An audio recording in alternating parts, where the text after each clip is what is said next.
today for purposes of just telling you where we are going next or what we're going to be doing. And I work here at JCOT School of Law, coordinating the legal clinic, and I also teach.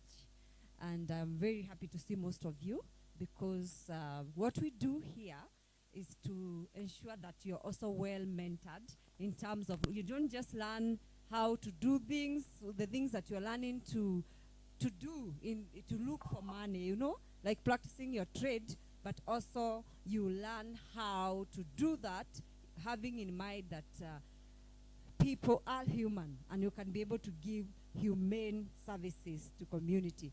So the event today is, the theme is intersex sexual reproductive health rights. I know some people. Do you have a question? Anyone know who is an intersex person? Anyone? Somebody? Nobody? Okay. That's okay. I see what you did to me. But that's okay. That's why we're here. And we're going to talk about, anyone know what is reproductive health? Sexual reproductive health? You're suspecting what it is, isn't it? You have no idea, eh? Okay. Okay, those who are suspecting, those who have no idea, we are going to be doing that. So we are starting our event, and so we have started. So everybody who is outside the tent, please walk in so that we can be able to be together. So we are going to start with a word of prayer. So someone to volunteer. Thank you.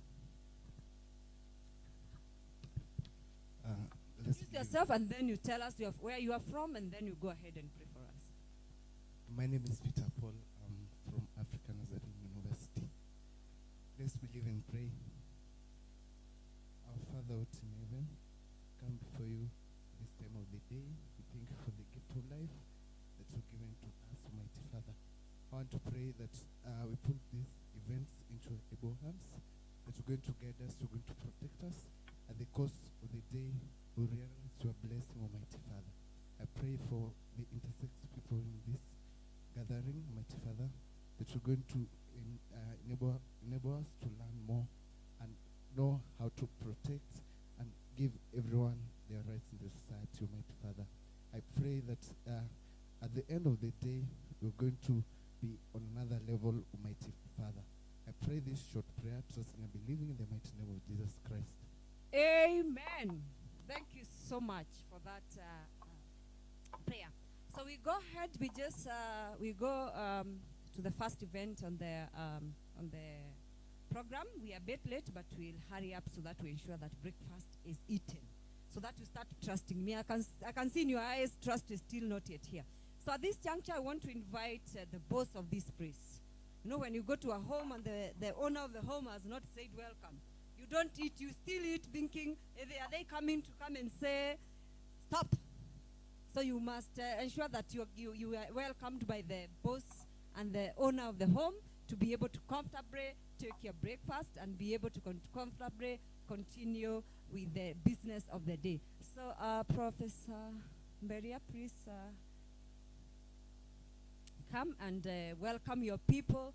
Greet all these students and tell them good things, how we are going to become professors like you. Wow, wow. Good morning. Are you excited to be here? Thanks, you smile at me at least. Kidogo tu. I know I smile nicely, so. Right. As you have heard, my name is Professor Helen Beria, and I'm the principal Karen campus. Today, I know we have various guests from various institutions. Africa Nazarene University, we have guests from Jomo Kenyatta, we have Lea Kenya, we have Jinsi, Yangu, Tangaza College, University of Nairobi. We are many this morning. Mine is very brief. It is to really, really warmly welcome you all to JQuat Karen campus. This campus is quite a big one, and it is among the many JQuat campuses. We have more than 5 campuses, but this is the biggest campus that is situated in its own piece of land. And we have various directorates in Karen campus. I'm explaining this because I can see we have potential students who may want to come do their masters here, do their PhD, and many other programs. We have a whole school of law, and the School of Law, Legal Clinic, and AMCA Justice Initiative are the teams that are hosting this program. So School of Law or Faculty of Law is one of the biggest schools in Karen campus. We also have another directorate, which is Directorate of Academic Programs. In this directorate, we have programs in business and business courses like procurement, BCom, and many others. We also have technology programs like data science and analytics. We have information technology. And we are also proud to also mention that in Karen campus, we have a TVET Institute. And therefore, you can see that this Karen campus is quite big. For those of you who are here, I also want to mention that the School of Law has a master's program which you can proudly enroll in. Today's program or today's event is on a very, very key topic on intersex sexual and reproductive health rights. This symposium, to me, is an eye-opener. It is a great eye-opener. Let me mention a few things. We do not really understand intersex persons. And let me give an example of what happened in my meeting just the other day. Madam Milka, who is the coordinator of this event, was inviting us for this event. And one of us did not understand who are intersex persons. And when she announced that there is this symposium and Moot competition, one staff member said, "But do you think it is right for us to have such an event? Are we supporting LGBTQ?" So you know that. So is there a relationship between that? Exactly no. That sheds some light that we are confusing intersex persons. Therefore, the intersex persons are misconstrued completely. And for us to have this symposium, we are looking forward to discussions and presentations that will enlighten us. And therefore, in the process of being enlightened, we will be able to recognize who is an intersex person. We will also be able to accept the intersex persons and at the same time protect the intersex persons. And therefore, to me, because of the various challenges that have faced the intersex persons in this country and globally, look at an example of the intersex in athletics. We have a common example that we all know from Africa. Issues to do with intersex and athletics. Who do we know? Caster Semenya, isn't it? Yes. The 800 meters Olympic, I don't know whether she's a winner. Now, what happened? A lot of verifications, a lot of intrusiveness, which made her and many other people feel very uncomfortable. And that is what happens when we mention intersex persons. People become curious. People want to ask very embarrassing questions, humiliating questions. And therefore, I want to thank in a special way the government of Kenya, which has put some reforms in place to make sure that we understand and accept the intersex persons. And we have legal frameworks that have been put in place, like the Children Act 2022. We have now the intersex persons bill, which is under consideration. And we have institutions that are really working towards creating awareness. And Jomo Kenyatta Legal Clinic and AMCA African Justice Initiative is doing the same. And therefore, our intention today is to get to understand, create awareness, and in the process, accept the intersex persons as human beings with their rights. And I want to also thank the Embassy of the Federal Republic of Germany for supporting and funding a baseline study. This baseline study is very key, and I think we shall be launching that baseline report today, which was supported by the Embassy of Federal Republic of Germany.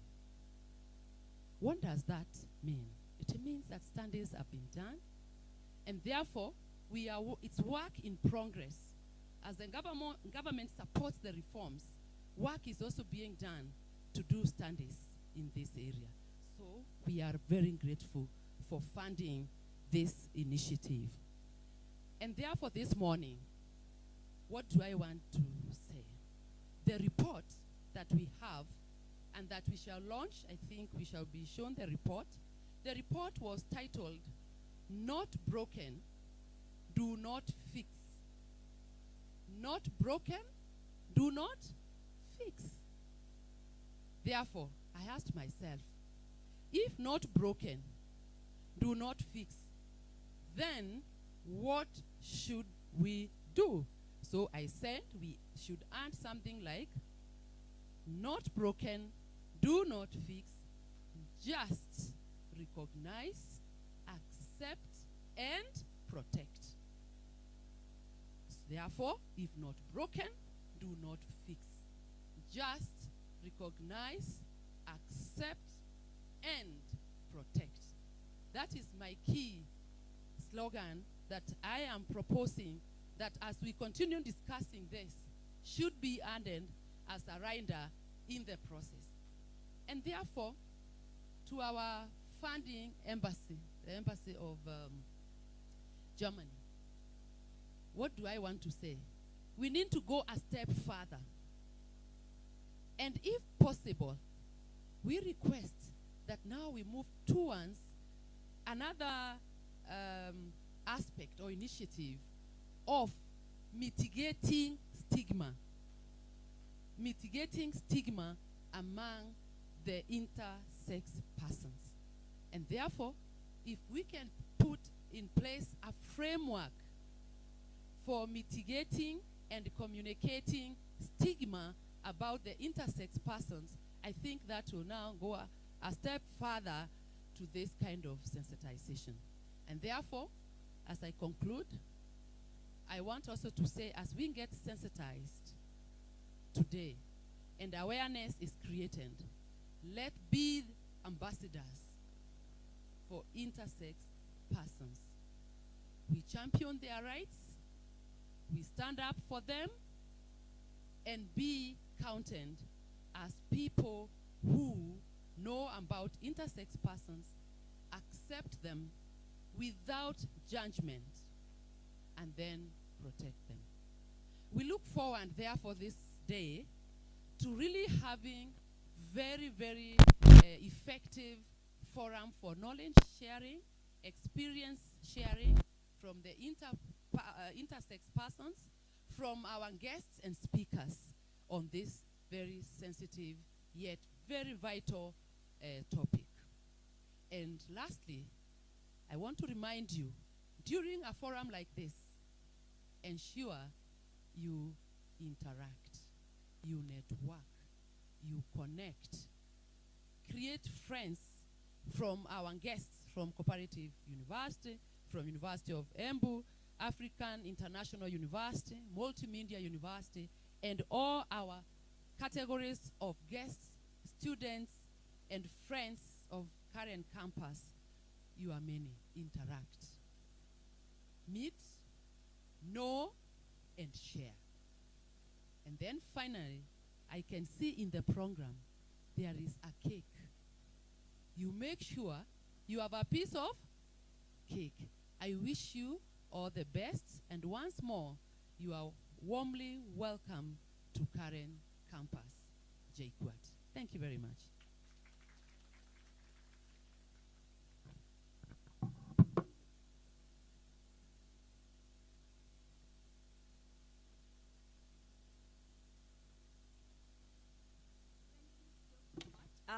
I'm looking for one student from JKUAT. One student. So, principal, you have opened? So we can enjoy ourselves now? Okay, definitely we shall eat that cake in a few. So thank you so much, everyone here. We shall actually get to enjoy after the tea. We can actually call out the names of all the people who are here. They will stand, we see them so that they can feel welcomed, isn't it? There is a group of 17 different groups of persons who are here from universities and from different other institutions. Someone from JKUAT, I want to send you. Someone from, yes. Yes.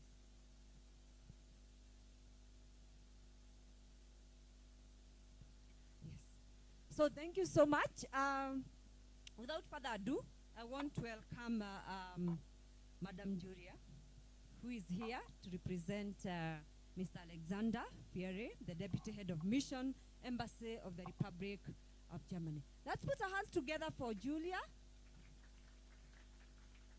A better hand clap. I promised tea is going to be there.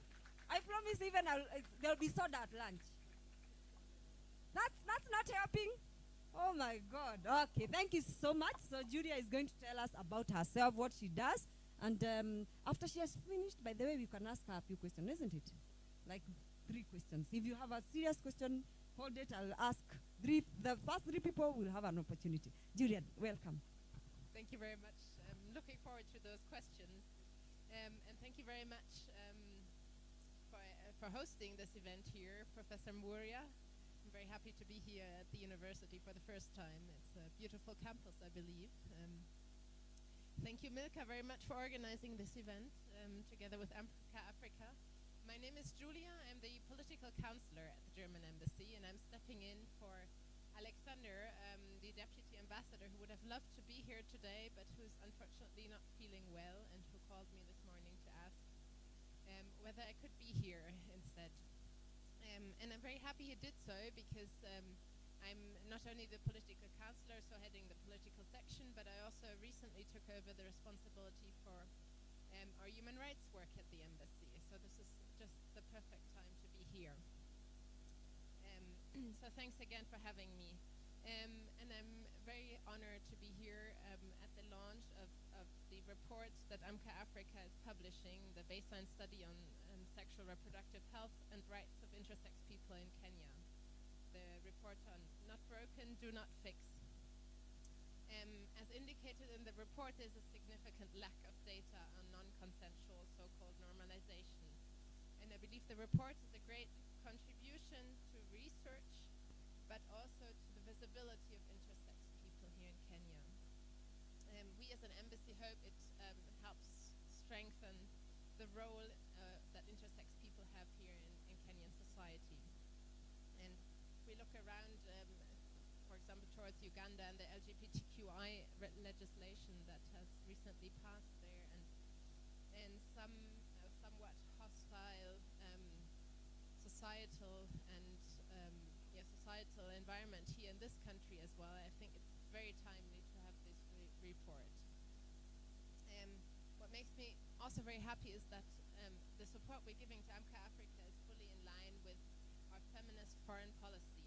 Germany last year decided that we would have a feminist foreign policy and a feminist development policy. Having a feminist foreign policy for us means that we place a stronger focus on people who have been pushed on the margins of society. For example, because of their origin, religion, gender, disability, or sexual identity.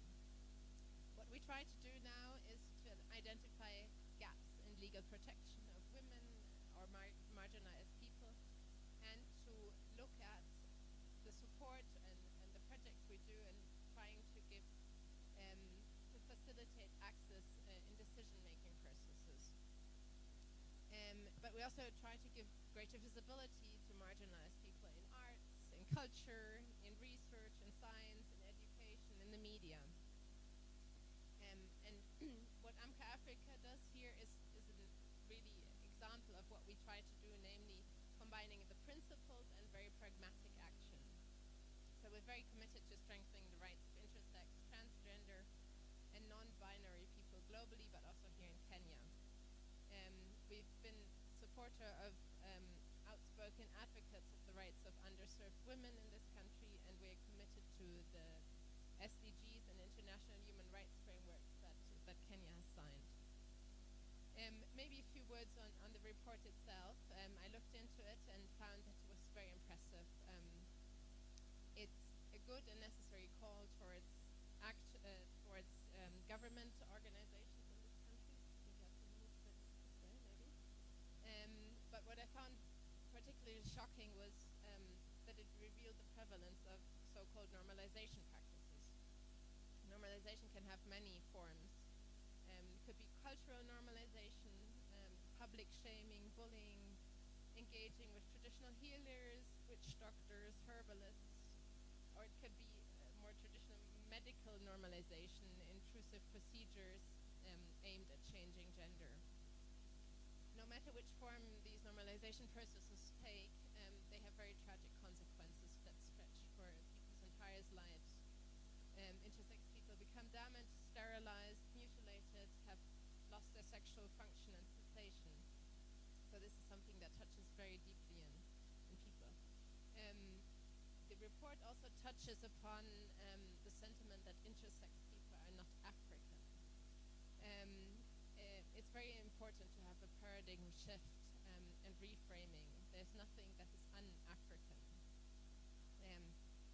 Often it's based on outdated beliefs that there are abnormal attributes of intersex people. But what we need to make sure is that we have a better understanding that intersex people are very much normal, human, and African. It fills me with great hope that there are so many people here dedicating their time and efforts to strengthen human and intersex rights in Kenya. It's also nice to know that there is a moot court going on, and that the training here gives you the opportunity to legal students to practice legal reasoning and gain experience for future work in courts. I believe it's a good training to future legal action against inhuman laws and actions. So please do use this chance to prepare yourself as advocates for human rights issues such as sexual reproductive health and rights. I'm very curious to hear not only your questions, but also to hear the discussions during the day, and would like to thank you all for your engagement, for outspoken advocacy, for contributing to societal and legal change in this country. And thank you very much for having me here as representative of the embassy. We're very happy to have been supporting this project, and we will continue watching your work and the engagement of AMCA Africa. Thank you very much.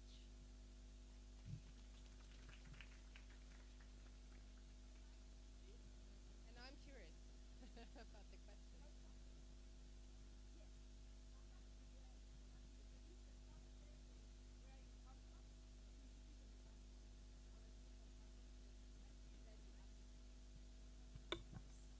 Yes, let's have someone moving the mic here. Good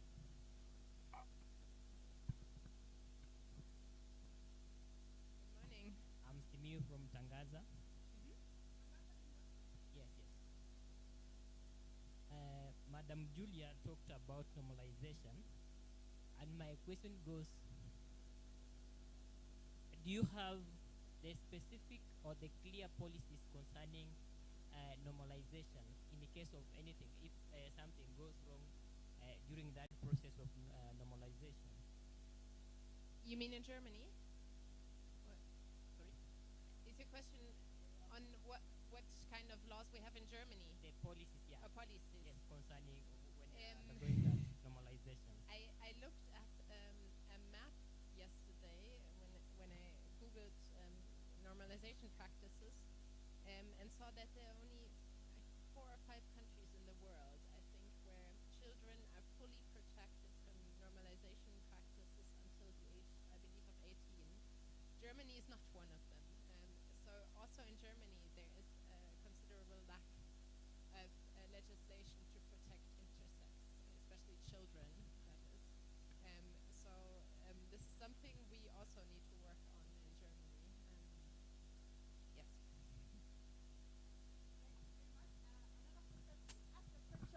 From her presentation, I know you wanted to know here in the country, isn't it? Yes, that one we are coming to it. That is, you guys have not even asked what is the political section of the embassy. Don't you want to go somewhere and be a tourist?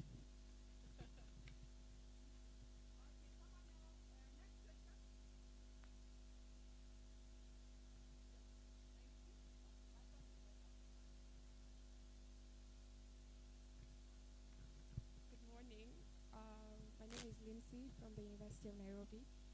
Now that she has mentioned the political section of the embassy,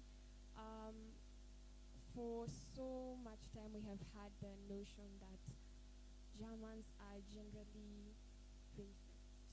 Yeah. So what would you say is the current position for somebody who'd want to go to Germany, work in Germany, live in Germany? Is it conducive right now, or would have to face the fears of being shipped back to the country, for lack of a better word? Hard question for you, Julia. Maybe we can get that one also. Then she's going to answer them. Then we be done. Yes.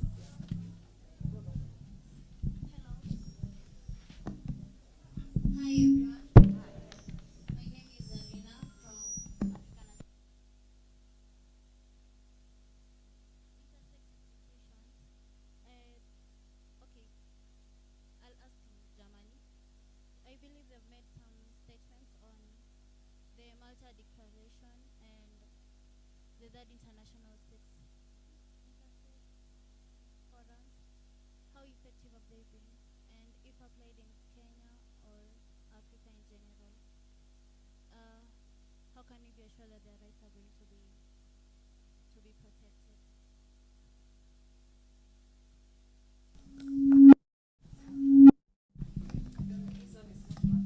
Julia, unfortunately, you are getting my questions. This is not working either. Yes, I was going to say.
working. So thank you so much.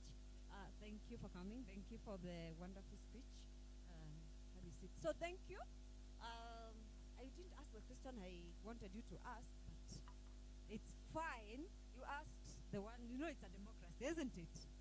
Yes, it's true that there are so many. The other day, they invited me for dinner at the residence of the ambassador, and the person who had come into the country is the Commissioner for Labor Migration, and there is a lot of negotiations that are going on between Germany and our government about labor movement between the countries, and we are looking forward.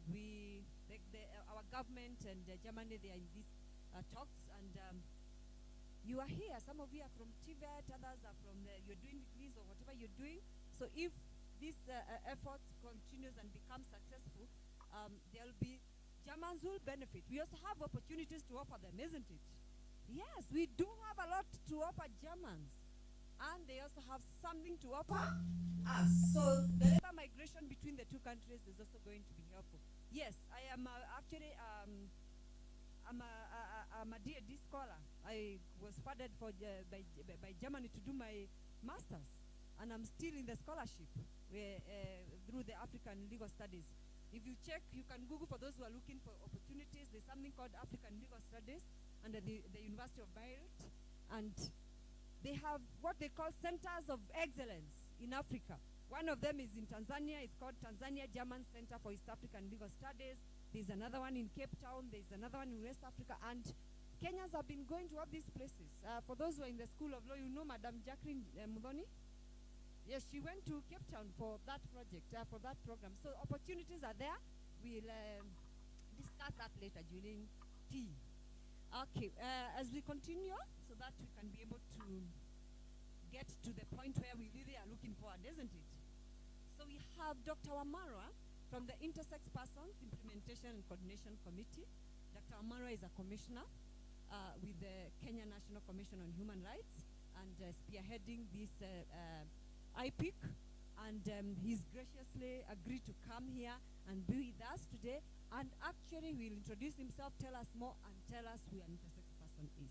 Because we could be just here talking about intersex, and we don't know who this person is, isn't it? Thank you. Very welcome, Dr. Amara. The floor is yours. Thank you, Julie.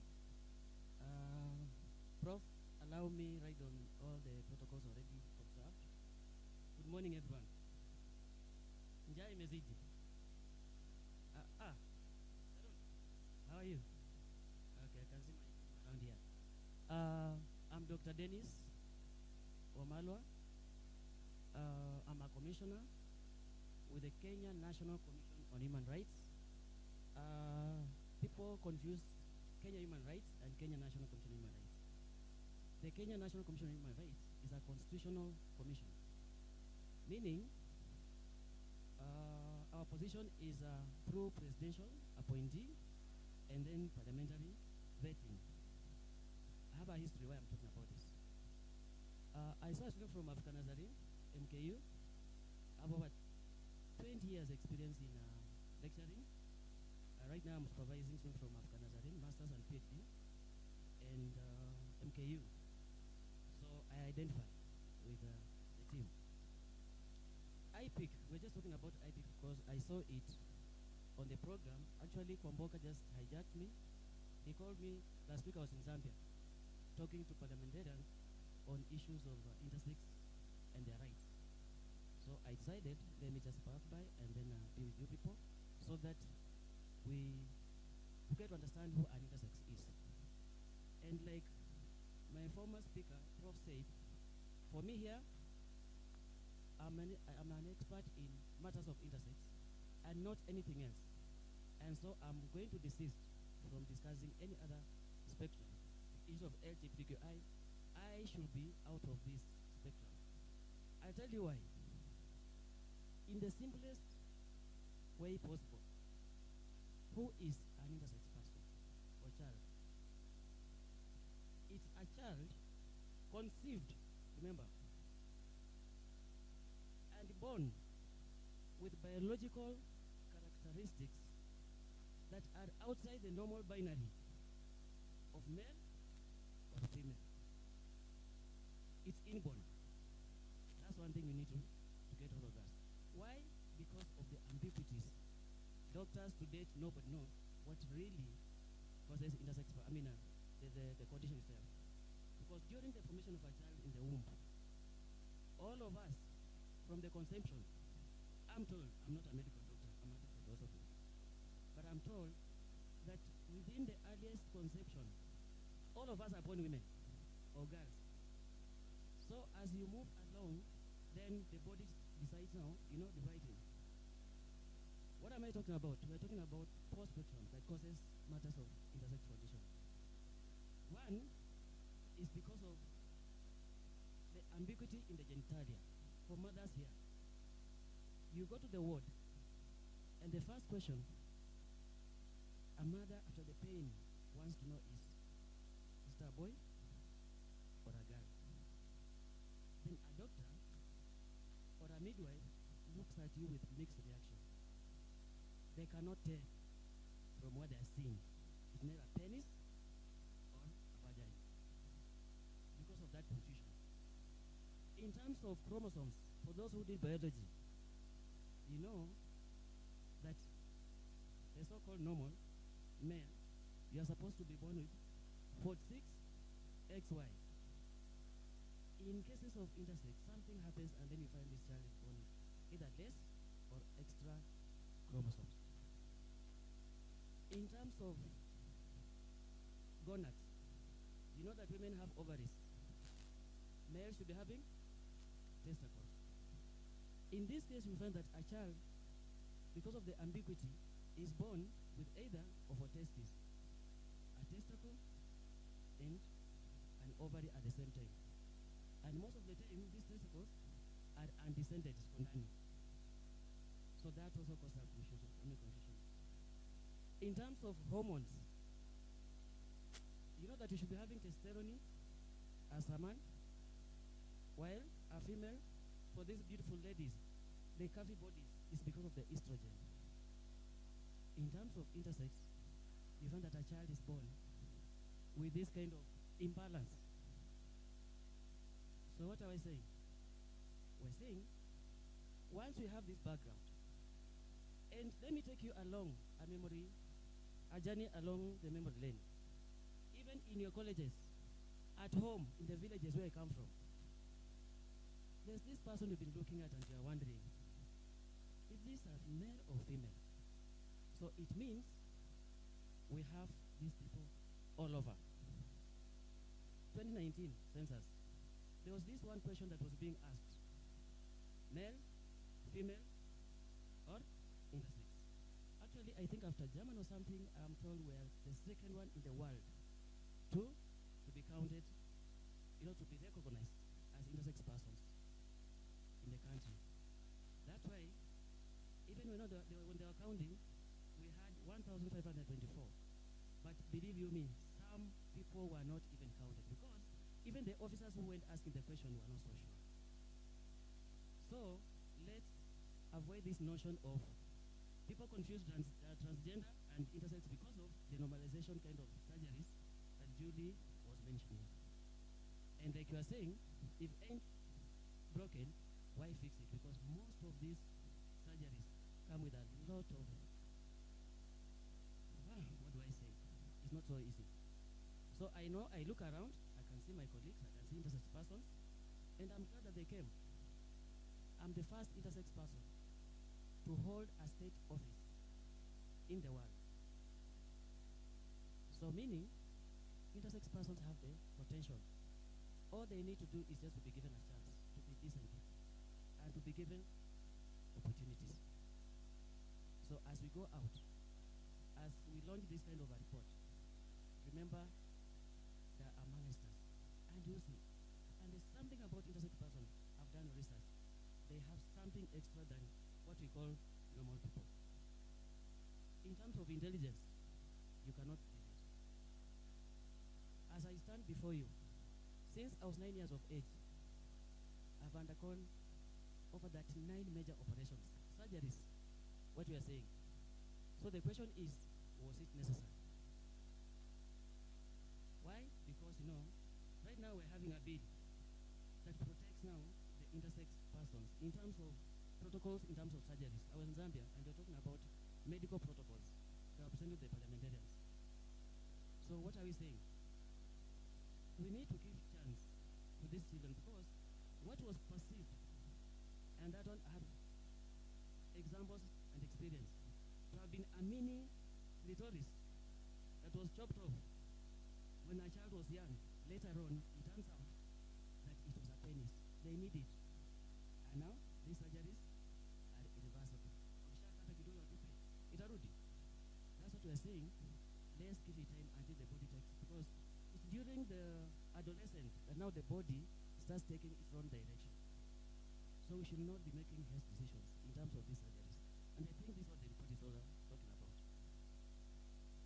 So it's important that we appreciate our intersex persons. I know I don't want to take a lot of time because I was just mixing the program, but I thought it's important that we talk about this if you understand this. And they're there. Look at me. Look at Sharon. Look at Kwamboka. I look around, I can tell. Wonderful people. Unless they tell you, you won't know. It's not LGBTQ. It's not transgender. Intersex is inborn. We say born intersex. Born in the middle. And all. But as a country, at least we are making some steps, and we appreciate this kind of support. We're heading there. Actually, people are coming to benchmark now in Kenya. Thank you very much. I don't want to go into. I'm a teacher. I will talk till tomorrow. Asante sana. Dr. Amarwa, so for those who are asking me, where are they? Where are intersex persons?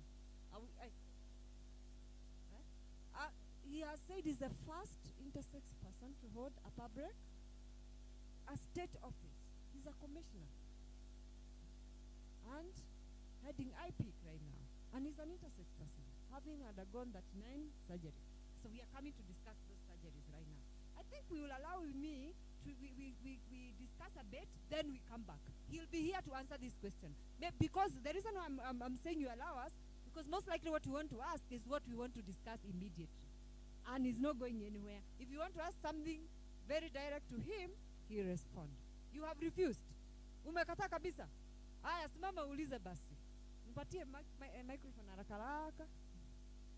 Na ulize within 20 seconds.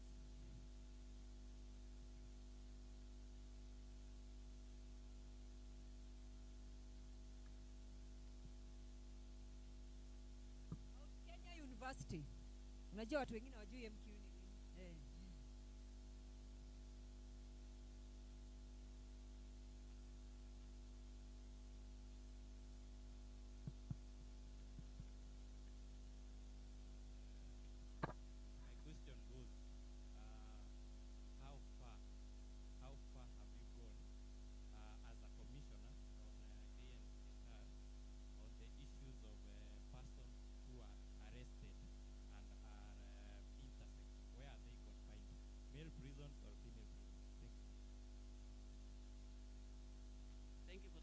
Actually, IPIC, Intersex Persons Implementation Coordination Committee, was it's now about 14 years or so. And how did it come to be in existence?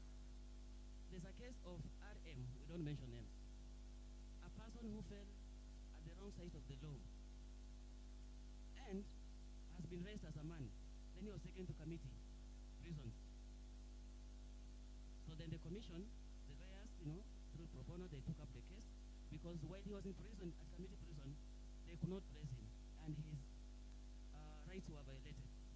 He was, how do we call it? You know how criminals can act. Then there was this case of baby A, a child who was born, and then because the doctors could not figure this a man or a female male, they put a question mark on the birth certificate. So the case also went to court, and the commission took it up, of course, through other arms. And through the AG, then this committee was formed. The committee was formed, and out of this committee, and the support of these other organizations, AMUKA, we have Tinsiangu, we have Intersex Council of Kenya, that now we came up and said, what happens? That guy is supposed to be compensated, And now we came up with the Act of Liberty, called lawyers in the house. The Persons Deprived of Liberty Act. Then we came up with now the Children's Bill 2022. And now the Children's Act. Now we are in the process of presenting to the parliamentarians because we've gone to public participation in terms of the bill protecting innocent persons. Right now, all the police stations or the security in this country, they know in case they come across any innocent person, then they reach out to these bodies. And several times now we've even gone to their rescue because they are not allowed to sleep in anywhere because they belong nowhere as we still work on our institutional, construction. Now, thank you. Thank you. Yes, thank you so much. Dr. is here, and he is going to be answering more questions because once we talk about this, we're going to have a panel later where we can have more discussion, okay? Yes. So right now we are going to discuss that particular, everybody keeps saying the baseline study was done, a research was done, all these things, and we have not talked about what was found in that report or what is in it so that we can be able to know the state of things for intersex persons in Kenya. Now, is copies of the report for presentation that is going on. We tried to project, but because we are outside, it was impossible because of too much light. So we will not be able to project, but copies are going around. So if you get hold of a copy, please don't own it. The copy is available for all of us online on our website. So you'll be able to get the actual. This is actually a summary, a highly summarized. So please, like the way I've said, you know the way we usually read programs in a function like a wedding. Alafu unapetia huyo mwingine. Like that, okay? Yes. So let's talk about this baseline so that we can eat the cake. So cake people, please make sure that the cake comes here so that once I'm finished, the people can stop looking at me the way they're looking at me. Wanauliza chai iko wapi? So we have already been explained to who an intersex person is. Daktari has mentioned very well that it can present in different characteristics. It can be anatomy. When you look at the child, the genitalia of a newborn child, you're not able to say strictly female or strictly male. It's not two organs. So from today on, anybody who is in this place should never say intersex persons have two organs. They have what we call a binguous genitalia, if it's anatomy, okay? You can write the word abinguous, just in case you are tempted to say two organs, okay? So basically, because we actually misconstrue this thing. So they have a binguous genitalia. It's not possible for the person to classify within the sex categories of sex or female. That particular pattern may not be physical, may be internal, for instance, hormonal, the patterning of hormones. Every one of us have all the hormones. All the hormones you have.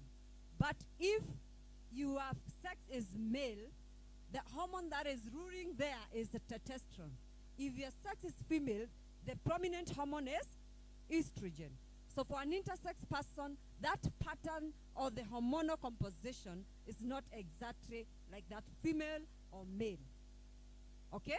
That's why you hear, for instance, in the case of Semenya, they're saying Semenya knows and identify and learns as a girl. But they test and say your levels of testosterone are higher than a girl. I don't want to say the word normal because using the word normal is what has caused us to do all these injustices to intersex persons as we try to make them us because we think we are the normal. Because my hormones are balanced, my genitalia is definite, is not a binguous, I'm thinking I'm the normal. And so we do all these things to normalize them, to make them us.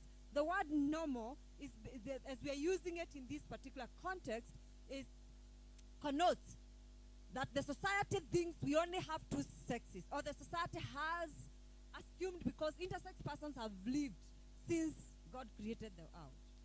But the society decided, no, we don't understand you, so we must decide it is female and male, and any person who does not fit that has a problem, and we must change them to be us who are normal. So the normalization process is that process.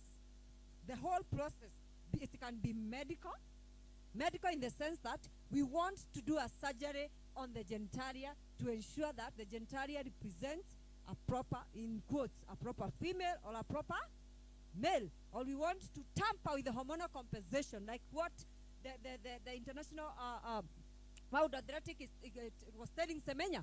No, you need to tamper your hormonal compensation so that you can be a normal girl. You know, that's what we are talking about. Trying to change these persons, who they are, the biology of this person to be who you think is a normal person. So that's what you're talking about when you use the word normalization. So, general facts about intersex persons. They are about 1 in every 15 or 2,000 births. There's about 1 intersex person as a statistic. So you can look at the UN Office of the High Commissioner, you can look at the World Population Review, all those, there's a lot of credible sources of information about intersex persons. And of course, our local communities also have names for intersex persons.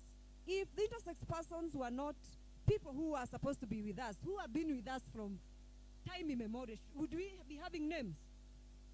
Would we be having names for them? Local names. But listen to the local names. Kyogo in Kikuyu, meaning something not someone of no value or someone not perfect.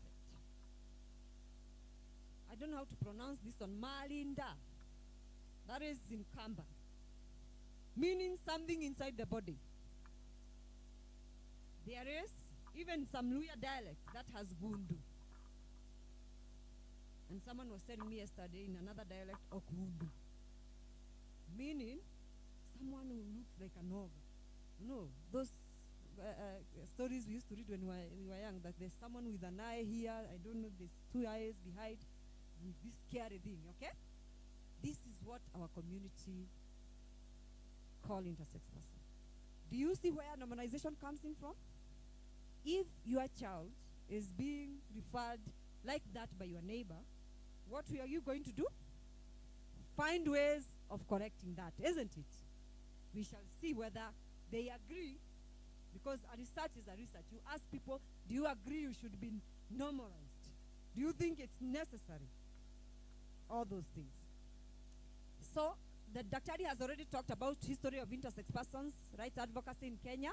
You can look in the presentation, you will see that we started from RM case, the 207, and this person who was taken to prison and put in the mail, because when most of the time when we give birth to children, we are forced to choose female or male, even if we can see this is not female or male, because for a long time, and even now, I know, although the law just has been changed just last year, there is no awareness, and people don't understand a lot about intersex persons. We can be, even now I know, so many intersex babies are still being forced to be boxed as male or female in the birth notification and all those documents.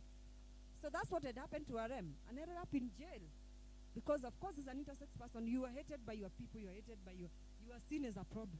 You are seen as a curse, you are seen as what. So even ending up anywhere in education, high levels, if you are to count intersex persons who are at the level of Dr. Amaro, you must have been very lucky even to get to the levels of education. You may not get even 100. True. The whole country, and we have many intersex persons. Because even to go to school, where will they go to the toilet? The teacher does not understand, nobody understands. So that's why he ended up in prison in the male section. And of course, everybody had a few day abusing them. And when the matter went to court, the court, 3 judges, for those who are lawyers, said, okay, yes, we are abused, and we'll order compensation for your abuse, but we don't know intersex persons, it's not a public interest issue. Who are the others? We have not seen the others. No, we can't really make a decision. In fact, they said, our society has not this level to make decision on such issues. We have not. You can see these are judges who don't understand what is before them, isn't it? They didn't understand who is an intersex person. And they were thinking, no, what is this that we are talking about? Who are these and everything?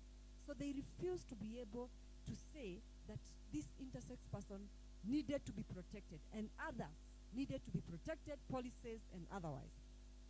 So we continued. In 2013, Another case goes to court, baby A. This one now, an intersex child born cannot get a birth certificate because the birth notification, the first document that is written, your name and particulars of whether you're female or female or male, because those are the only available. The doctor wrote, the ones who had helped the birth, wrote a question mark. They couldn't tell because of the genitalia presentation. And you cannot get a birth certificate without a sex particular. So that certificate will not come. That means you cannot go to school, you cannot do anything because your legal document. The day you don't have your legal document, your ID, your birth certificate is you. You will be dehumanized. You will not be able to do anything. You will not even be able to enter that gate because you don't have an ID, isn't it? So that's what it means for intersexual. So this child, and so that's how this case ended up in court. And this time round, luckily, the court said, wait a minute. Didn't we make a mistake in the RM case? Of course, the court was able to redeem itself. And we are where we are in terms of the journey of what we are doing because the court discovered the mistake. And actually, when the court ordered a task force, a government task force, to find out about intersex person, numbers of intersex person, where they are in the country and the challenges, and what they need in terms of protection, policy, and otherwise. And actually, when that report was done by the task force on policy and legal, institutional, and administrative reforms regarding intersex persons, that is 2017, when it was launched, one of the judges who had been in the RM, and was actually the judge who actually decided in BBA, that is Justice Lenaola, the Supreme Court judge, apologized for the RM decision. Yes, he publicly apologized. So through that, that's how, because now government was doing something, that's how we ended up now with IPIC, and intersex persons were counted in 2019. And we found 1525, as he has said, that is a very small number, because who was counting? Your neighbor, isn't it? Now, it's our neighbors in our village who have been recruited to be counting, isn't it? If you have been living as an intersex person and people don't know because of your own security, will you tell your neighbor you're an intersex person for purposes of being counted? Alafu kesho? Sorry, sometimes we have to really do it our own way. Kesho? Ukitokelezea? Yes, stigma, even violence, because people don't know, and some people think actually it's a curse. You are the problem. You have had people telling others you are the reason the rain is not coming. Yes, that's how human we are. You are the reason the rain is not coming, and we deal with you so that the rain can come. So, they could not. Intersex persons in the room, how many were counted? If you were counted in the census, please lift up your hand. 1, 2, 3, 4, 5, 6, 7. 7. Yet in this room we have around 40 of them. If this sample, in a research setting, this sample, only 7 were counted. Apply the same in the main sample. So that's why we say that number is still. So, but then a lot of advocacy have been done, and now we have the Children Act 2022. If you go home and you don't know anything else, hakuna kitu ingine umeshika, at least utakuwa umeshika. Children Act 2022 recognizes intersex children and define them the way we have explained to you. And actually, a very important aspect of the Children Act, it prohibits, it makes it an offense to do surgeries or to force a child to become female or male. So this baseline, we did it from February to April, and we interviewed 48 intersex persons in Nairobi, Mombasa, and Kilifi counties. This Nairobi encompasses people from Naivasha, Nyahururu, and Nakuru who came. And then we did methodology, we used qualitative and quantitative. We are counting and talking to them. We did FGDs, focus group discussion, discussing together things, and individual interviews. It was very, very comprehensive. It was, if they can tell you, it was very tiresome, and it was a lot of work. So, and you can look at that baseline, you can see about that. I have talked about normalization. We looked at 3 normalization types. Medical is where surgeries or hormonal therapy that is done to make this person proper girl or proper boy. And then their race, religious. We are a very religious country, isn't it? Shakahora. Intersex persons have seen Shakahora and Nyotayanke and such kind of places, okay? Please read that whole report. It has so many stories, eh? This person who was given oil to drink, this holy oil, eh? And they would drink every day, every time with every meal, shower with it, drink with it to try and convert, because someone from Tanzania said it's going to convert this child from being intersex to a proper boy. So of all the people we interviewed, 48 of them, 62.5% of them had gone through normalization. They had been forced to do something. Surgeries, what all, religious, all cultural. Kupelekwa kwa mchawi, eh? Wengine walipelekwa kwa mchawi sana sana. The most common of this normalization is the medical. The most common of them, it was on 43%. When you walipelekwa kwa mchawi, herbalists, rituals and spells, all those ones, people in Mombasa, they are taken to the ocean. And some things, they are called incarnations, are said and stuff are done to try and convert them from being intersex. Religious, 93%, and 24.5% for cultural. Others self-imposed. Even them, they feel they want to be normal because we have told them they must be normal like us. So some of them, they were not forced, but very few of them, when they grew, they wanted to fit in, to be a proper boy or girl. They also tried things on themselves. So it found that most of them, almost all of them, who had gone through normalization, especially medical, those surgeries and hormones, had a lot of health complications coming out of that. You cannot have that 9 surgeries and not have complications out of it.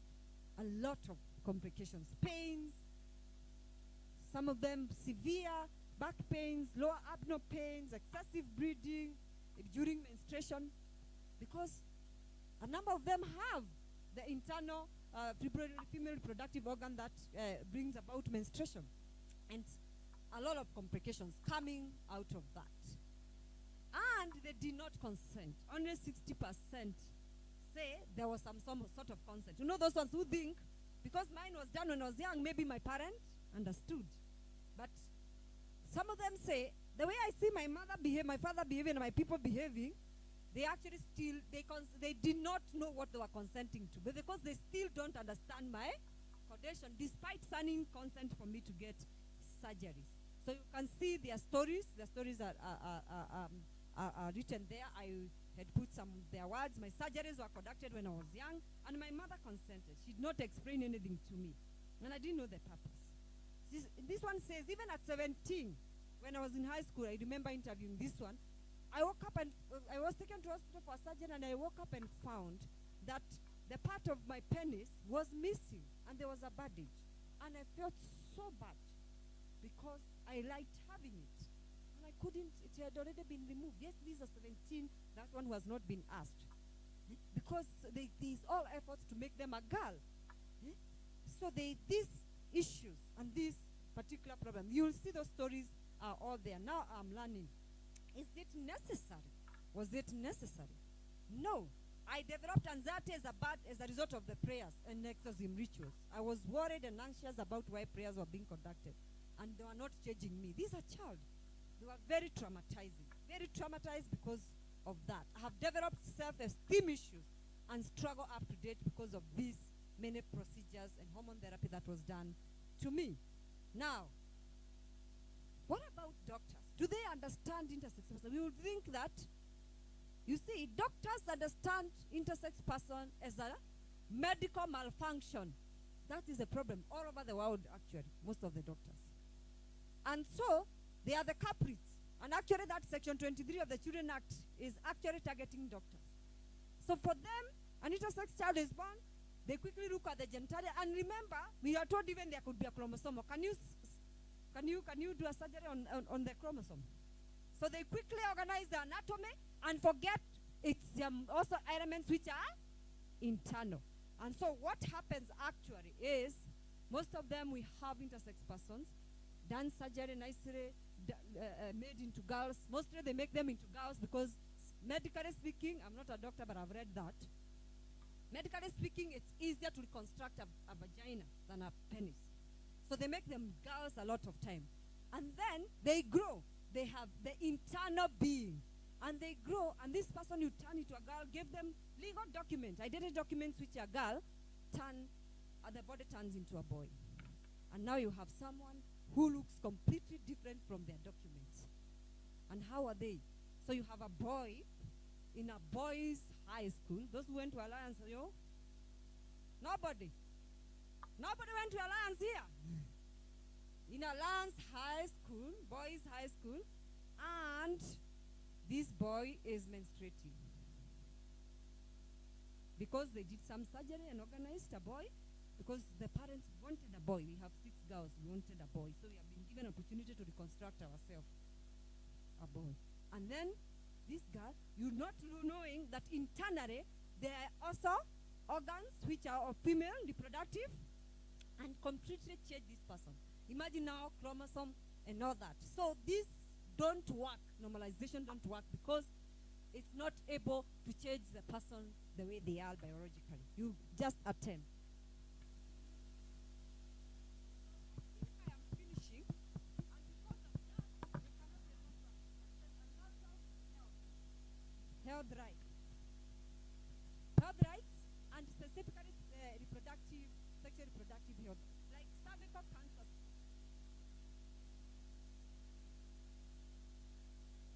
Very few even knew what it is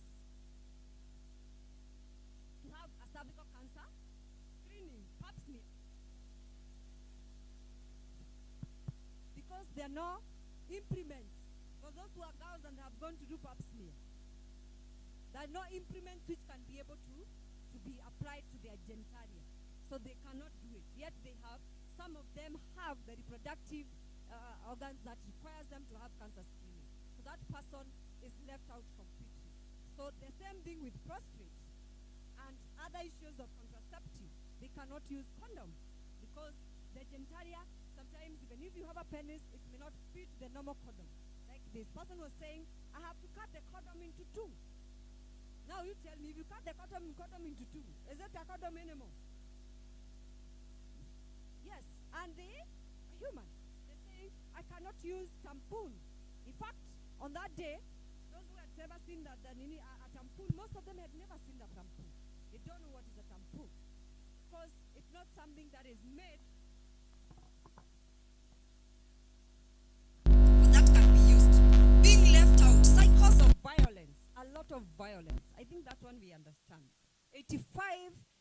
85.42% of them had gone through violence. A lot of violence at home. When I was preparing this yesterday evening, I remembered some of these stories, and I felt tears. Because I remember, especially on this issue of violence, on that page of violence by family, I remember Dola talking about this. How painful. And this is what I want to leave you with, because I've talked about legal dilemma. The difference between the conflict between their documents and their look make them not be able to enjoy the document. We cannot even use toilets, because if someone was asked, who are you? What document do they produce? How they look sometimes can become a big problem, because not everybody has gone through a process of being worked on and being smoothed and being made to look in a certain way, which we say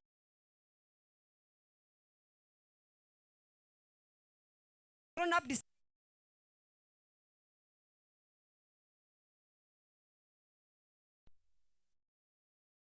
because we are destroying their lives. We are changing them to something they are not. The father and the mother would beat her, beat him, because he identified other children just for being intersex, because they cannot, it's anakua. They are growing, and so they are becoming more of a boy. And the father and the mother are insisting, and they were prominent people, and they're insisting, why are you behaving like a boy? I'm growing into a boy. But they want them to be a girl. And the beatings and the humiliation. This person speaking to you, you hear the pain. My mother does not want me to be identified with her. My sister does not walk with me because of who I am. It's very, very painful. The sexual assault, because everybody wants to open their clothes and look at the genitalia because of curiosity. Yes, I am male, female. Nobody tells me to open my clothes to see whether I am really a female. So that's what the baseline, you can look at that. So what is the way forward? This is the last slide. And we are done with this part. We must do, first of all, sensitization. We must know. We must always start from knowing. If we know who is an intersex person, what goes on and what they need and what they don't need, then we are able to do the right thing, isn't it? Like I'd mentioned, the doctors, they say doctors don't understand them. So in fact, doctors are among the ones who highly violate them. That's what the government task force found out. That's what we also found out. That's why there is that section 23 in the Children Act to tell doctors, stop cutting the children. So we need to know. And today you came here, and now you know. And there is someone else you know, who is your friend who didn't come here. You go to class with, you live in the same hostel, you stay with. They are members of your community where you are. I can see a lot of the staff members from JKUAT Karen here. Thank you so much for the support. I can see all of you here. And you now know an intersex person may come to register to our school, or to your school, or to another person. Will they be treated badly, stigmatized, because that person who is treating them badly because they don't know? Yet you know, and you are in that institution. In the days of ignorance, wenye wa kanisa tunasemanga aje, in the days of ignorance, amusomangi hiyo, God overlooked. But now that you know, you are responsible. Okay? Comes to you are responsible to ensure that you spread that information to everybody who leads you near. Go to your church if you are a church person. Go to your mosque if you go to the mosque. Go to the bar if you go to the bar. Wherever place you go, speak about intersex. Correct the misinformation. So thank you very much. We are done with that. I think we'll go straight on to lunch, because after we have taken tea, what we'll do is to have a small panel discussion so that you can ask questions. I can see some people have questions, and then we can conclude with that. Okay? So please keep those questions. I can see them. Keep those questions. We'll discuss that in the panel discussion. So, Shelmith, people. So this cake, I think we can move it here.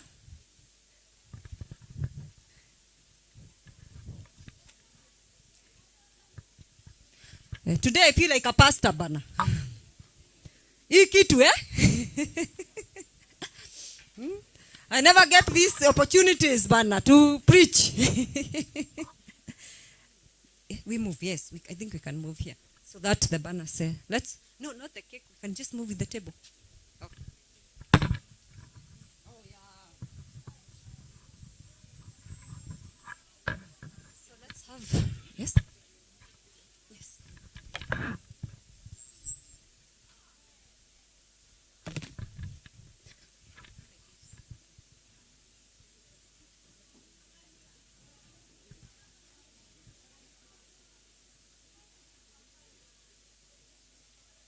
Well, this thing was being organized by the alumni of JKUAT Legal Clinic, our own mentees who have gone ahead to become advocates of the High Court of Kenya, but they still continue to give back to the community because of the mentorship we gave them and what they learned from here. And they came with this thing, but I've never seen such a thing. They're telling me it's called a dame book. Hey, mutafungua, It's called a dummy book. So they're going to come. So what is usually done, Shelmith? I am an old school in this business. So you come and tell us who is cutting, what is going on, and what, then the cake after. So we'll have a team from the embassy, we'll have a commissioner, we'll have the principal reading, your people, and our guest seated here. Come here, our advocates. Yes. There's a ribbon. Where is the makasi? Oh, tunafungua eh? Oh my God.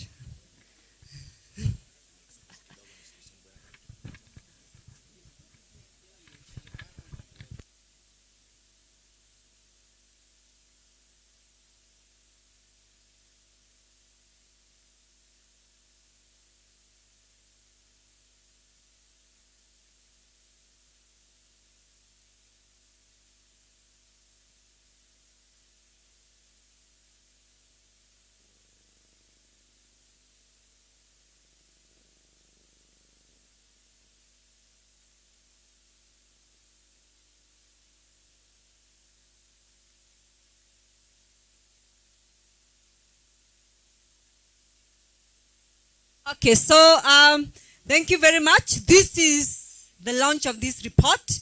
Not broken, do not fix. Intersex persons are not broken. They are not malfunctioned. They are not abnormal. They are okay. Let's not fix them with prayers, with catchers, with medicine or anything that we would try. And so I would ask our principal, Professor Beria, and Julia to you pull on this side and open and launch. Let's give a round of applause. Woo!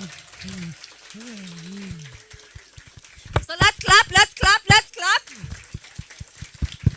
Yes. Thank you so much. We have launched that report. Go and use that report to make sure that lives of intersex persons improve and they are able to live with dignity. Isn't it? Yes, let's now eat. Let's go cut the cake. Yes, cut the cake. Yes, there. Now, the intersex persons, please come in front.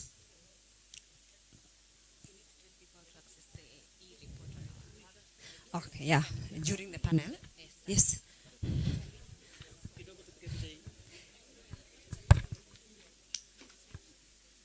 Help us to pull this thing out here. I'm looking for.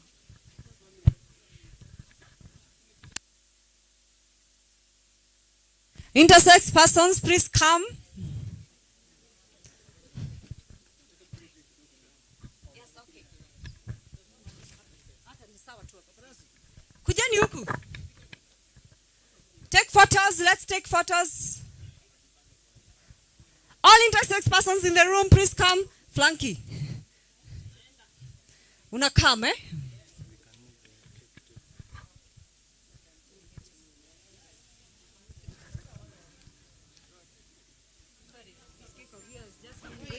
I've never been known for being very careful with small things. Yes.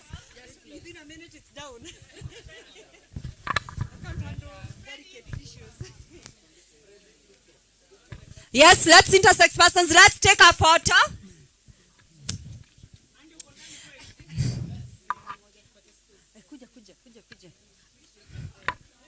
Hey, thank you so much.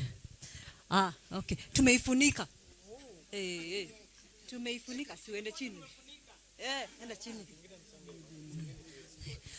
These are the people, majority, actually all of them were in the baseline. They were interviewed for the baseline. You know, sometimes you think in research, and please don't use those photos to trade. Don't use these photos to trade because of security. You have no information to use those photos. So you can take photo for yours, for your own consumption, okay? Yeah, remember data protection. Don't use these photos. You may endanger someone. The environment is still very dangerous security-wise for intersex persons because people don't usually understand them. So please, if you take a photo, we only needing the paparazzi to do, don't use that photo. If you do, we will get you and we will sue you.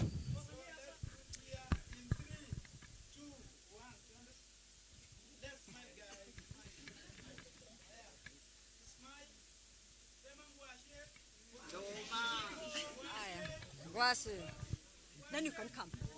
Come. Wait, don't move, eh?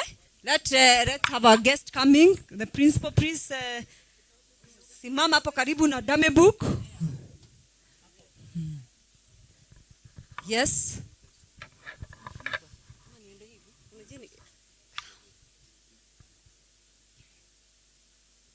Come. Yes. Can you see all of us?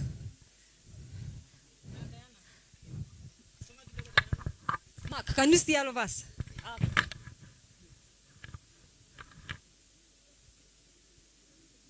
smile. We are heading to tea. Let's smile. Let's smile.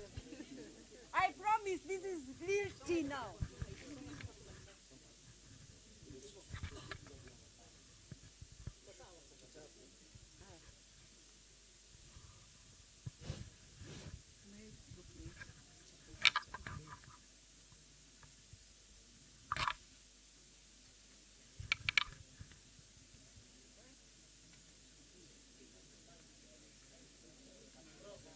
Smile kidogo. Riziki, kula smile.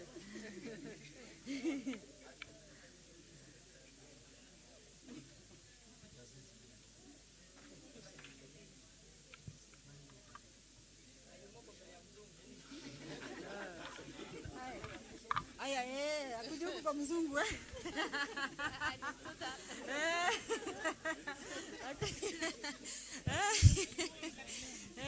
Mzungu utaki photo. So okay, we can move this quickly. That's nice. Thank you.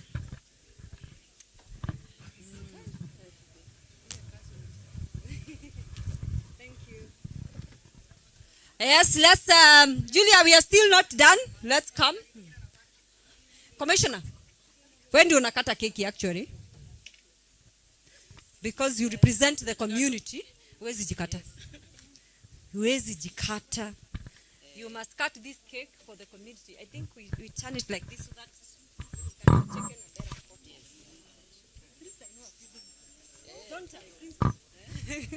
You know, I didn't know this potential. So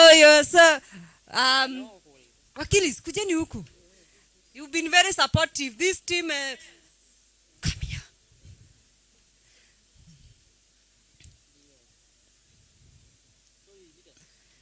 Yes, now you're cutting. You can say something about it. Yes. Say something about intersex rights, living with dignity and everything that we have discussed. Yeah. Forevermore, we shall always support intersex persons, and we're asking everyone else to go out and spread the gospel. Thank you for the sponsors. Woo! Hey, you people, let's clap. Thank you so much. Yeah. Yes, intersex persons in Kenya shall henceforth live with dignity, because all of us in the room shall ensure that happens, isn't it? So let's clap, let's clap.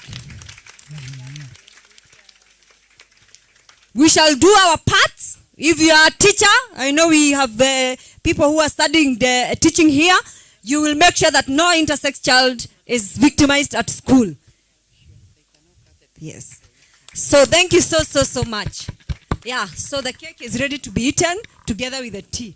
So who is telling us about tea? Show me the team. Come and direct us about tea as the cake is being distributed.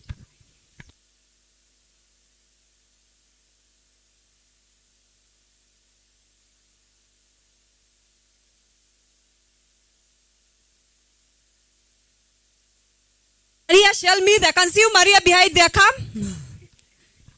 I'm still your teacher. I see you running behind there. Come and tell us about tea.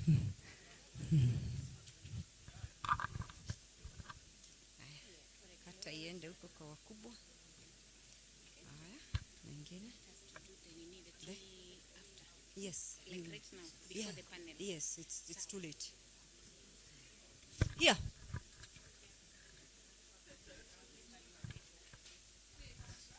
Hello everyone. So for tea, each of you will be given a ticket, sort of. And then now you wait at the end. The ushers will give you a ticket and you walk towards, they'll lead you towards the dining hall. So the ushers.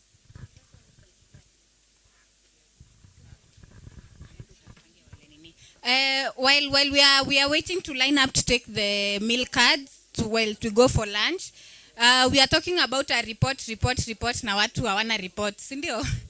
I want to direct you on how to get our reports. See, 90% of us need digital. Kona bundles, si ndio? Go to your online Google whatever.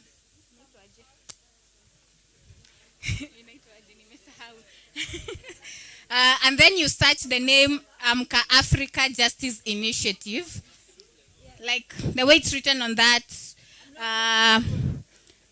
What is it called? Banner, yeah, sorry. Amka Africa Justice Initiative. And then you go to media on that website. When you go to media, you'll go to publications, where you'll get the report, which is written, "Not broken, do not fix." Then you can download an e-copy of the report from there. Share it with your friends, share it with everybody. Also, while we come back from tea, we will give you a small booklet that has the entirety of the report summarized. So we can go ahead and start taking the meal cards. First, let's eat a bit of this cake. JKUAT students, come assist me. Ukidistribute unaweza pia wewe kukula. Utaki kwa ule mwenye ako in charge of food. Come and assist me distribute this cake to everyone.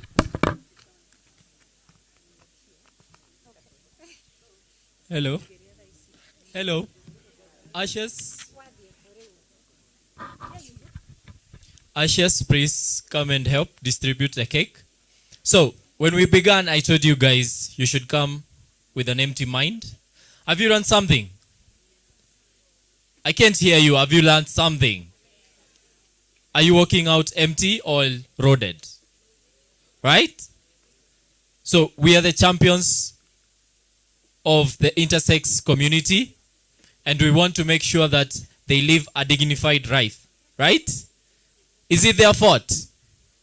Is it? And everyone deserves a chance, right? We are talking of right to autonomy.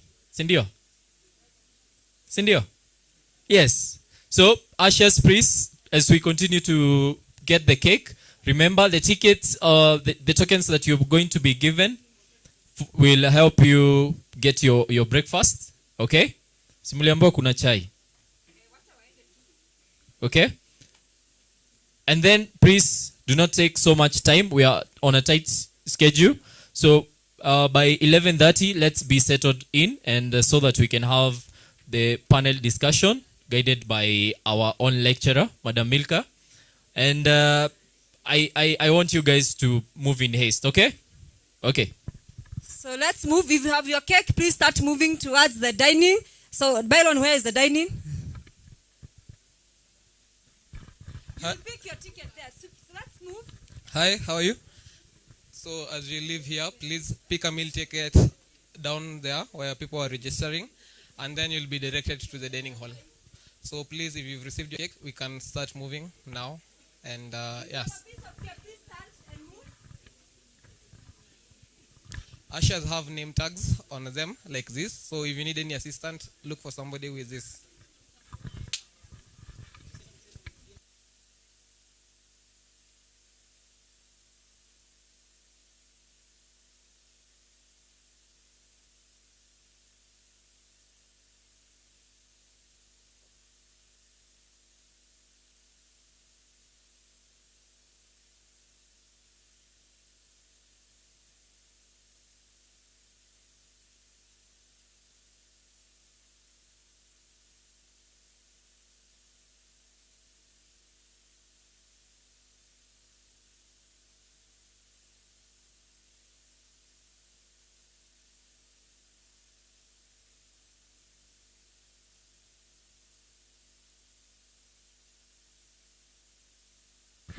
Remember to pick a meal card as you leave for those who've taken cake.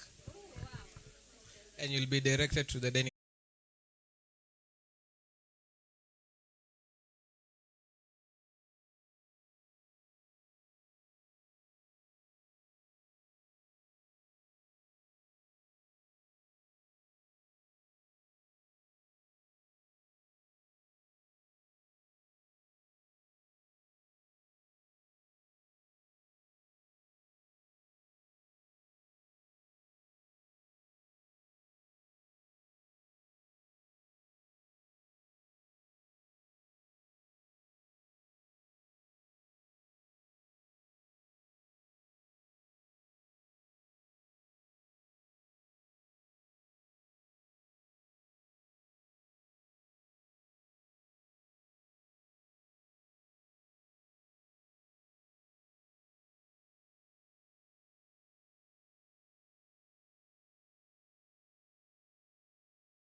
unaweza.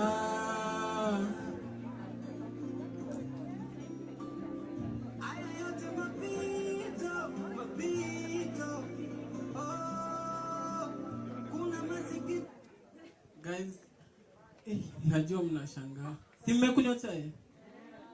Nawaeka kwa hali ya kuhuzunika. So, mi ni intersex actually. Hiyo song nilifanya ni juu ya vitu tunapitia huku nje. Sisi kama intersex, there's no employment for us. No one wants us. Like, hiyo song nikisikiza mi ulia, ndio maana ndi niko confused. Na shake mwili yangu venye mnaona. Niliandika hiyo song nikiwa na feel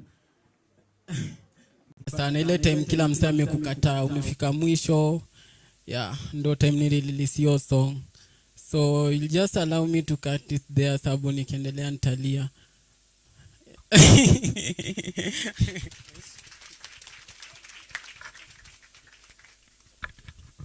Let's give a clap for Delton. So can we proceed? Shall we need to. Our guest have some other commitment and would like to leave. Yes. The gifting process, Kadam, you're in charge. As we wait, yes. So in the meantime, wakili mmerudi? Oh, muko hapa. In the meantime, Frankie, where are you? Frankie? Yes? Oh, he's on an interview, eh? Okay, let's have Joseph. Joseph, come here and present Frankie.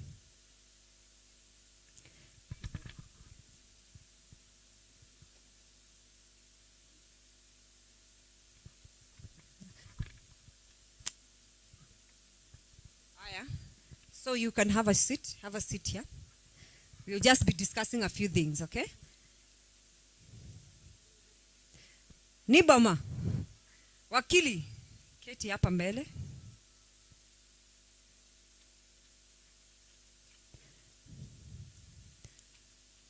The oldest intersex person in the room, who is not Dr. Amarwa. My friend from Naivasha, come over. Kuja. Alafu Ziki. Tumekuwa na wewe. Oh, yeah, thank you. Come over.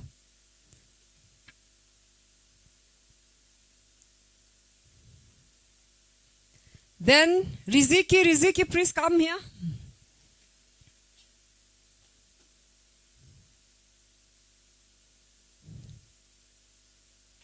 Kuja.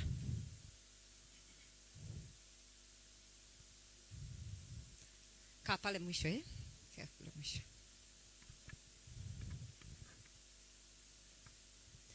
Shalmith, please, Kadam, Shalmith, our guests want to leave, so we come and give them their gift before the panel starts.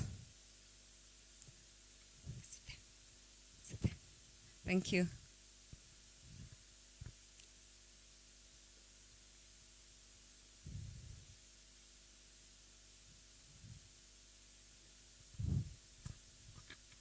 Mark, where is Mark? Our media from JQuat. The others. Okay, so which one belongs to who? Shelmith. Which one belongs to you? That. See, we are giving them properly and getting photos. Yes, you can take a picture, yes.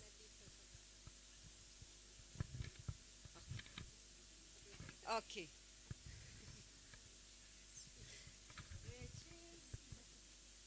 Thank you so much for the support and coming up today. Yes, thank you. Thank you very much for having us here. Okay. All the best for the rest of the day. Okay, thank you so much. We really appreciate it. Yes. Thank you. This is yours. You see someone else? Thank you very much. Yes. Thank you very give much. You like this. Like this? Okay. It's usually like this or like that. Oh. Okay. Usually like this, yes. Thank you so much. Thanks very much. So much for coming. And of course, thanks for all your work in the Pacific. So, Thank you so much. Okay, I'm going to see them off. You can be getting questions from the audience for this panel.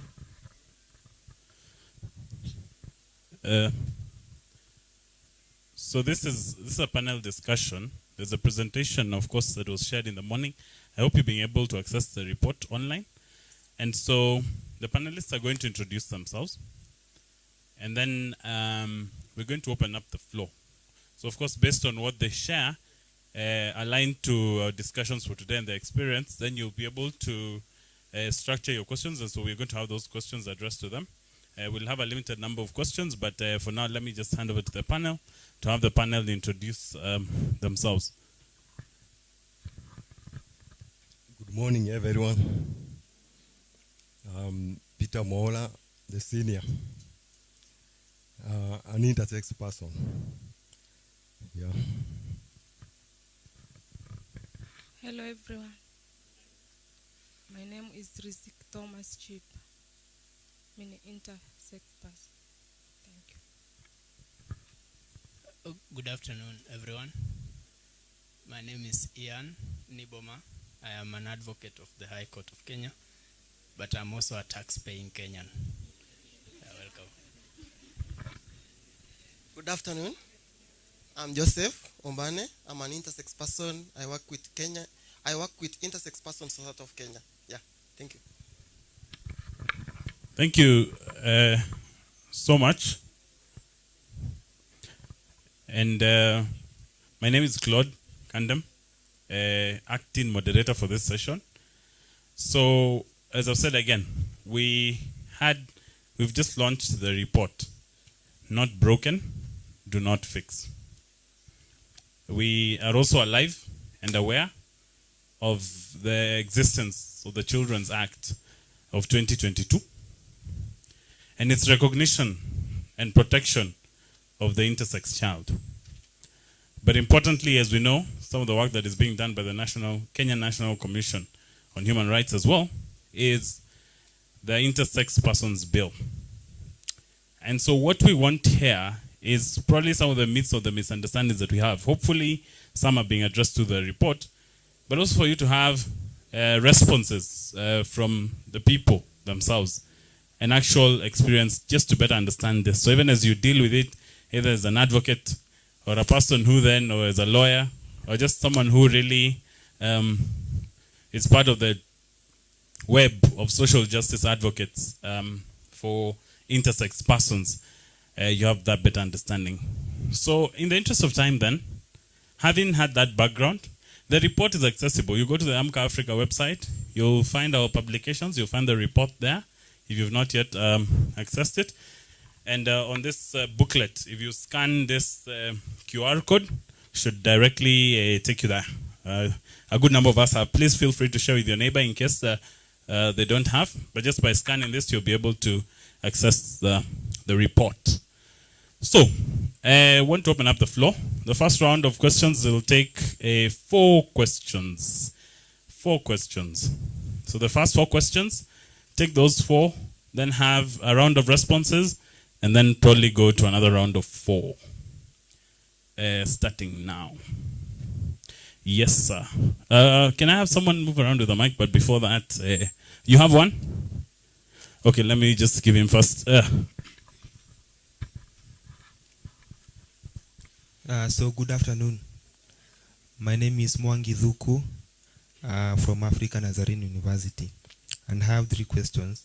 The first question is, for the intersex people, can they conceive and sire children like any other male or female? And if they can, do they still give rise to intersex, or they give rise to male or female? If there is any case, they do. The next question is, I would like to know the chromosomal makeup of the intersex, because we believe, like, for the male it's XY, for the female, no, for the female it's XX. What about the intersex people? Is it XY, XX, or what? Then the last question, is there an initiative to ensure that the intersex people their voice is heard in the society through maybe nominating them to the parliament, the senate, so that they can air out their grievances and be heard by the society and by the government. Thank you. Thank you. Thank you for your questions. And probably just also by way of providing guidance, happy to get questions, but of course those questions need not be, it's just, and I'm sharing because I probably had not shared that initially, they need not be intrusive or too personal, right? Don't ask a question that potentially if you're on the other side, you're not able to answer. But we are open also to provide clarity. So such issues will also be clarified. Yes, so your questions are being noted. I'm sure we'll get response from the team. Anyone else with a question? Quickly, so that we start getting the responses. MC, there's someone here. There's a hand.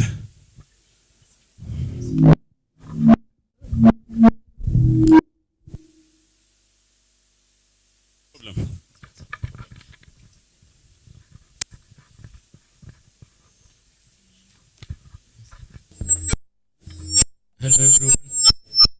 Hello. My name is Ryan.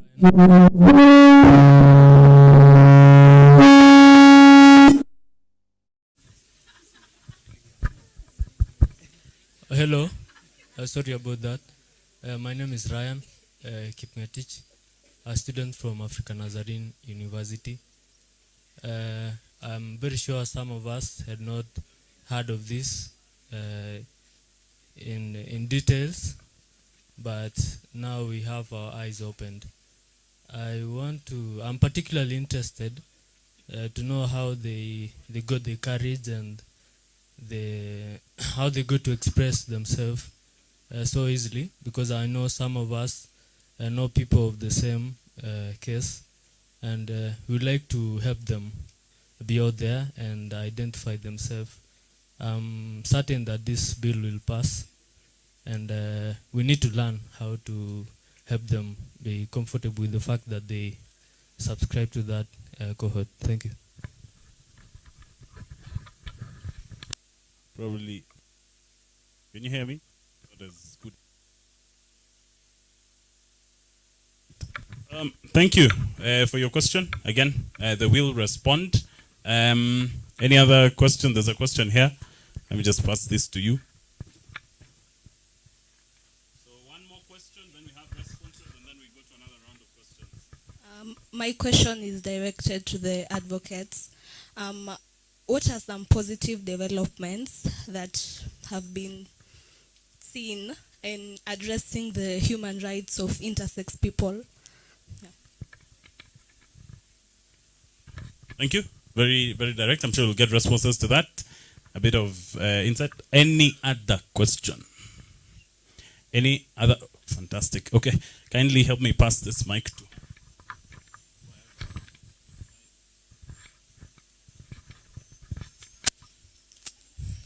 Good afternoon, everyone. My name is Anjay, come from Cooperative University. I have 3 questions. Are there medical risks associated with intersex conditions? 2, what do intersex and same-sex marriage debate have to do with each other? What evidence is there that you can grow up psychologically healthy with intersex genitals with or without normalizing surgeries?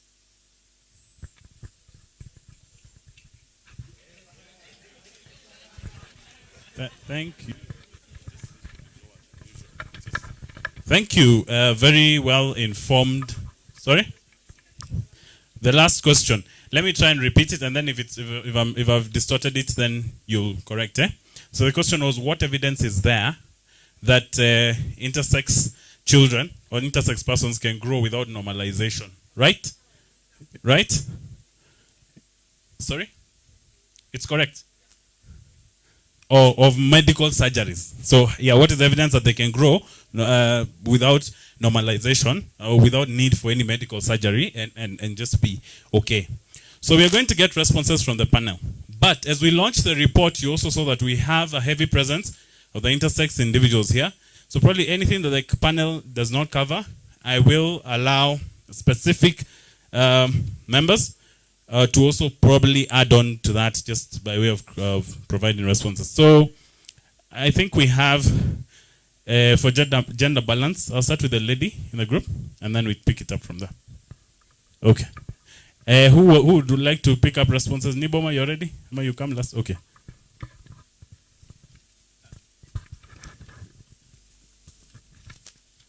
Allow me to stand.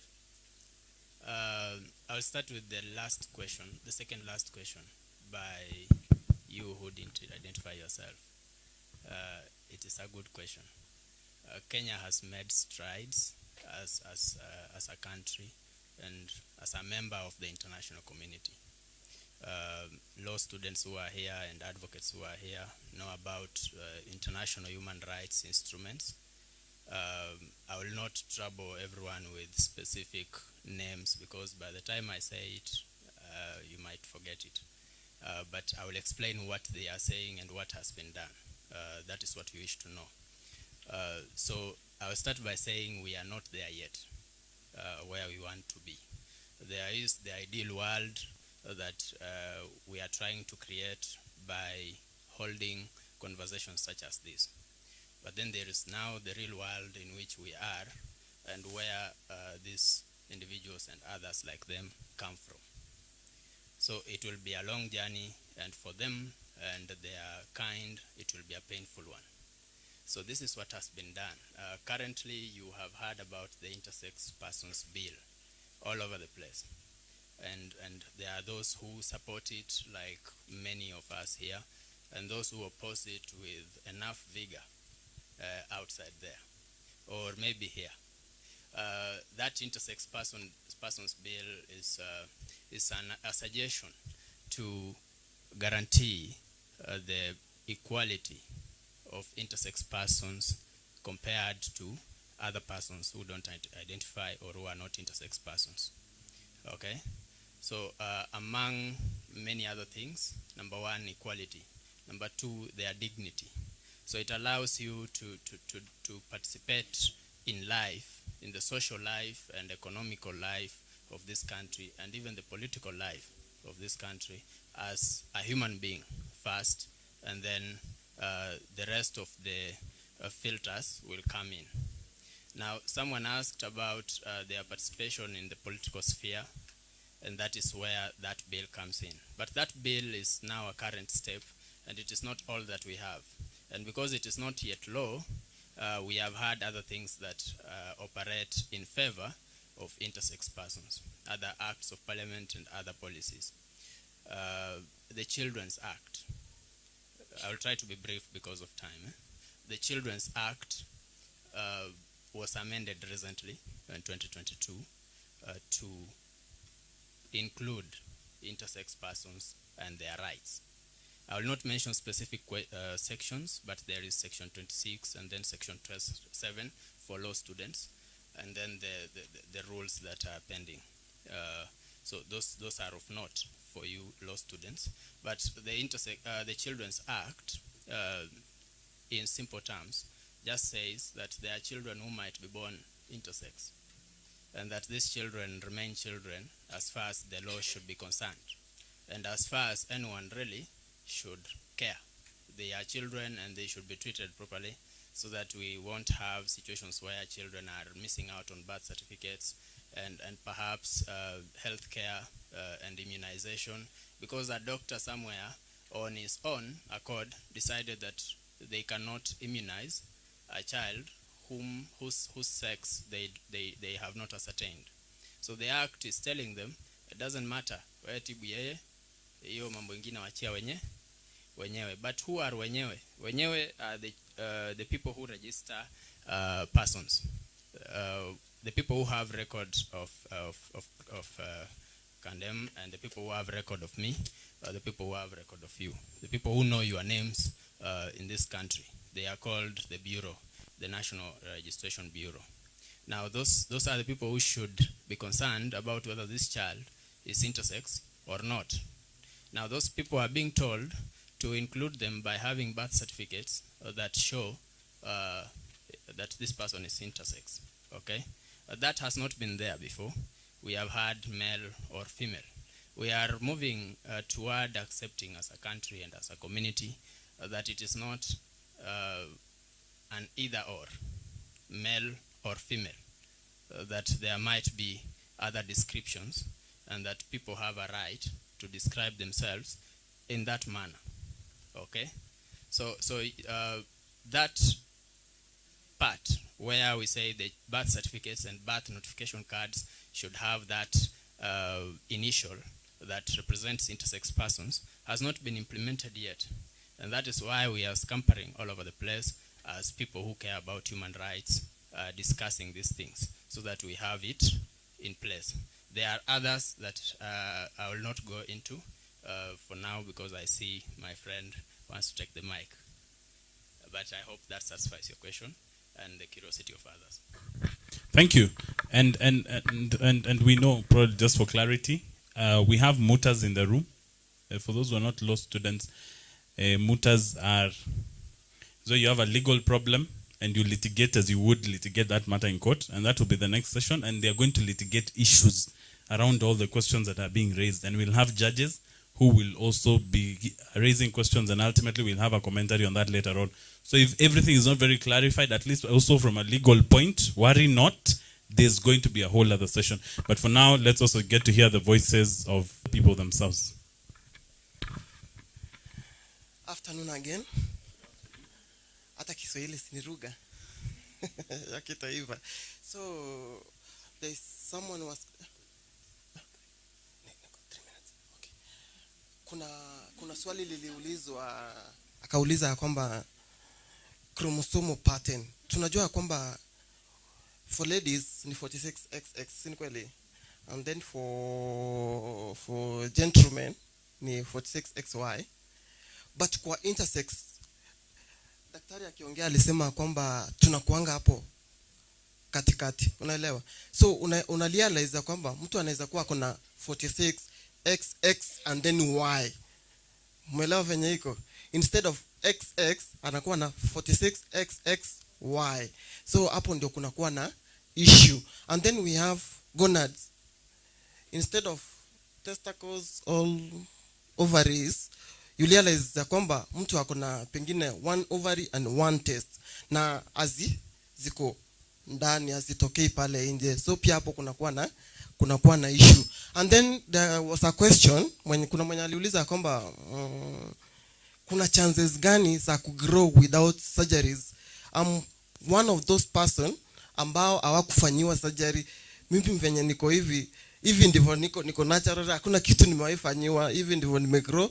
Hata kama niligrow kama msichana, but ukiniangalia kuna msichana ndani yangu kweli, hakuna. So niligrow kama msichana, hakuna surgery nimefanya. Sasa ndio nimejijua, hata nikitaka kufanya hiyo surgery naweza fanya. So issues hizo zinatokeanga. Sijui kama kuna swali lingine. Do you have another question nataka kujua zaidi?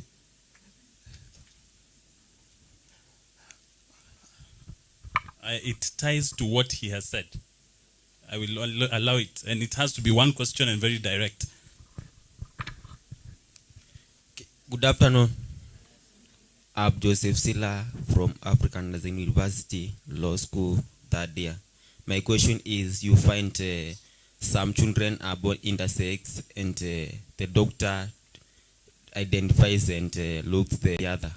And surgery is done to remain with a gender that is strong, and when this child grows up later, the one which was weaker becomes stronger. How is it dealt with at that stage? That is a dilemma that they face, but let him respond. So I want to say, unaona kwa mfano, napenda kutoa my own example. Sinilelewa kama msichana. What if wangenichukua hiyo surgery and then remove the other whatever? Ni nini ingehappen? Singekuwa ngumu. So I have my friends when walienda pengine that surgery and then wakaharibiwa, and then ukigrow ulilelewa kama msichana and then you grow, you are a different person. So hiyo ndio ina happen. That is why we have that Children's Act ya 2023. So hakuna daktari anaweza kubaliwa kwa sasa kufanyia mtoto yoyote surgery. So anawachwa, ana grow and then anajielewa, and then kama akitaka kwenda surgery anaweza enda, akitaka kukaa anaweza kaa pia. Thank you so much. Senior in the room. Good afternoon, everyone. mi nitaongelea juu ya vile kuhusu kuzaa I'm not sure kwa sababu sijaona mwenye alizaa. Kwa hivyo ni mimi mwenyewe nimekuwa na familia lakini walinitoroka juu niko intersex. Yeah. Sasa tunavumilia tu mateke kupigwa mateke kwa sababu tumevumilia. Nimekaa miaka mingi lakini ni a stigma, victimization and everything. Yeah. Swali ingine?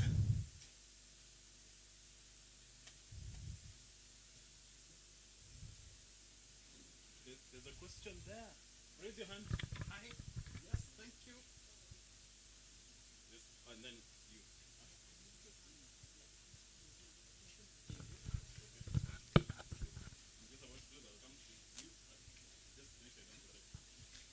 Good afternoon, everyone. Good afternoon. I'm Sophia Salim from Multimedia University. I'd like to ask, okay, I hope I'm not that intrusive. So you said about the certificate being changed into the intersexual, in the intersex, whatever. So I was wondering, like, if you are given a boy's name and then you grew up and found out that you are a she or her, so do you get the chance of changing the name? And also, how do you come to identify if you are he or her? He or him or she or her. Thank you.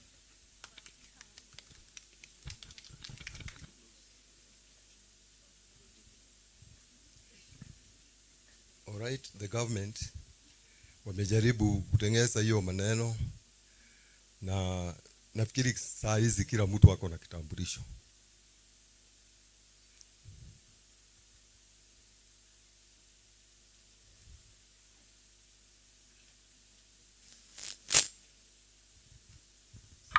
So thank you.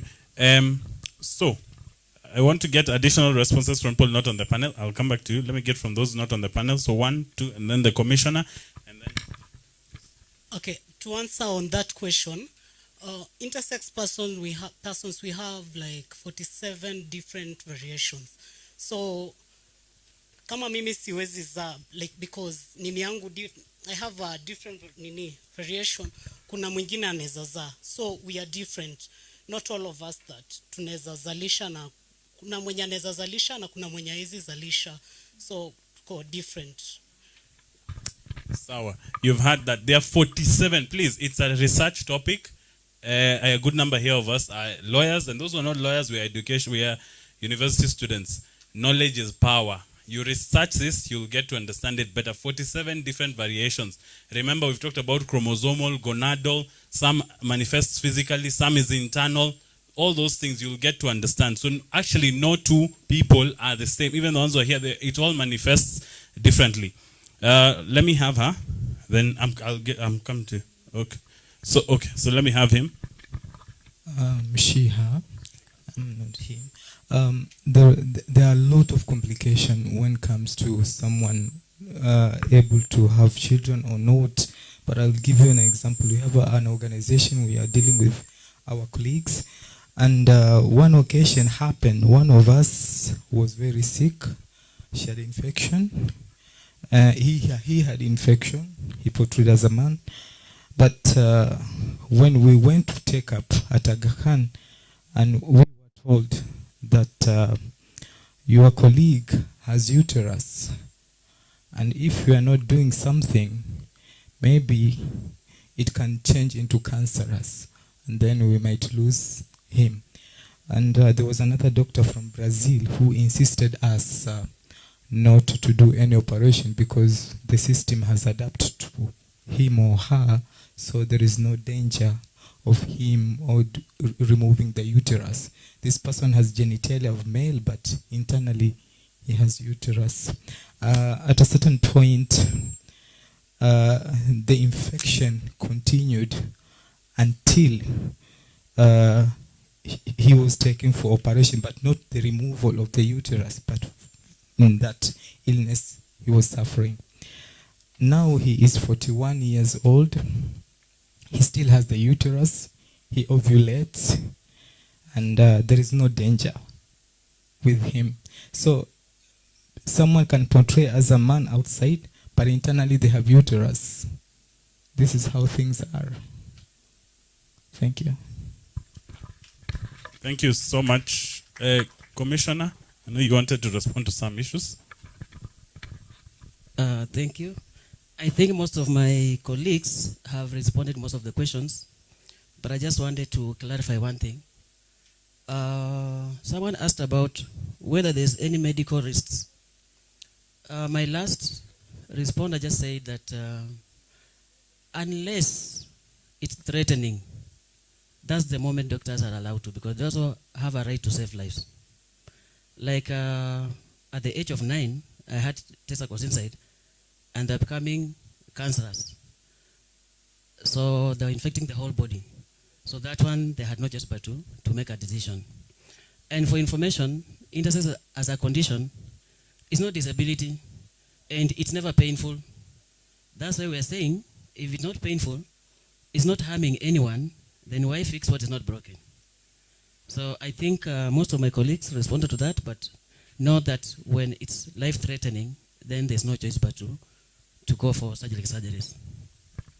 Thank you. In the interest of time, we are going to... Okay, I have to accept one question from this group. It's not a question, mine. It's just a comment to Commissioner from what you've said. I'm deaf. My name is Josephine. At times we are saying like intersex is not like disability. What about as there is something?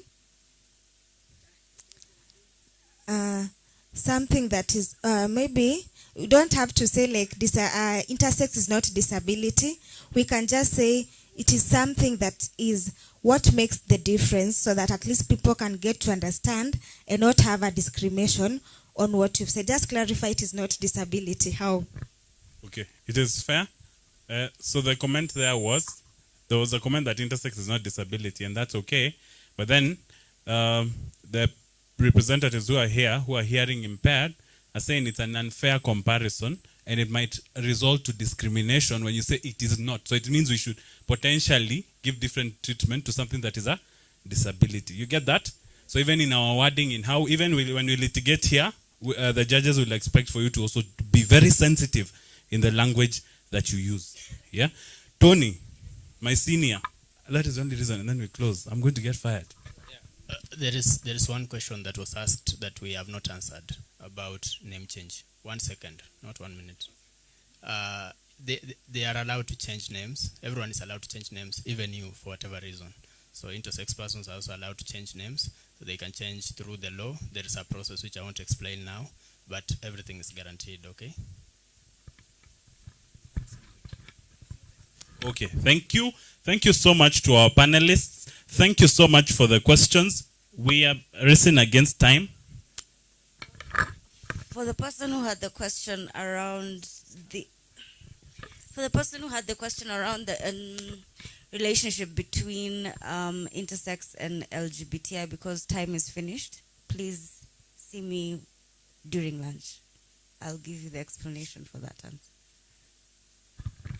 Thank you. We are done with this session. Shelmith, where are you? It's your session now. Thank you so much to our panelists. Thank you for your time. We really appreciate. And feel free to engage them. Feel free to pick their mind. Feel free to ask questions. What you're not allowed to do is ask very personal and invasive questions. If you on that other side could not answer that question, if I asked you, then please.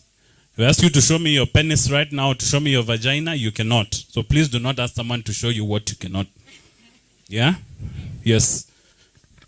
Okay, thank you so much for that session. You have learned more, okay? But the other thing I would like to tell you is that Since you woke up, have you just been thinking about what you have in between your legs? Have you? Have you even thought about it? What do you have about from another person? Human beings, we are more than our reproductive organs, our genitals, okay? The problem is, when we are speaking, let's say, about an intersex person, we forget this is a human being who wakes up like you, goes about life, goes to school, goes to work, goes to do things, who has this, and we reduce them to one thing, genitals. That's why when you're some of you, when you're given an opportunity to ask very serious question, all you're interested is the genitals. Please, just know that we as human beings, some of us have not even thought about our genitals for a long time. You don't even know how it will look like. Nani yako? Isn't it? No, sometimes we just need to be serious. Sindio? Sindio? Yes, exactly like that. So, let's look at human being as a whole human who has all this full life, and we talk about issues. We talk about, there are so many persons who are like female sex and male sex, and they can't give birth for one reason or, and there are many, and they are increasing in number, as we have seen the fertility list, the fertility rate. So, it's not just about a better to give birth, they're going to give birth. There are so many people who don't do it. That thing with those who don't do it, and they can do it. So we don't reduce human to just one element of their lives. They have a whole humanity. So you look at a human being from a whole humanity. So tuko sawa? Tuendelee ama tusiendelee? Tuendelee, munaongea tuendelee. Nyinyi jamani, mkikula lunch mtabadilika ama mtazidi? Mtabadilika? Mko serious? Mtabadilika ama mtazidi? Nitashrap tu ndio mtacheka. Saa hii tu.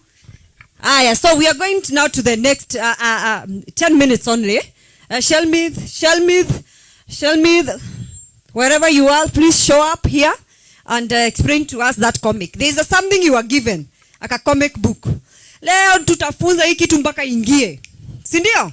Hebu fungua yako uone hiyo story kwa hapo ndani. 10 minutes. Then we start the moot.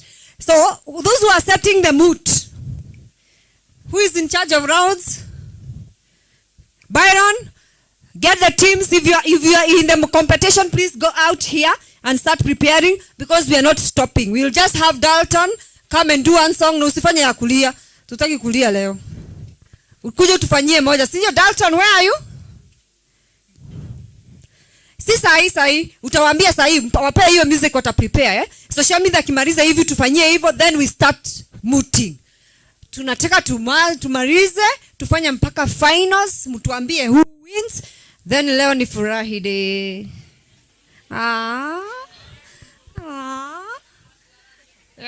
Leo ni Friday, tuende home mapema, si ndio? Ama tuendi home? Sawa, tuende kwenye tunaenda, si ndio? Sawa. So people who are in mooting, please go outside. Byron, get your team here. We don't want to waste time waiting we are starting to sort out things. Tony, I think you should be out there with the people who are mooting, so that we don't waste any minutes to start the teams. They already know who are starting. Thank you so much. Shelmith, introduce yourself. Tell us what you do, what you like, whether you are an intersex person, and where you work. Yes, then you tell us about that book, right? Thank you. Hello, good morning. Oh, bado sijaamka.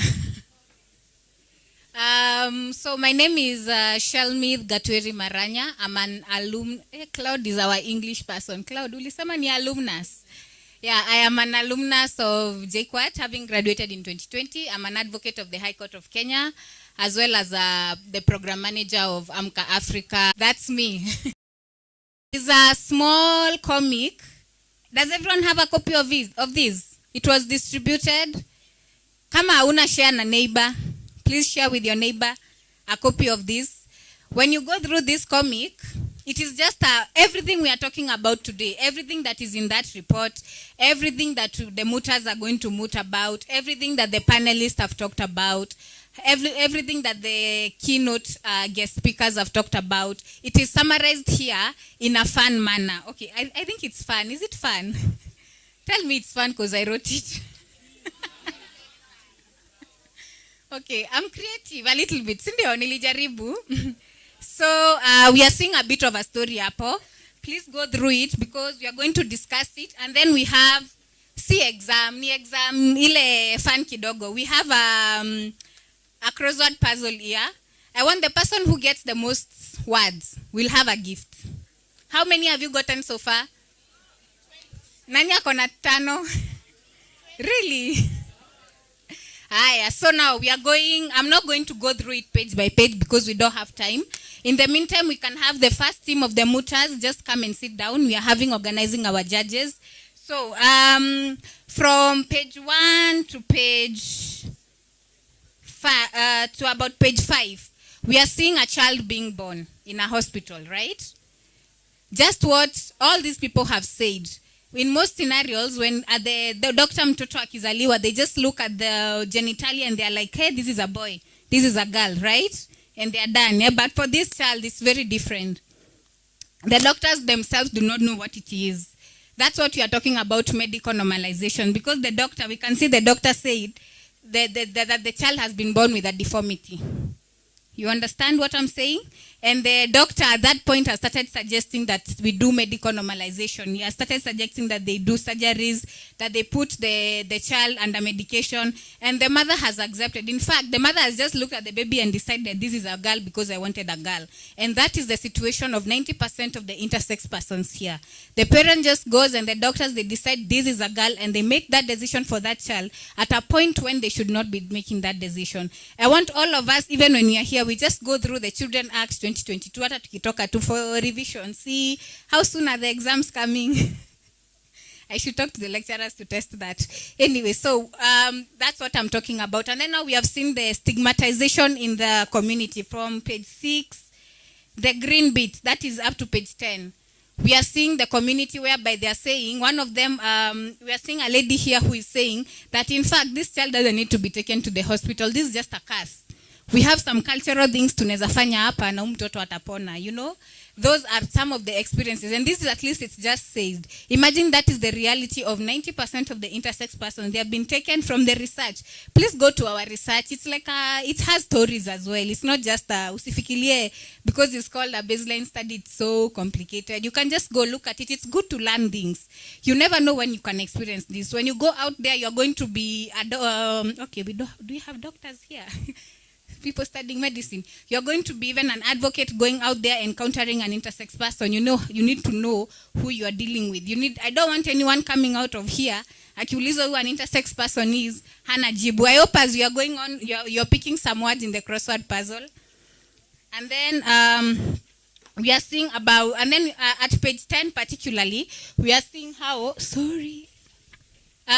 we are seeing how these things are making this child, this aspect of being subjected to corrective surgeries, being subjected to a childhood whereby they are taking medication, where they are not even being informed what is this medication about. They are not giving consent to any of these procedures. We are seeing this child's education being affected. That's what Milka was saying about the commissioner being very lucky to be an intersex person who has been learned up to this point and has gotten such a position. Majority of them, actually, when they are in the rural areas, the stigmatization is so big, they don't get an opportunity to even go to school. Some of them spend their whole of their childhood at the hospital, just being corrected when it's so unnecessary. And then we are seeing us from page 11 to 14. We are seeing, up from page 11 to 14, we are seeing now, 20 years later, this intersex person, what the Children Act 2022 is trying to prevent. The intersex child now, he's all grown up. Do they identify, they were brought up as a girl. Do they identify as a woman right now? No, that's what we are seeing, right? But remember all those corrective surgeries that were done. Despite all that, all these surgeries, what medical impacts are they having? We'll have more stories in and these are real stories, real life experiences of the respondents who took part in our research. So, and then now, what lessons have you learned from this? Usiangalia Mwakenya iko hapo nyuma. Najua kuna Mwakenya, but what lessons, just 1 or 2 persons? Anything that you have learned from this comic? You can, if you didn't get a chance to read through it, ndani sana you can read through it. Any lesson? Hakuna kitu tumefunza. Should we go home? Any lessons? Gladys Mudhoni from JQuat campus, main campus. What I've learned is that, as the theme says, not broken, do not fix. When the child is born intersex, don't alter. It is God's creation. And God says that He created us wonderfully, so you don't have to alter or change anything about the child. Thank you. Okay, thank you for that. Any other lessons? There was a hand here. You sure? Okay, any other lessons, backbenchers?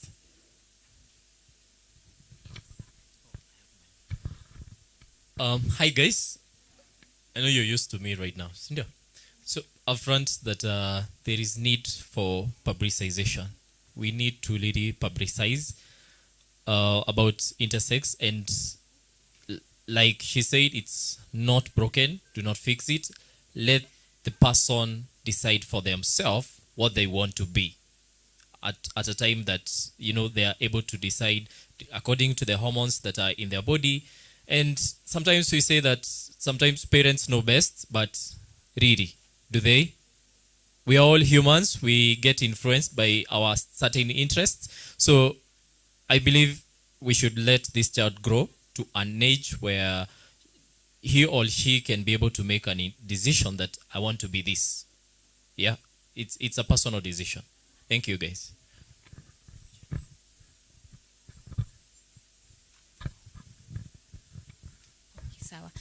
Any other final lesson before we also we are going to do a bit of auction of who has the greatest number of words. We'll give them a gift. Tutaona tu sahi.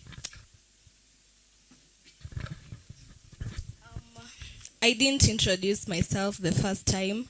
I'm Nekesa. I'm from JQuat main campus. I think what I've learned, maybe in future, ata sahi nikienda ku create awareness somewhere about the intersex and stuff, I have some knowledge that when someone is born intersexual, it's not right to decide for them, and you should not be in a hurry to settle for a surgery. That person has the right to decide for himself or herself. Yeah, itanisaidia pia nikienda ku create awareness anywhere I'll go. Thank you. Any last person from the back benchers? Amna komi kuko nyuma? Okay. I'm small. I'll get there. So what I've learned is, first of all, the human body is very complex, and so it's very important for us to use the correct language. If you do not know what it is, if you do not know what you're talking about, it's good for you to ask. Okay, thank you so much. So how many words have you found in the comic? Nani amepata 51? Wewe umepata ngapi? Umepata ngapi na utatuambia? Umepata ngapi? Na wewe umepata ngapi? Na ule wa huko nyuma? 30. 51 is our winner. Ebu 51 come.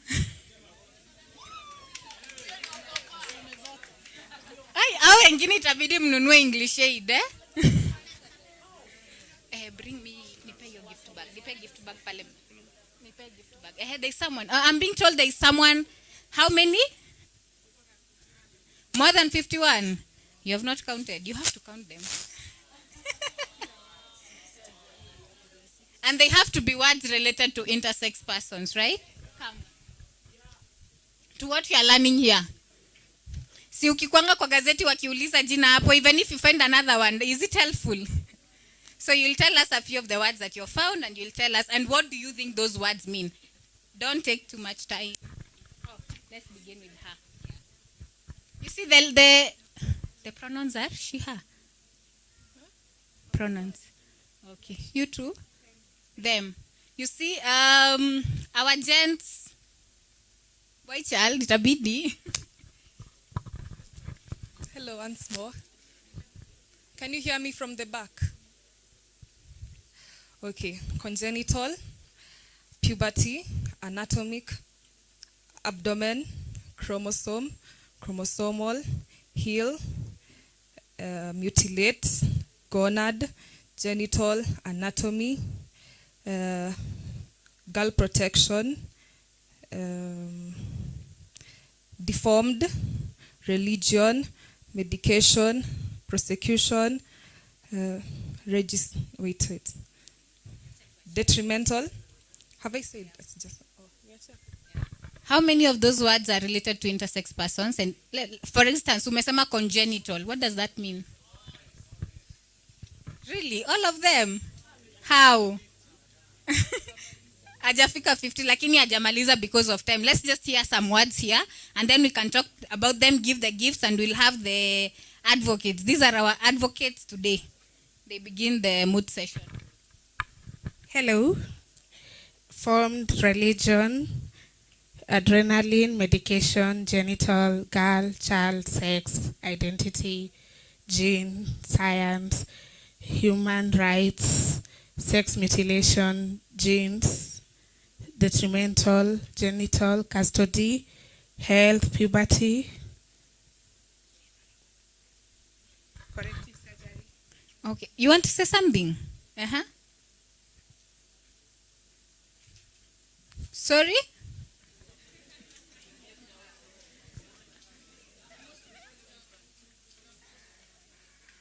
Corrective surgery, right? They have said corrective surgery. Wewe ni wale wa kwenda na lori kuchallenge elections. Okay, so as I promised, I keep my promises. We are gonna give gifts. Niliona sijui kupeana gifts mimi, so here's your gift. Thank you. Okay, so that's it. You can keep finding. Labda unaweza kuja uongee na mimi vizuri nikwambie, hey, wewe umepata 100, we can reconsider, si ndio? Okay, so now we are going to go ahead to the mood session. We'll have our court bailiff take over, tell them how much time they have, and then we'll give the mic to the judges. Please stay in. This is so much learning as well. You are also our judges. You are with the people, right? Munaweza sema yenye judges wamechagua si huyo, si ndio? So please let's pay attention. Let's keep let's stay in this tent as well so that we can finish this session. Good afternoon. My name is Eda Ayuma. I'm a member of AMCA Africa and also an alumnus of JQuat. For our teams today, on our right-hand side, we have the applicants. That is team AA07. On my right-hand side is team AA02. They'll be our respondents for the day. For a moot is more like a court simulation. That is for those who do not know.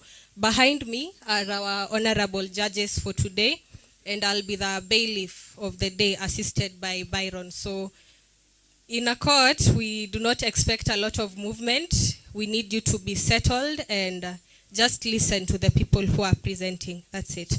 I'll hand over to the judges now. All right. So you're in court. Presiding judge.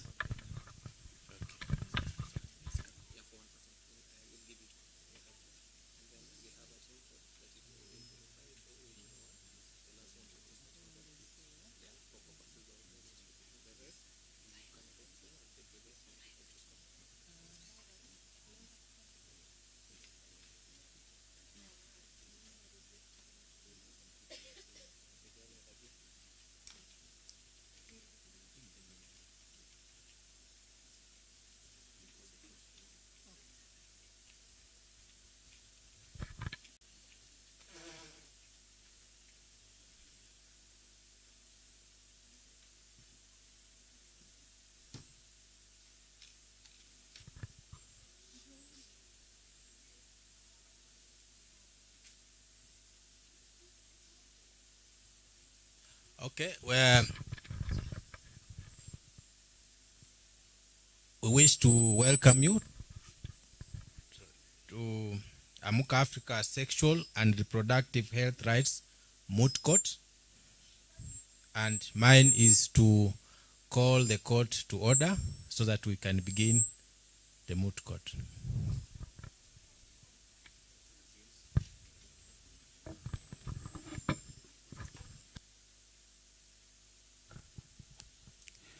Honorable judges, distinguished guests, members of the audience, may it please this court, my name is Maroro Sam.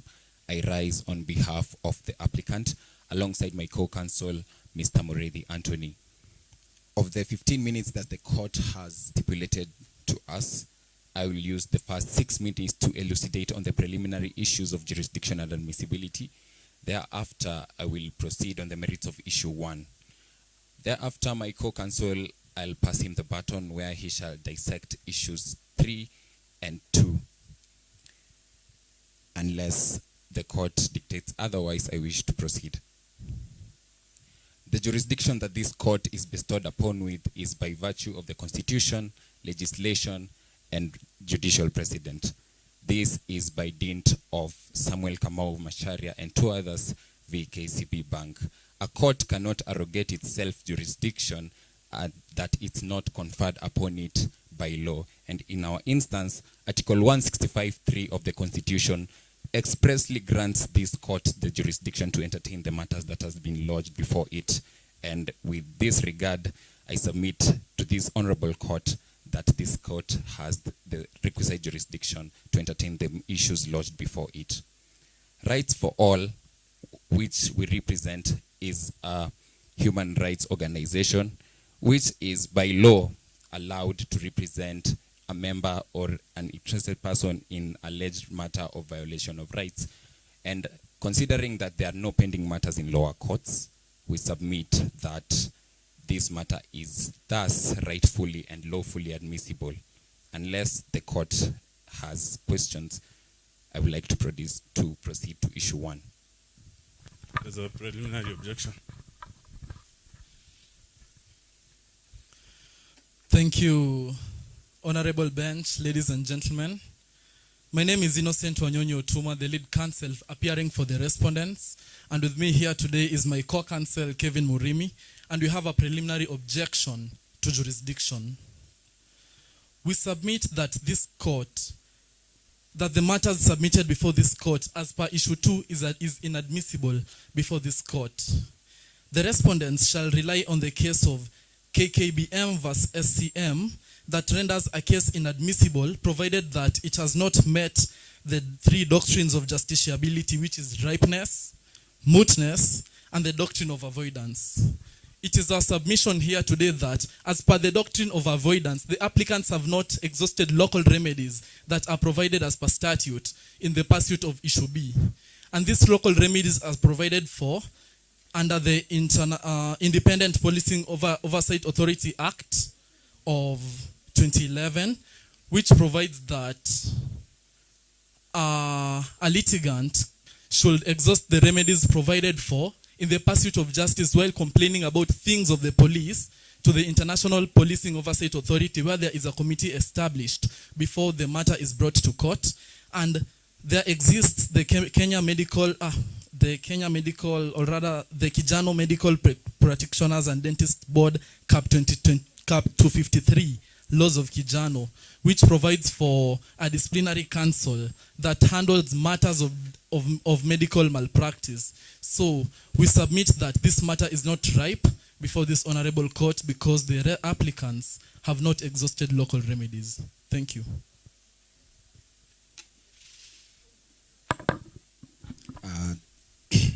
In response to that concern, I would like to submit to this court that this matter is not merely a legal matter. It is a matter that extends to the broader realm of public interest, and it touches on the critical issue of infringement of the Bill of Rights. And we're all aware that when matters, the High Court has expressed jurisdiction to handle matters that talk about human rights violations and human rights infringement. IPOA Act that provides for the commission that should look into the disciplinary issues committed by any member of service. They are specific and they say disciplinary issues. IPOA's power to investigate into complaints of members of service is more of an internal authority. That is like the applicant is coming to court saying that the police are immune to prosecution. Unless the court avers otherwise, I'd like to submit on issue 1. Thank you.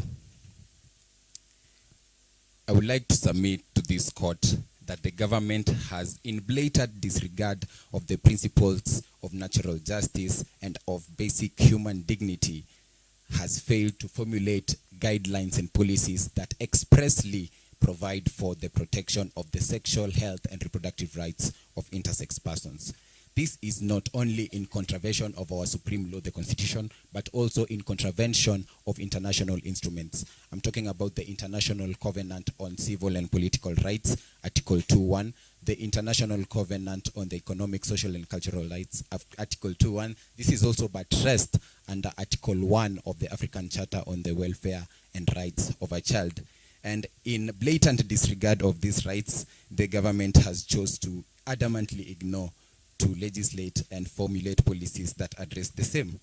There lacks a proper policy or guidelines that would have protected Buni from being subjected to involuntary corrective surgery. Had this provision been put in place, Buni would not have suffered the aftermath that he did, that led to the complication of his genitalia. Your Honor, the lack of providing legal recognition to Buni was again perpetuated by the government because it lacks policies, it lacks guidelines, because it is the government's duty to take legislative duties and undertake any measures necessary in full realization of the social economic rights of intersex persons included. To our sadness, the government is sitting on their backs. The government is sitting watching as other jurisdiction, other countries making efforts, making strides in protecting the rights of intersex persons. The question is, when will the plight of these marginalized communities be alleviated? I submit to this court that the constitutional promise of dignity and equality to all humans, to the intersex persons, is just but a distant dream, a fallacy to say the least. And we implore this court to issue precedent that reverberates far beyond this courtroom and finds the government, holds the government accountable by failing to formulate policies and guidelines that touch on the sexual and reproductive health rights of intersex persons. Unless the court avers otherwise, I wish to pass the baton to my co-counsel. Sorry, Council, which policies do you have in mind that the government failed to formulate? Thank you. With regards to the infringement of rights that Buni faced, talk of Buni's sexual harassment in prison.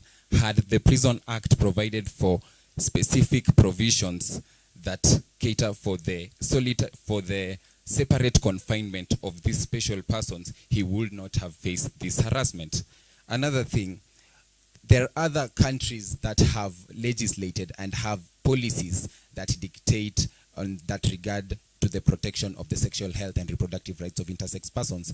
For example, in Malta, for example, Germany, for example, Australia, they have even introduced the I gender sex marker in their birth certificates. Where is Kijano? Kijano's government is sleeping on its backs. It is sleeping on the taxpayers' money by failing to protect these rights. And in thus, I implore this court to find them in violation of the Constitution, which is our supreme law of the land. If that answers your question, I wish to pass the baton to my co-counsel.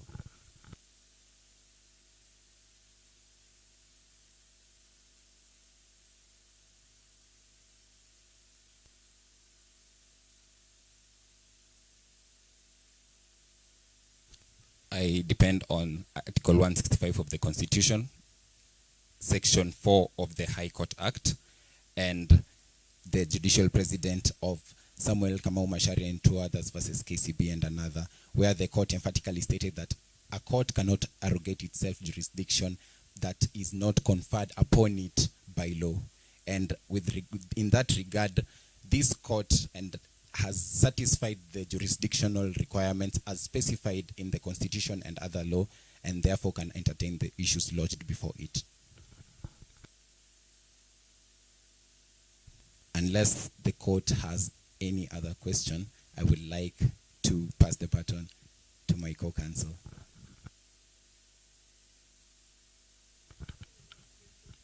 Yes.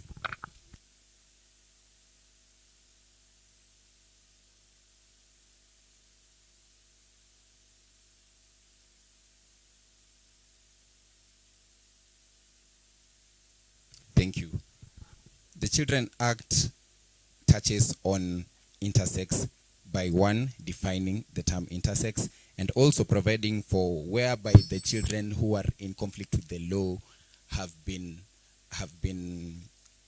arrested or have been confined. It has provisions whereby they are accorded special treatment.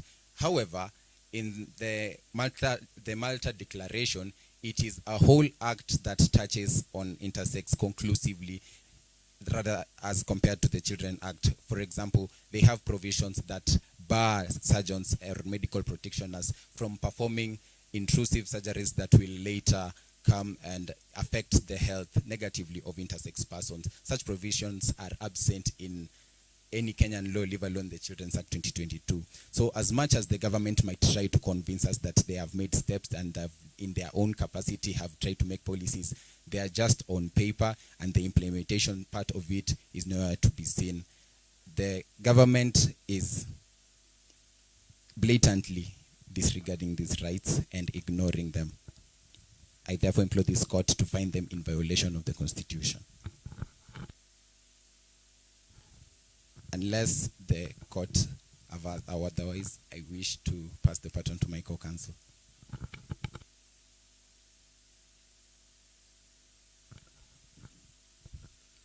Presiding Judge, honorable members of the bench, good afternoon, and may it please the court. My name is Murithi Anthony, as already introduced, and I'm counsel for the applicant.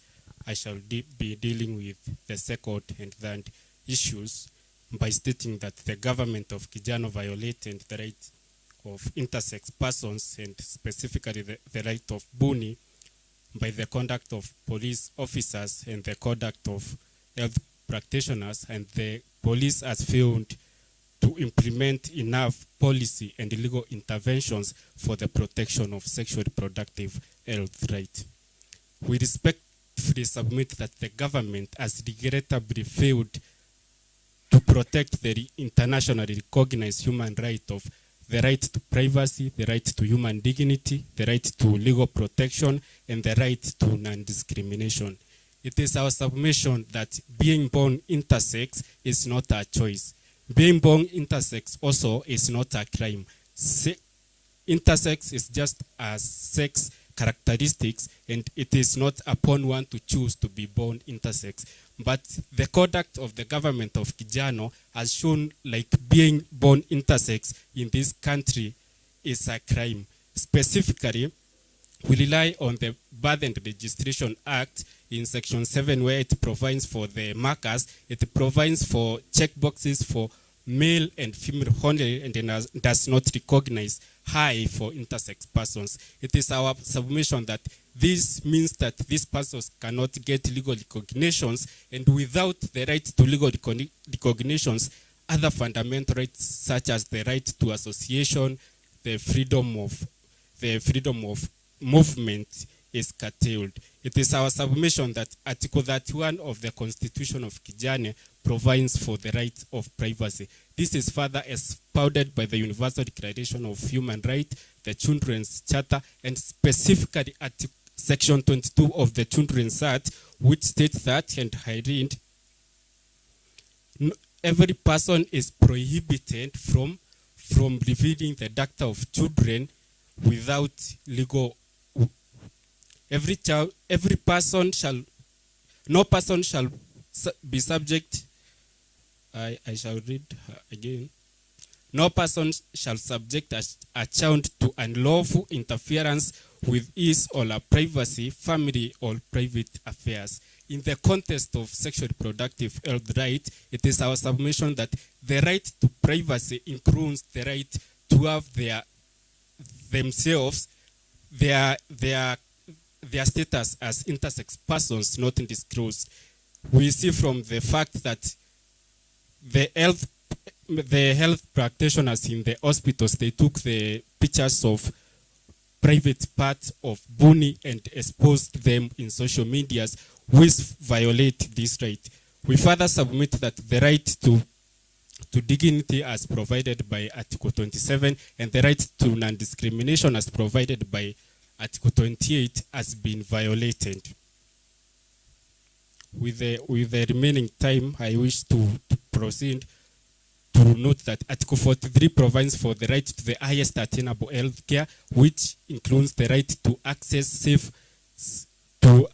the right to access in contraceptives and family planning, and the government failed to provide contraceptives, whereby we see that Buni could not find condoms that fit his genitalia. Therefore, he engaged in sexual intercourse, which led him to contract HIV/AIDS.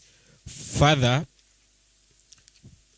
we implore this honorable court to wield its discretion with wisdom, for it stands as the only defender of the right and dignity of intersex persons. We plead with this honorable court to remain acutely aware that Buni is just one case, but he represents several other intersex persons who face burdens of societal prejudice simply for being unique. May the beacon of justice shine forth undiminished. We rest our case. Unless there are further questions, we wish to rest our case.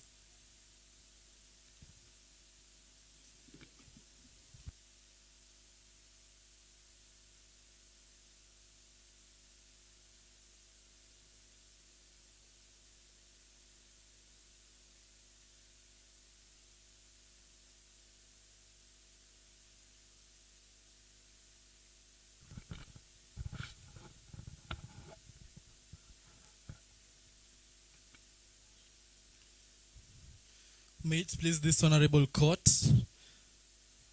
My name again is Innocent Wanyonyi Otuma, the lead counsel for the respondents. And I shall introduce my co-counsel, Kevin Murimi, also appearing for the respondents. I shall take 7 minutes to tackle, to again reiterate on the issue of jurisdiction and to tackle issue A. And my co-counsel Kevin Murimi will take 7 minutes to tackle issue B and C, and we shall reserve 1 minute for rebuttals.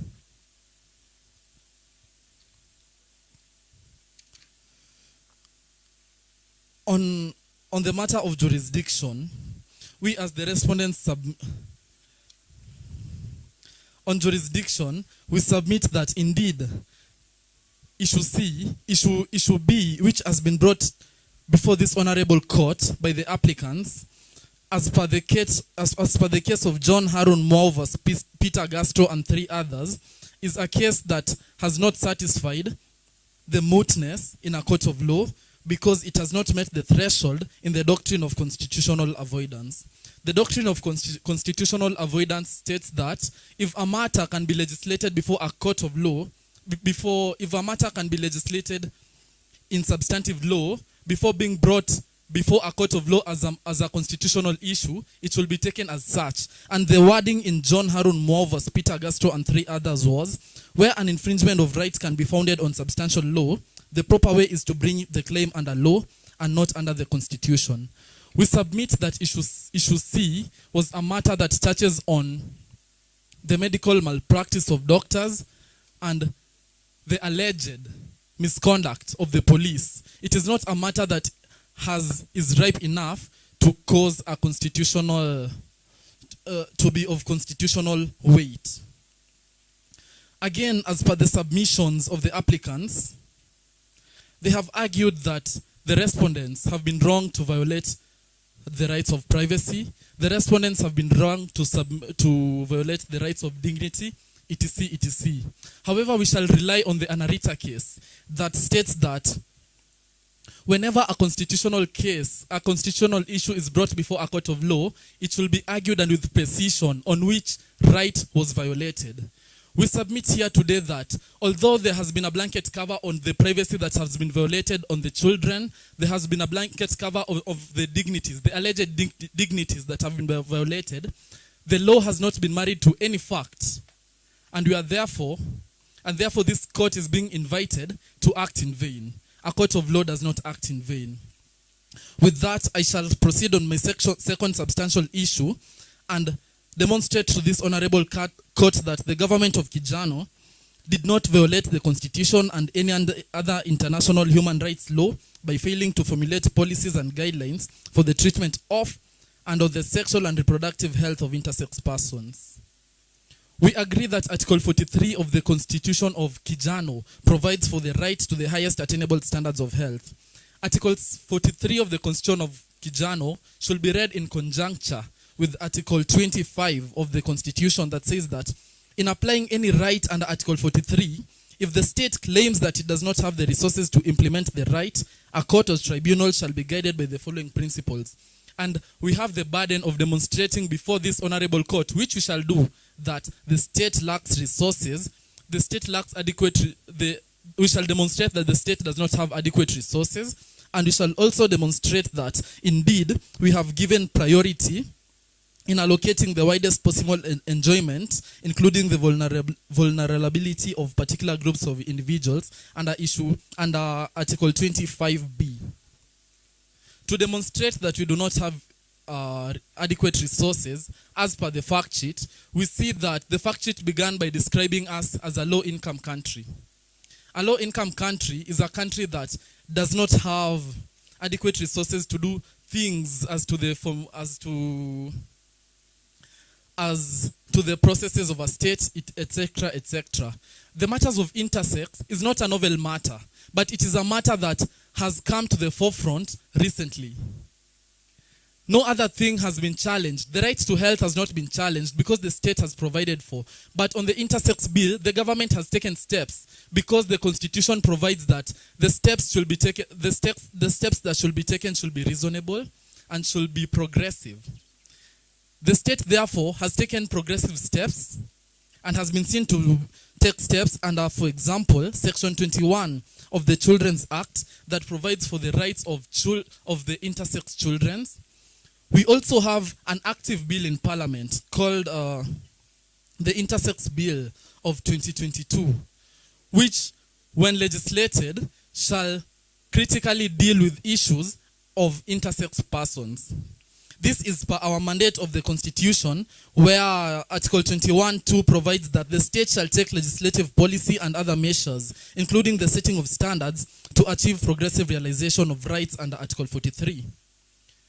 In my conclusion, before I cede the ground to my fellow council, we submit that indeed the state has done enough. The state has taken reasonable steps in the achievement of the progressive rights, of the progressive realization of the right to health, and the state has therefore upheld the Constitution and international human rights law on the treatment and had formulated policies that guide the health of intersex persons.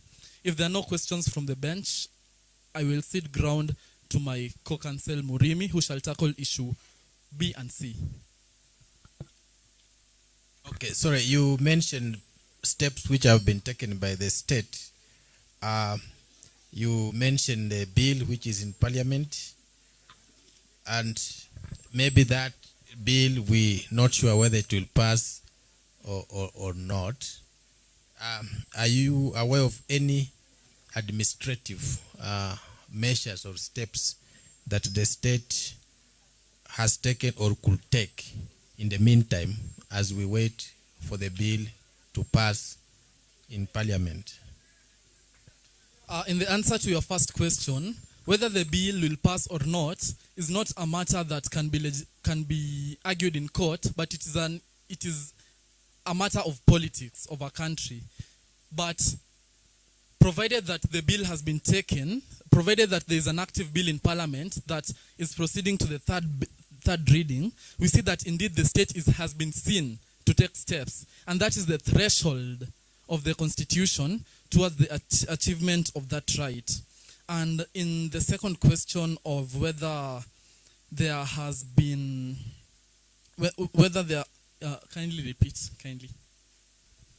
Any measures, of course, outside Parliament that the state has taken or is taking to address the concerns of intersex persons, even as we wait for the bill, or there are no such measures that the state has taken?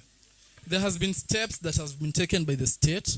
For example, the court ordered a census on the intersex persons to be taken so that the state can have an adequate database of the people, their number, who they are, and where they are from, so that even in the implementation of many other rights, including the right to health, these people can be taken into consideration in future. They shall not be neglected.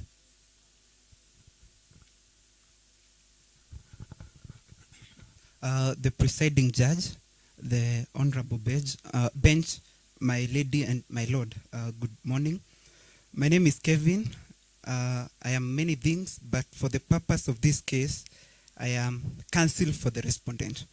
I'll be dealing with issue B and issue C, which is whether the government of Kijano, through the conduct of the police officers and the staff of public hospitals, violated the Constitution or any international human rights law by denying Buni his sexual and reproductive health rights. And then the other issue of whether the government of Kijano violated the Constitution or other international human rights by failing to protect, fulfill, respect, and the sexual reproductive and sex reproductive and health rights of intersex persons.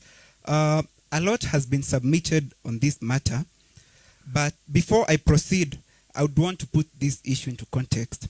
The applicant, who is Buni, and in putting this issue into context, I look at the timelines in which the matter exists.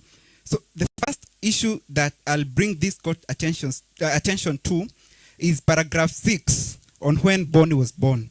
And then I'll marry it with the law and then make my submissions in relation to that. So Buni was born on 4th April 2003.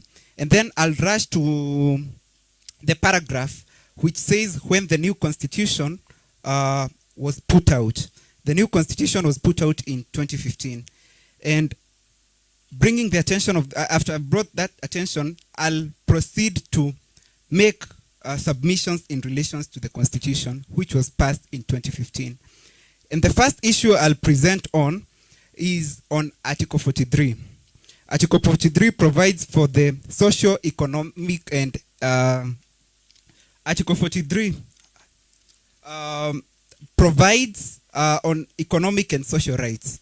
And in that, we have the health rights. And then Article 20 provides, Article 21 exemplifies these positions by saying the state shall take legislative, policy, and other measures, including setting the standards to achieve the progressive realizations of the rights guaranteed under Article 43. And then in looking at the exact issues which we'll be dealing with, that of the staff of public hospitals, I'll point out to when Buni was born, and that is why I brought the attention of court to this. Buni was born when we had the old constitutional dispensation. And in that old constitutional dispensation, there are things which were not captured. And such things include the rights which were brought under Article 43. And that is why the constitution, the new constitution 2015 was so important to everyone, including the progressive realizations of every person's right, including the intersex persons. So in making the submissions on whether the nurses, when Buni was born, the fact that they violated the right to privacy, that cannot be brought in relation to retrospective application of law. In as much as we do not have the constitutional dispensation of that time, the right to privacy was not as captured as it's captured in this constitution. And in that, in going to the other, when Bonnie went to the hospital, the nurses putting the photographs in social media, the law allows for innocent mistake. And in innocent mistake will draw the court of the attention of the court in the nurses policies, the code of conduct for nurses in Kenya. And then in that we'll point out that the one of the issues which nurses in doing their in conducting their issues, they should have they should be bound by the principles of professionalism, nurses' responsibility, and that includes the issue of confidentiality, which we are not in dispute in this matter. But then, where there is no law binding this, and where the nurses, and there is also the Hippocratic Oath, which provides that in conducting business, a medical practitioner will look at the best interest of the patient. And the best interests of the patient are not defined by law. So we go to areas or jurisdictions which have defined this position. And one is the Australian Conduct for Nurses, which says, or rather, let me start with a case law, which says that in relation to the right to privacy under Article 31, and also marrying this with the fact that it's not one of the rights which cannot be limited under Article 5. In marrying this fact, the court said in the case of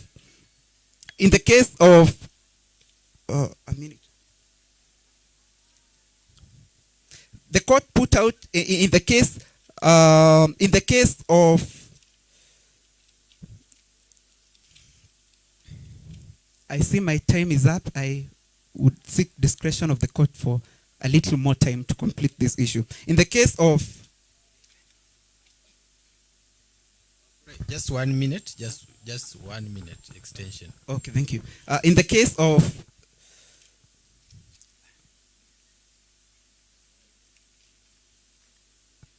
let me read out the judgment, or let me explain what the court said in that case. They said that whereas medical practitioners or anyone who is bound by the principles of confidentiality has that right to the patient, the law may provide instances where that right can be deviated in the interest of the public. And we submit by, in as much as this was an innocent mistake by the patient, by fact that the images were put in social media, it was in the interest of educating the public. And then in limiting that right, the court have said that whereas the right is existent, or the medical practitioners may abrogate this right, the identity of the person should not be put in public. That is the only limitation in jurisdiction which have dealt with this case. By fact that Buni's identity was not put in the public, it means that there was no derogation of this right. If there are no questions from the bench, I wish to cede the floor. Okay.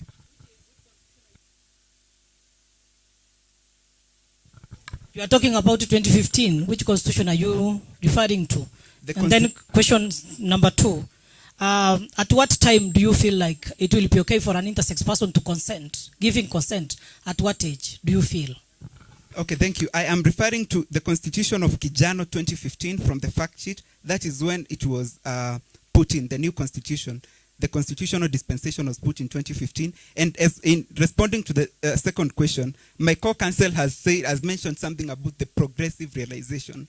And he has mentioned that Article 43 of the new constitution 2015 has already made policies for progressive realization. Yes. So I feel the time for consent, the leniency of that has been provided in the constitution by giving a leeway in Article 21, sub-Article 2, for the legislative approaches or policy guidelines which can be formulated by any person. It must not be the parliament in relation to rights of the intersex persons.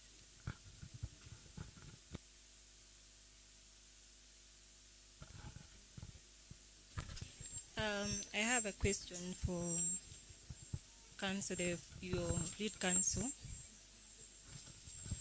Counsel, are you admitting the state's failure to take steps to protect intersex persons? Because you said the intersex person, issues are new issues. And then you said now the government is taking steps to address the issues that are being raised by intersex persons. Are you admitting the government's failure to protect intersex persons? Thank you, Honorable Judge.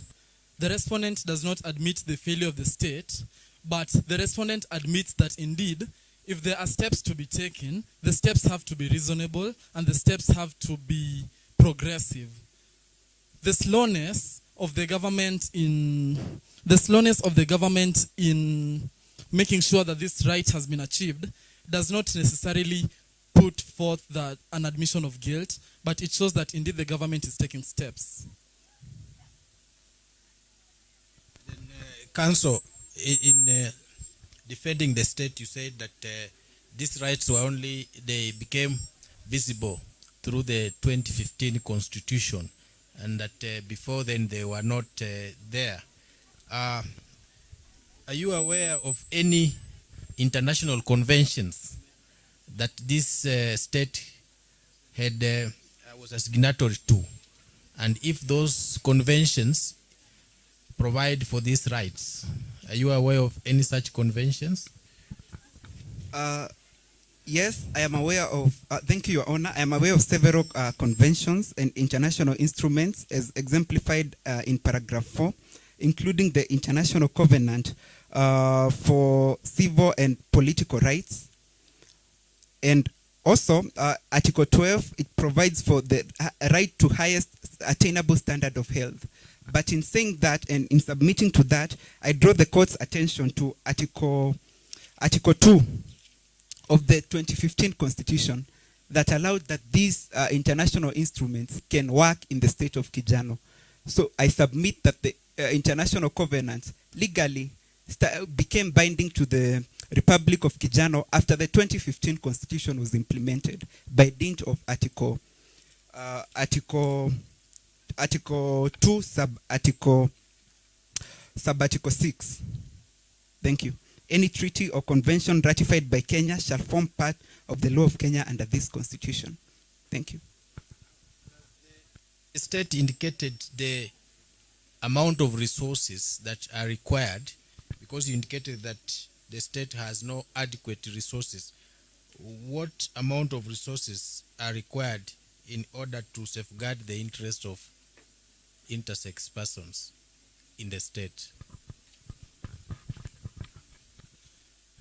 Thank you, Honorable Judge. I will assist my co-counsel in the answering of that question, and I shall guide this court to Article 25C that says that the court, tribunal, or any other authority may not interfere with a decision by a state organ concerning the allocation of available resources solely on the basis that it would have reached a different conclusion.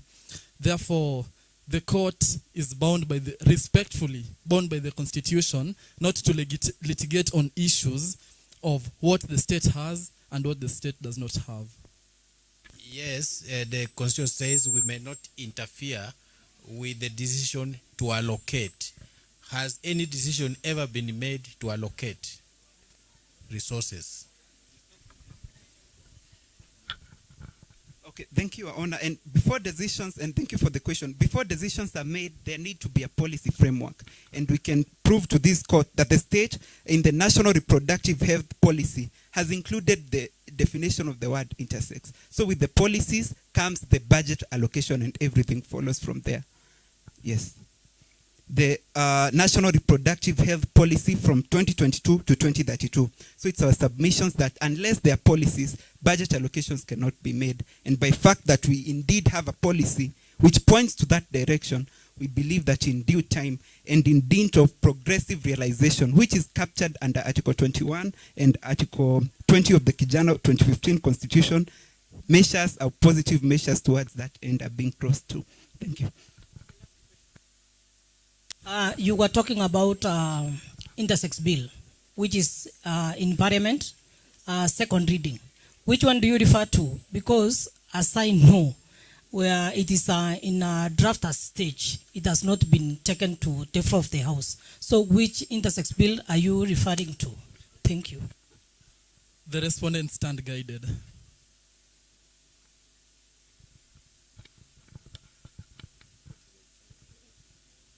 The applicants, you have 41 seconds to, you've not completed your time, so you have 41 seconds to finish your arguments. If you want to proceed, you can only do that with leave of the court.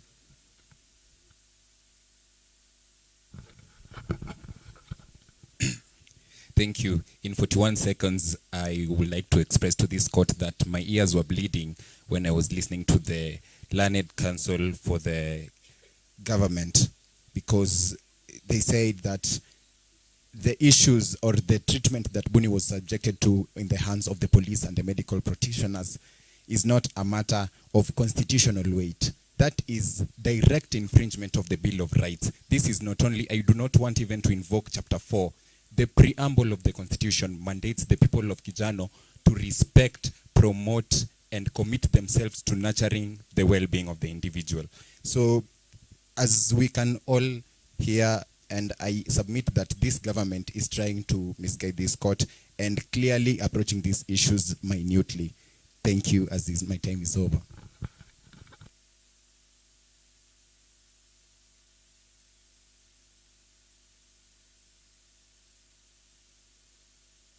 Okay, thank you. The applicant, they are advocates for the applicants and the respondents. I think your last submissions bring to a close for this round. We shall proceed to consult amongst ourselves and get back to you on the outcome of your proceedings. Thank you, Presiding Judge. Court is adjourned. So, as the next team prepares and the judges consult, you're free to leave, counsels. As the next team prepares and the judges consult, I want to make you understand what they are litigating. The booklet you received, that story, that is a story that they are litigating. The injustices that this character in that story has been subjected to. But then for them, it's a bit more detailed. There's incidences, of course, where you're hearing of police violating this individual. So that is what they're litigating, just for you to understand better in context. So, of course, having been born then as an intersex and this person did not have a national identity card, if you do not have a national identity card, you're not able to register for anything, right? And so this led to a series of other challenges in the life of this person. One of the things that they did, they were not able to get a job. I think hata kazi ya mkono, kitu ya kwanza mwajiri anaitishanga ni ID. Si ndio? Hata kani kazi ya nyumba, hata kani kazi gani, the first thing they ask for is the ID. So you can imagine you do not have an ID. And then the reason you cannot get an ID is because birth certificate imeandikwa X. Remember, according to our laws, you're either F or M. That F or M in your birth certificate is what leads to you getting an ID. I know for all of you, if you have a national identity card, you're required to have your birth certificate. Sindio? Nada ya mzazi ilitisha either ID, sana ID ya mzazi. So without that F or M, as per the previous laws before the Children's Act of 2022, then without an F or an M, you cannot get any other documentation. So this person ended up working, doing sexual work, working as a sex worker. And because they could not get a job and they needed to survive in Nairobi, so they started doing sex work. At first, as a sex worker, was very intentional to use protection, but after some time, wateja sometimes, and it's a reality. It's not just something we're saying here. So wateja and the different preferences, this person stopped using protection, or in certain instances did not use protection. Ultimately ended up HIV positive. And so other things like the available condoms causing injuries to sexual organs or genitalia. We also, eventually he got assistance and was able to get a job and started working as a domestic worker. Mtu anafanya kazi ya nyumba, mfanya kazi, whatever name you commonly refer to. And so he was working very well. But one day when this person was on leave on Sunday, as they go on leave, the employer went into the room where they stay and looked through their documents. And from the documents, the employer realized that this is not a girl. It's not a girl. Yes. So realized it was not a girl, and there was some harassment by security guards. This person was eventually arrested and taken to the police station. When the police, of course, police sometimes, I'm sure, police ask you to, strip naked. We've seen even photos of people. There was that young girl from high school and the judgment that was given.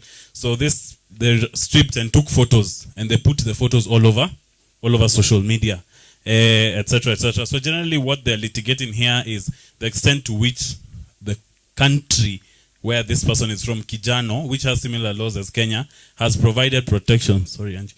Has provided protection for intersex persons. So that is what has been litigated, because I knew at some point we were lost. But I now hand over to the bailiff to hand over to the court.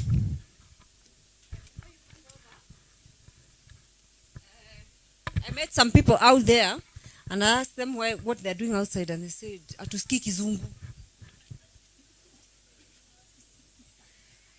Although, because the lawyers are prepared in English, but people like Claude and everybody else who is speaking after they have spoken, lugha ya taifa pia iko, si ndio? Yes, we can mix. So we are free. Even if you want to ask a question or say something in Kiswahili, you can. Okay? Sawa sawa. Kama Kisungu inakuwa ngumu, ukae mahali mtu mwingine, let your neighbor be a Kizungu speaker. So that tunamuuliza, na hiyo Kizungu imesemwa aje? Sijui rokas, mmesema rokas what? Are you ready? Sawa.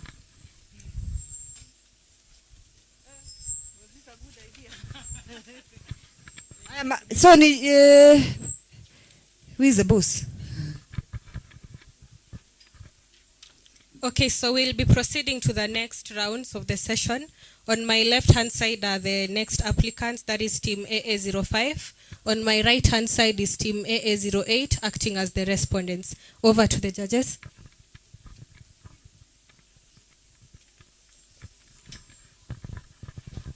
Okay, welcome to the second round of Amuka Africa Sexual and Reproductive Health Rights Moot Court competition. You can proceed.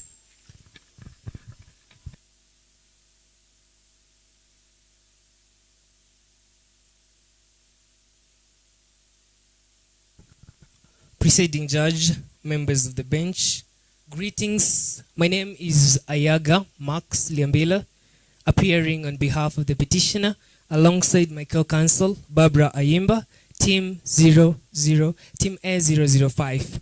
And together we shall be adjudicating the 3 grounds pegged for determination before this court. My lords and ladies, members of the honorable bench, I shall proceed to my submissions. We shall use the first 9 minutes, which I shall use to dispense on jurisdiction, admissibility, and the merits of the 3rd issue, whereas my co-counsel will use the subsequent minutes to adjudicate on the merits of the 1st and 2nd issue. We shall reserve a minute for rebuttal. Members of the bench, every day all over the world, courts are presented with different cases before them, pegged for determination. Today, 80 years post the promulgation of the Constitution of Kijano, is a human rights association seeking and asking this court not only to stamp the gains of the Bill of Rights in the Constitution of Kijano, but also to affirm that a country's fidelity to its Constitution and the Bill of Rights, it's its greatest promise to its people for a better tomorrow. My lords and lady, members of the honorable bench, the jurisdiction of this court is indeed applicable to the facts in issue. This is pursuant to Article 23, as read together with Article 165, Sub-Article 3B of the Constitution of Kijano, which grants the High Court jurisdiction to determine and listen a call or an application for the redress of a violation or infringement of any fundamental right or freedom in the Bill of Rights. Having established jurisdiction, my lords and lady, members of the honorable bench, the petitioner asserts on admissibility that the petitioner has locus standi by virtue of Article 22 of the Constitution of Kijano, which grants every person the right to institute proceedings as with regards to the Bill of Rights and proceed to sue either on their own behalf, as in Subarticle 1, or another's behalf, as in Subarticle 2. My lords and ladies, members of the bench, the only conundrum as with regards to admissibility is not with regards to issue B.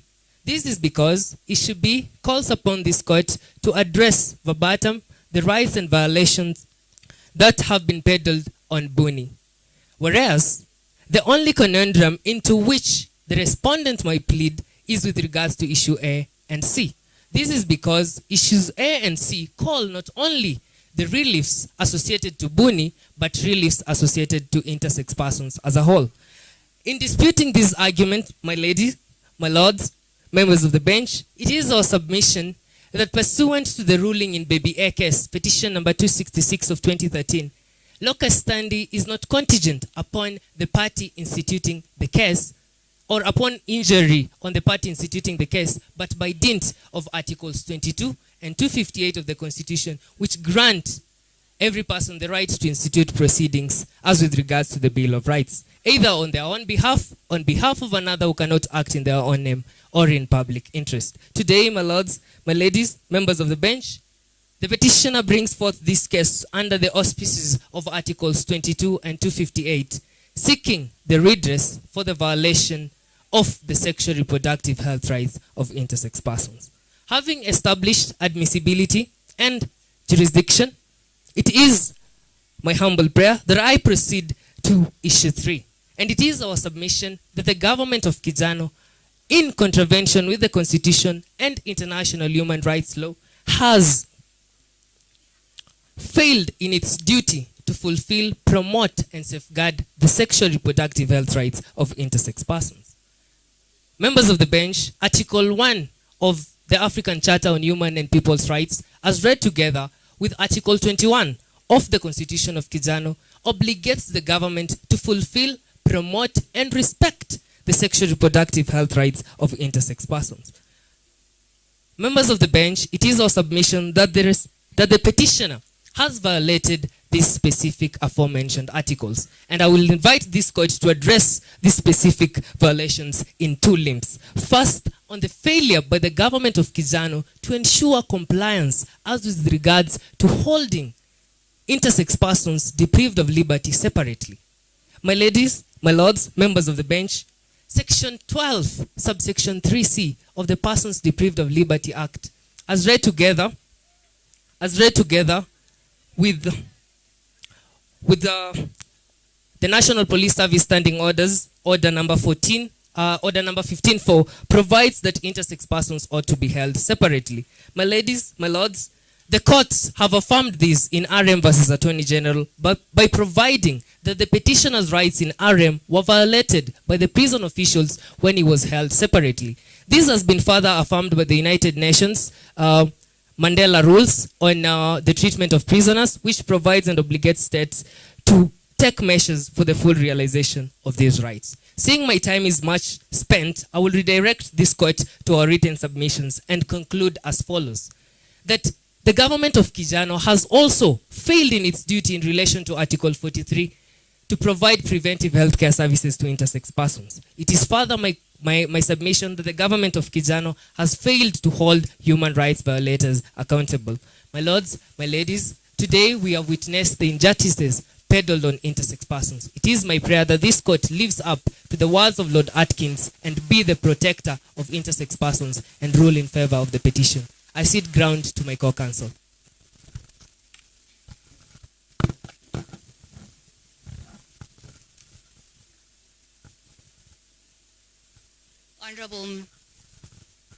Honorable members of the court, am I audible? I would like to clarify as to how much time I have left before I begin my submissions.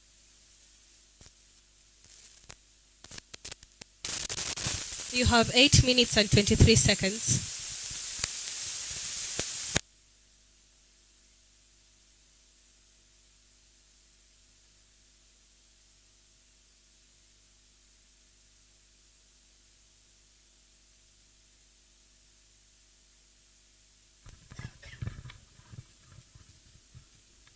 Greetings, honorable members of the court. My name is Barbara Ayimba. I'm the co-counsel appearing on behalf of the petitioners in this matter, and I'll be addressing issues A and B, where my arguments will encompass the government's failure to formulate policies and guidelines on the sexual reproductive health and rights of intersex persons, as well as the liability of the government of Kijano in the denial of Buni's sexual reproductive health and rights but through the conduct of police officers and the public hospital staff.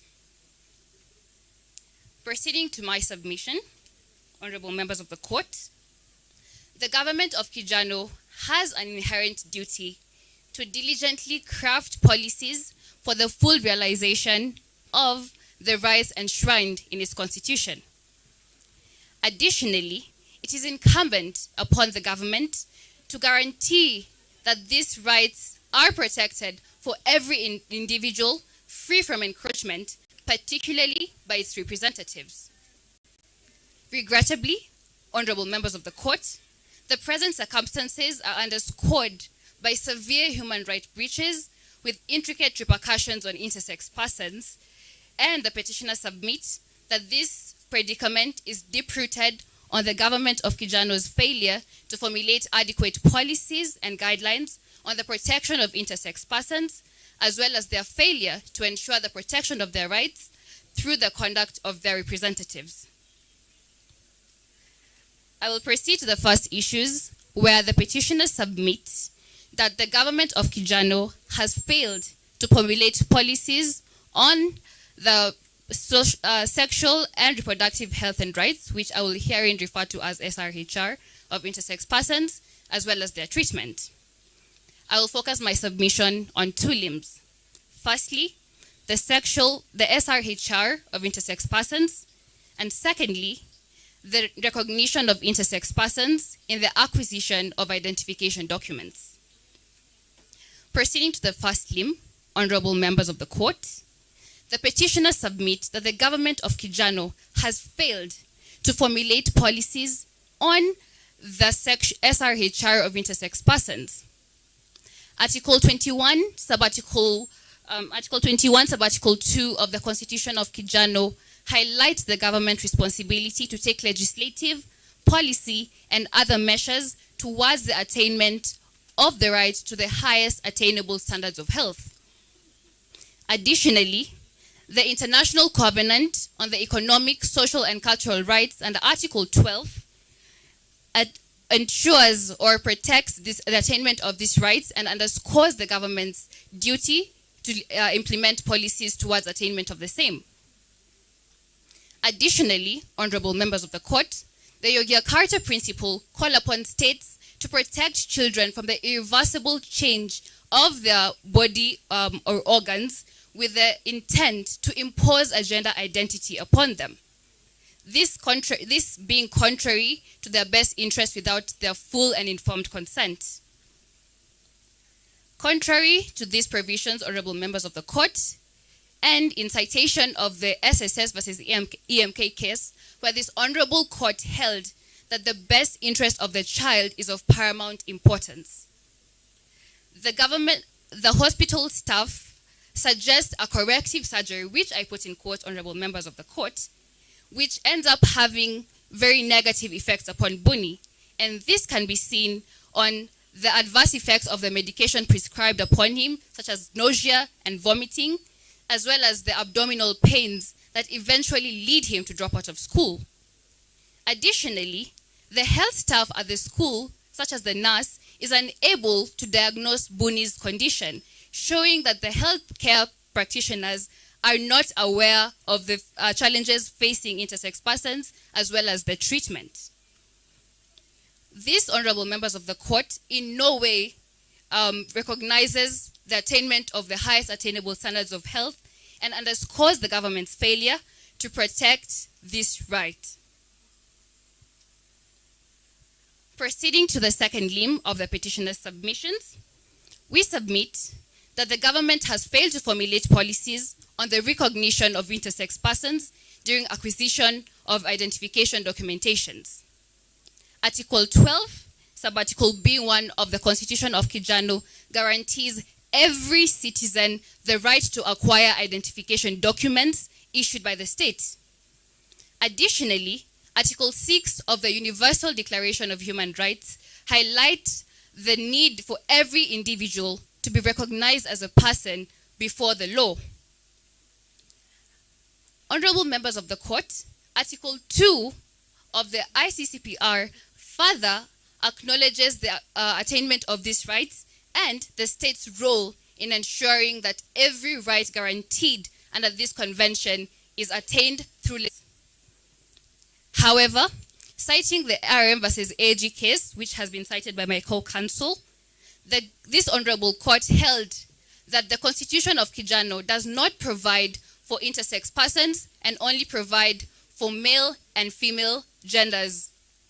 These honorable members of the tribunal leads to Buni's discrimination during acquisition of an identification card, and this clearly shows the failure of the government to formulate policies on the recognition of intersex persons during acquisition of said documentation. The respondents might try to argue on the basis of the newly enacted Children's Act of 2022. However, the petitioners contend that this law is not applicable to adults and does not address the issue at hand. And this is the correction of wrongful registration of intersex persons, highlighting the failure of the government to formulate policies on this protection. Seeing as I'm running out of time, I would like to summarize my second issue, where the petitioners submit that the government of Kijano, through the conduct of the police officers and the hospital staff, violated Buni's sexual reproductive health and rights.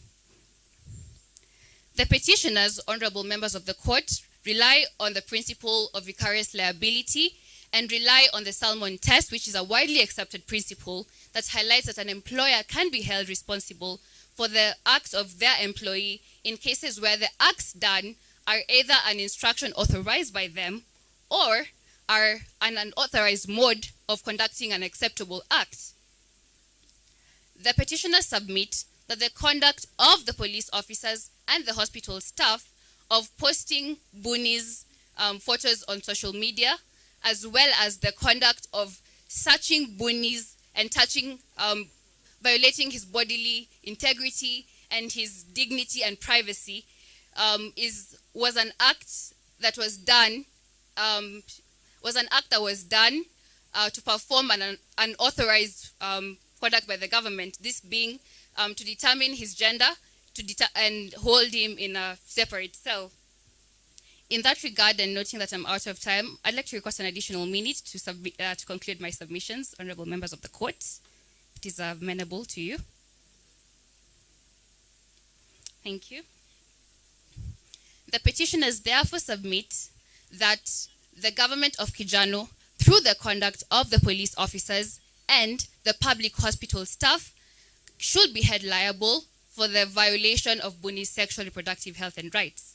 And in conclusion, the petitioners have demonstrated to this honorable court that the government of Kijano has deviated from its responsibility to formulate policies and guidelines for the just and adequate protection of intersex persons, and additionally should be held liable for the breaches of the human rights of Buni through the conduct of its representatives. I would like to direct this tribunal to page 15 to find the petitioner's prayers, and if I may be of no further assistance to this honorable court, the petitioners rest their case. Thank you, honorable members of the court.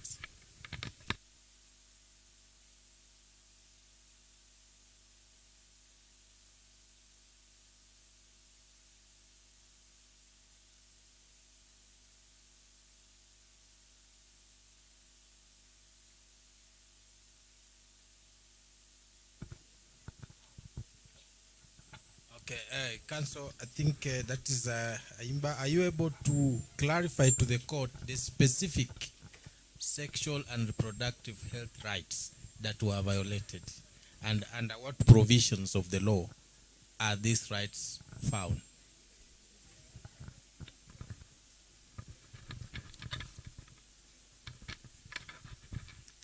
My lord, the honorable member of the court, the rights the sexual and reproductive health and rights that were violated include, firstly, the Buni's right to privacy, human dignity, and bodily integrity, and the right to privacy can be found on sorry, honorable member of the court, in Article 31, Subarticle C of the Constitution of Kijano. There is additionally the failure to access reproductive or preventive healthcare such as contraceptives, which is in violation of Article 43 of the Constitution of Kijano that provides for the right to the highest attainable standards of health. Additionally, there is the right to be held separately, which is in violation of the National Police Standing Orders number 15.4 under the National Police Service Act. Thank you.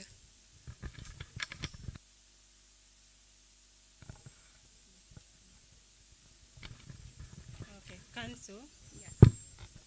Wouldn't you say that this matter has been overtaken by events, like it's barred by Limitation of Actions Act?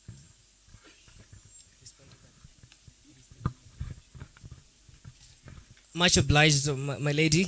On your question on whether this matter has been overtaken by events, it is our submission in reliance to the case of Okia Omtata versus versus Anne Waiguru, the Minister of Devolution, that this court ought to appreciate the fact, the provision in the Constitution on access to justice, and therefore, despite the fact that these might have happened in the past, the petitioners proved to this court that without the formulation of policies, the same people, the intersex persons in the community, aside from Buni, will still be suffering from whatever Buni is suffering from. Further, it is our submission that the government of Kijano, in relation to the same, and I will address this court on the failure by the government to provide access to preventive healthcare services. At the moment, the government is not providing condoms that fit the genitalia of intersex persons. Therefore, there are intersex persons at the moment. The United Nations gave us statistics of 1.7% persons in the world are intersex persons. Reliance on the rest of the statistics, it means these people are still suffering and are being affected. Therefore, this matter is not after the events. It is actually happening at the moment, and it's upon this court to not only rely on the technicality as was expressed in the Okia Omtata case, and rather provide justice and prevent this government from going rogue and continuing its neglect of the sexual reproductive health rights of intersex persons. I submit. Yes, Council, thank you. And you said you are a friend to Lord Atkin. Yes, my lady. Yes, my lord. What did Lord Atkin say in reference to intersex persons? My lord, I gave the response that Lord Atkins gave his assertion that the court is the protector of its citizens, and therefore today the court ought to be the protector of intersex persons, because at the moment there is no protector of intersex persons other than the court, and therefore it is our prayer today that we fit into that doctrine that he laid about and be the protector of the rights of intersex persons. I have no further questions. Thank you, my lord.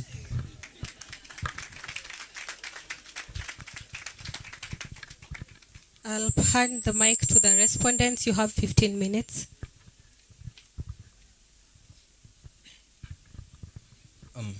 Greetings, honorable members of the bench. For the purpose of record, my name is Yusuf Osiemo, first counsel for the respondent. With me is my co-counsel, Baluka Vincent, and our team code is team code AAA08. I intend to take 7 minutes of the time graciously allocated to us by this honorable court to converse on matters jurisdiction, admissibility, and locus standi, as well as issue A. My co-counsel, Baluka Vincent, shall then take the remainder of our time allocation to converse on issue B and issue C. If there are no preliminary questions, I wish to proceed to our submissions. On matters jurisdiction on issue A and issue C, the respondent concurs with the applicant by dint of Article 165, sub-Article 3, as read with Article 23 of the Constitution, which grants this court the jurisdiction to determine whether a right or fundamental freedom in the Bill of Rights has been denied, violated, infringed, or threatened. On matters locus standi, by dint of Article 22, sub-Article 1, the respondent further concurs with the applicant on the standing of the parties in the proceeding brought before this court, whereby the Constitution grants the right to any individual to constitute court proceedings when they feel that a right or fundamental freedom has been denied, violated, infringed, or threatened. However, on admissibility of issue B, the respondent contests admissibility on the grounds that the applicant did not establish a prima facie case that required presumptive rebuttal by the respondent. Reliance is placed on the case of Giela versus Casman Brown, which gives a tripartite approach when a petitioner seeks injunction before this court. That is, a prima facie case must be established. The petitioner is in a position to suffer irreparable damage, and when weighed on a balance of competence, a case is established. This contestation is based on the fact that the petitioner did not exhaust the other remedies provided by the Constitution when it came to the conduct of the police and the nurses. In the case of the Speaker of the National Assembly versus Karuma, it was established that when there is a clear procedure for redress on any particular situation prescribed by the Constitution, then that redress should be sought to the latter. Another ground for contestation of admissibility is on the fact that the petitioner did not follow the due process of the law. At the behest of judicial action is the due process of the law, and it hasn't been established that the matter was forwarded to the relevant regulatory schemes available, investigation conducted, arrests made, and the matter forwarded to this court. On to our first issue, whereby the respondent submits that the government of Kijano did not violate the Constitution and or other international human rights on its failure to create policies and guidelines on the treatment of and on the sexual and reproductive health rights. Honorable members of the bench, Article 27 of the Constitution, that is sub-Article 6, provides that in the realization of these rights, the government shall institute legislative activities and design policies towards the realization of these rights. And to this end, it is the respondent's submission that, pursuant to the recommendations that had been made in the case of Baby A, the government constituted a commission on intersex persons implementation and coordination towards the realization of these rights, which is on the identification of intersex persons. This led to the Children's Act of 2022, whereby the principal registrar is mandated and obligated by the law to recognize intersex children from birth. The government does concede to the fact that there is an intersex persons bill in the draft stages, and as such, perhaps there might not be immediate remedies for intersex adults. But for this, the law is very clear that when it comes to identification, the intersex person might seek specific redress using judicial review. On to my second limb of argument, which is on the legislature's role on the legislation and policy design and the doctrine of separation of power. It is the respondent's submission that the petitioner should have sought all other remedies, especially when it came to policy design, because when it comes to matters gender, it's more than just legislative policies. There are the individual attitudes. There are cultural attitudes towards intersex persons. There are religious dogmas and all that.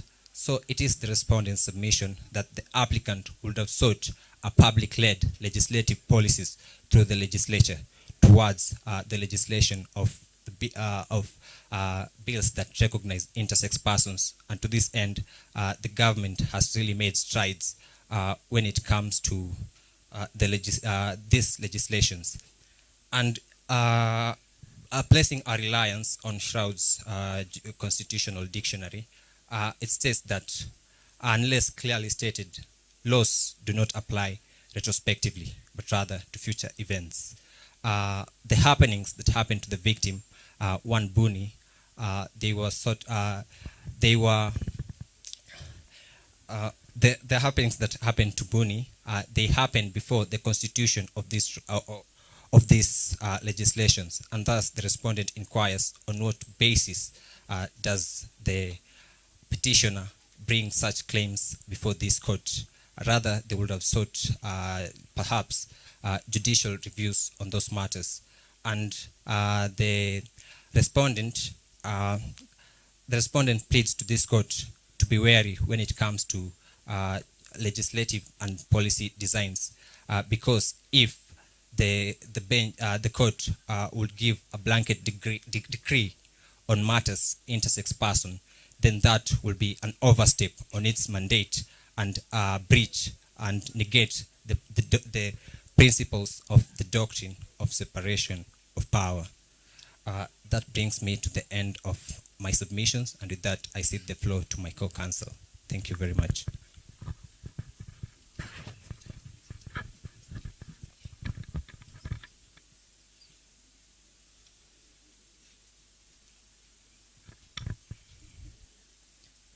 Greetings, honorable members of the bench.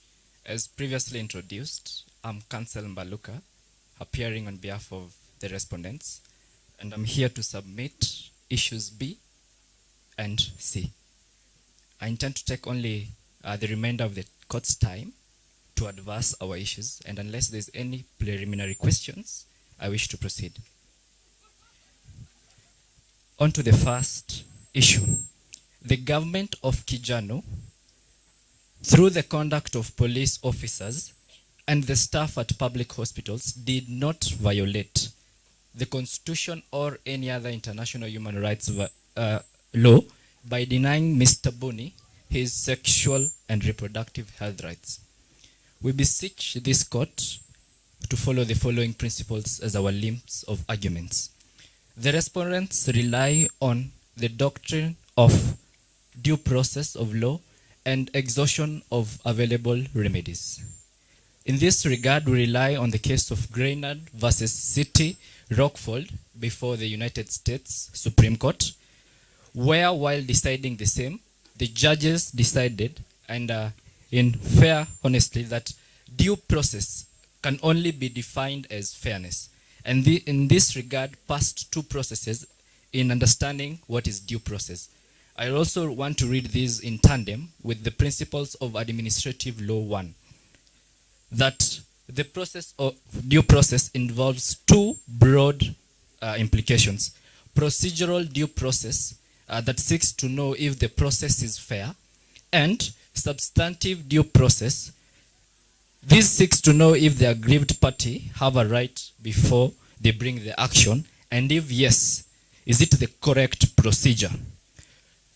Therefore, we submit as the respondent before this honorable court that the applicant failed to satisfy themselves, and secondly, they failed to satisfy this court that they have the jurisdiction to bring issues pertaining B before this court. We therefore tell this court that this is what we call a frivolous suit. Reliance is made on the case of William Odhiambo Ramogi versus Attorney General before this honorable court in Mombasa. And honorable members, allow me to read in verbatim. The doctrine of available remedies serves a purpose of ensuring that there is no postponement of judicial consideration of the matters to ensure that a party is at first of all diligent in the protection of its own interest within the mechanisms for the resolution outside the courts. The respondents submit before this court that Article 243 of the Constitution of Kijano, as read with 244, formulates the National Police Service Force and the National Police Service Commission. Seemingly, the same legislature under Chapter 8 of the Constitution of Kijano formulates the Independent and Policing Oversight Authority, an authority that has mandate to determine and investigate any misconduct in the police service.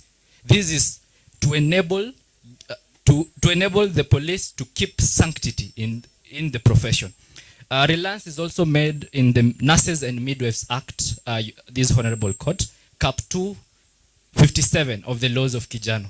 In Articles 18A, as read with 18B, the National Council of Nurses shall constitute a committee in case there is a misconduct of a nurse, and the same committee shall investigate and declare the proceedings from the investigation. We also have before this court that the only body that has the mandate to institute criminal proceedings against anybody before any court in Kijano is the Office of Director of Public Prosecution, an independent body formulated under Articles 157 of the Constitution of Kijano. In view of this point, this same court in the case of Charles Ochieng Waminya decried that where a court finds that there's anything that is prejudicial to prevent parties before this court from having a fair trial, this court ought to stop the prosecution.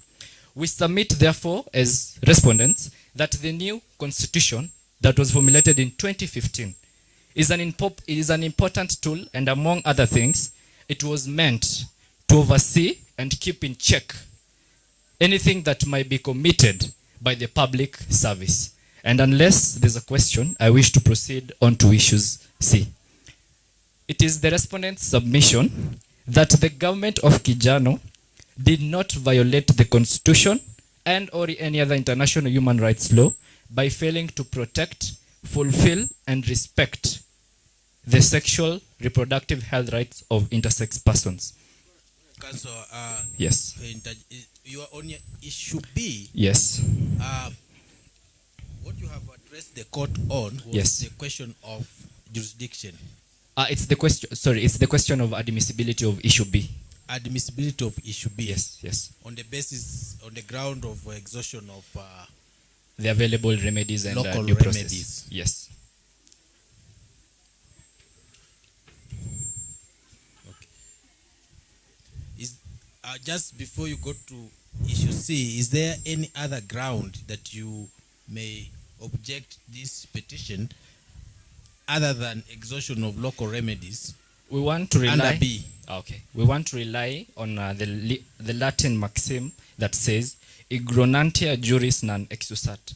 Ignorance of the law is no defense, Honorable Judge. They ought to have gone to the available institutional bodies to institute complaints and investigations to be done, Honorable Your Lordship. On to issue. Okay, sorry. Yes. They ought to have exhausted the mechanisms that are provided. Yes. I want to draw your attention to paragraph 22. Paragraph, sorry? 22. 22. So the assault was reported. Yes. So after a person reports the assault, isn't it the responsibility of the police officers to take up the investigation? You've not told us what the National Police Service and the Oversight Independent Authority that you referred us to has done concerning the report that was made under paragraph 22 for the sexual assault. In these regards, as the respondents, we do not wish to comment on any ongoing investigations.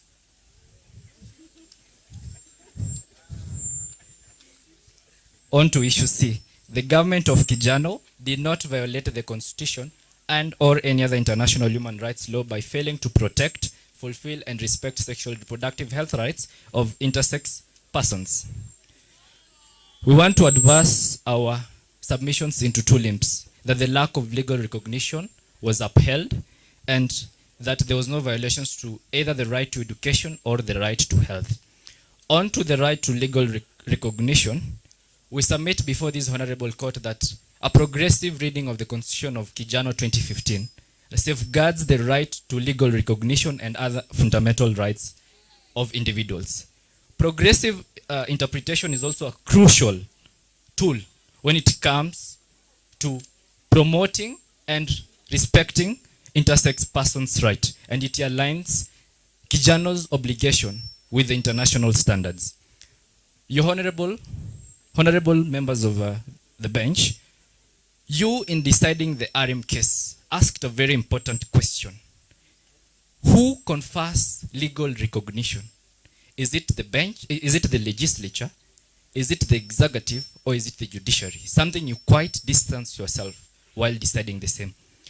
The 2015 Constitution of Kijano addressed this in Chapter 8 of the Constitution and places the sole mandate of formulating policies and passing bills into law onto the parliament.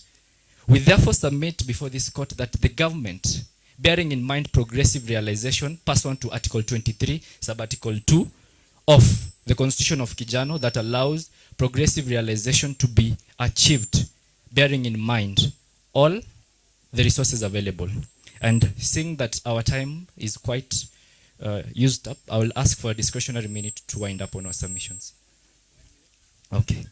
So we therefore say that the right to legal recognition of Mr. Buni was not violated in any way whatsoever. If the bench would move with me to paragraph 16, we are told that despite Mr. Buni having an X marker on his birth certificate, he was able to sit for Kenya primary, the final exams for the primary education. And let me, in the words of the compromise, your honorable judges,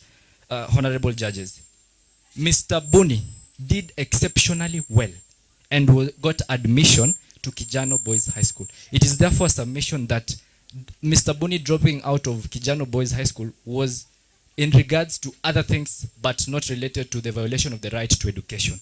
Onto the right to education and health. The right to education is provided for under Article 53 of the Constitution of Kenya as read with the Basic Education Act. The right to health is a socio-economic right that is protected for under Article 43 of the Constitution of Kenya as read with Article 12 of the International Convention on Social Economic Rights. We recognize that health is a very predominant issue when it comes to enjoyment of other rights. But nonetheless, despite this, we submit before this court that the universal access to right is not immediately provided. Bearing in mind the Mitubel case before the Supreme Court of Kijano, the same was realized that progressive realization is up to the minimum and the resources that are at hand for the government. We therefore submit before this honorable court that we as a government met the minimum core obligation principles as pursuant to the articles. We also provide before this court that we also followed the recommendations from the 3 judges in the case of Baby A case. And in verbatim, they told us to develop a legal framework on intersex persons, to need to collect data on intersex persons in Kijano, and formulate policies.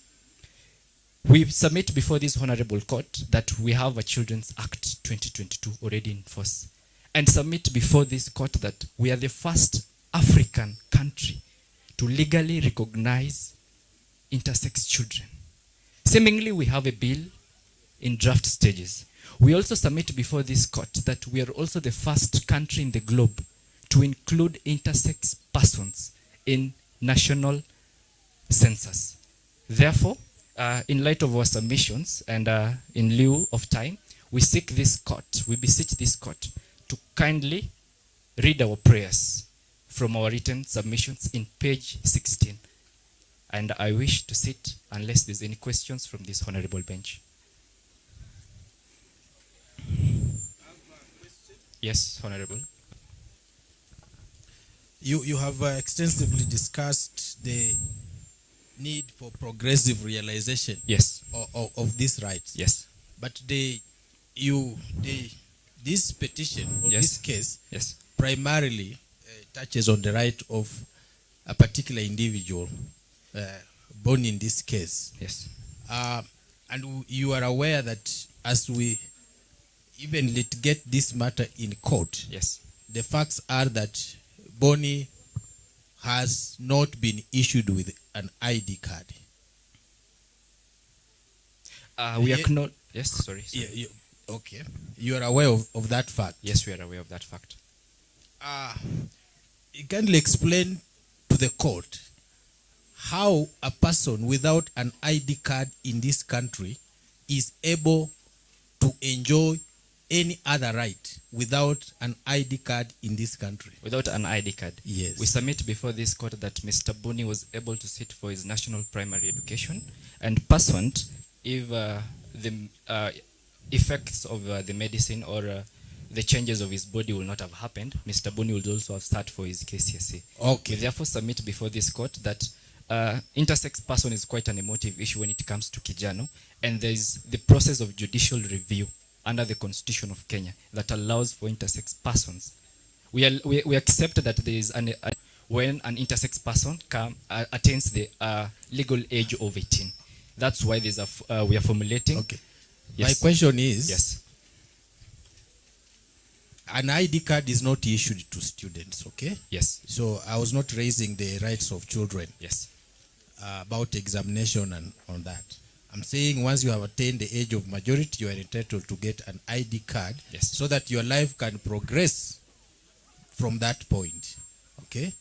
And I want you to imagine how your life will be or can be without an identification card, in terms of whether that person is indeed recognized as a person without registration under Registration of Persons Act, which has not happened, and whether that person then without the identity card is able to enjoy other human rights that require appropriate and proper identification. And then whether that a need for an ID card is something that requires progressive realization, and for how long should that progressive realization take for a person to get an identity card, considering it is importance and value in a person's daily life? Your Honor, if I may answer that question, yes. We do know that the state is guided by existing statutes, and in the absence of clear statutes, we do know that currently in the country, sex is a binary issue. Minus the Children's Act of 2022, sex is either male or female. So in the absence of a distinct legal recognition of intersex persons, there's usually a remedy, a specific remedy that can be sought through judicial review, which the respondent avers that the victim has not sought, and if the petitioner had exhausted all other methods, then perhaps the victim, the victim Buni, would have been issued with his identity card and went on with his day-to-day activities. You're saying that the Boni's recourse is only left to the courts?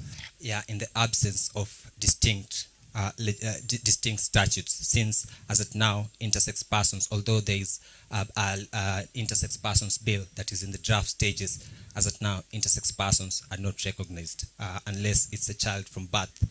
Therefore, the only avenue that Mr. Buni might have sought redress is through judicial review. And so you're saying the government's hands are tied? As of now, the government's hands are tied. Okay, I have no further questions. Okay, so mine is just a follow-up on what he said.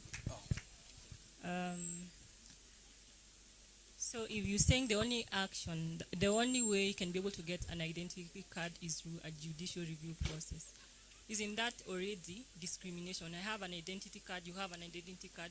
An intersex person does not have an identity card. They have to go through the judicial process, so that they can get an identity card. Isn't that a clear, discrimination against a certain person, yet they are people, like every other person?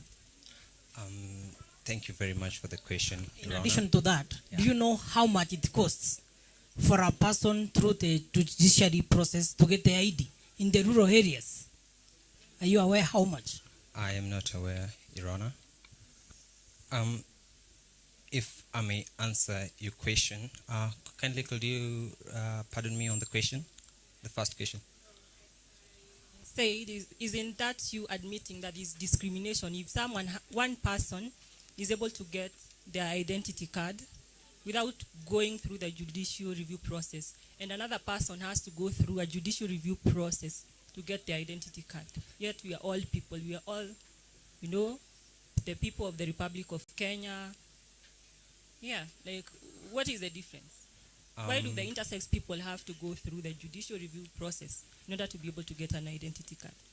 Your Honor, it is our submission that the law is sentient and subject to evolution. We do know that there existed a prior constitution that wasn't as progressive as the 2015 constitution. But right now, since the promulgation of the 2015 constitution, it provides for the progressive realization of these rights. It provides for an avenue for the correction of these historical injustices. And that is why the government went the extra mile to draft the intersex persons bill in a bid to ensure that the intersex persons get the legal identification which acts as a pivot for them enjoying their fundamental rights and freedoms. If there are no other questions, I cede the floor back to the bench. Thank you. We have no further questions. And this brings to a close this second round. We shall retreat and consult and then get back to you on the outcome of this session. Thank you very much. Thank you, Presiding Judge. Thank you all for being patient and for following the rules of the court. We now want to break for lunch, but before we do, just a few housekeeping issues. Number one, please, as you leave, make sure you have a lunch voucher and do not leave any of your belongings here. Please carry your belongings with you. So make sure you have a lunch voucher. Kizungu. And don't leave your belongings here. How is it? Kunaendaje? Tuendelee ama tusiendelee? Tuendelee. Kizungu imepunguka Sasa hii inaingia kuingia, si ndio? Yes, before we go, wamesema wanaweka vizuri ndio tuingie haraka haraka. So I want to give Josephine 1 minute to say something. Madam Josephine, come and say something. Just to say something. How is it going? How is it going? Whether you're learning something.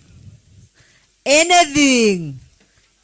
It's not a must we say everything in the agenda. Sindio?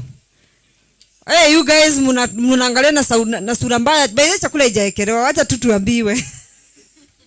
Mnataka kufika hapa alafu mkaangalia vibaya. Afadhali mtoe tu makali hapa, tukifika hapa nikukulanga tukiendaga, si ndio? Yes, Madam Josephine, just come and say something about everything that we are doing. Yes. Then utufunze kusema asanti, habari zenu. Yes, something like that. You don't want to come here? Ama, you okay? Yes, I think you should come here. Hi everyone. Hi everyone. You are seeing my hands. I can't hear, so respond by saying hi back to me. Hi. How are your hands? Yeah, nice. So I think we are hungry. Your hands are weak, eh? Amma, what's happening? Okay. We are hungry, madam, but it's okay. Okay, for my name is Josephine Kakoma. I'm a founder and director for Kenya National Deaf Women Peace Network. We are advocate for the rights of deaf women and girls. In our organization, we also have girls and women who are deaf, and they are also intersex. but I would like to just speak generally. That group is at times even double marginalized than those who don't have disabilities. First of all, there are women, maybe girl, they have a disability, and they are also intersex. So you can imagine, in the morning when I heard the name on that you were given, even us in the deaf community also, you're even given some bad names that you are named.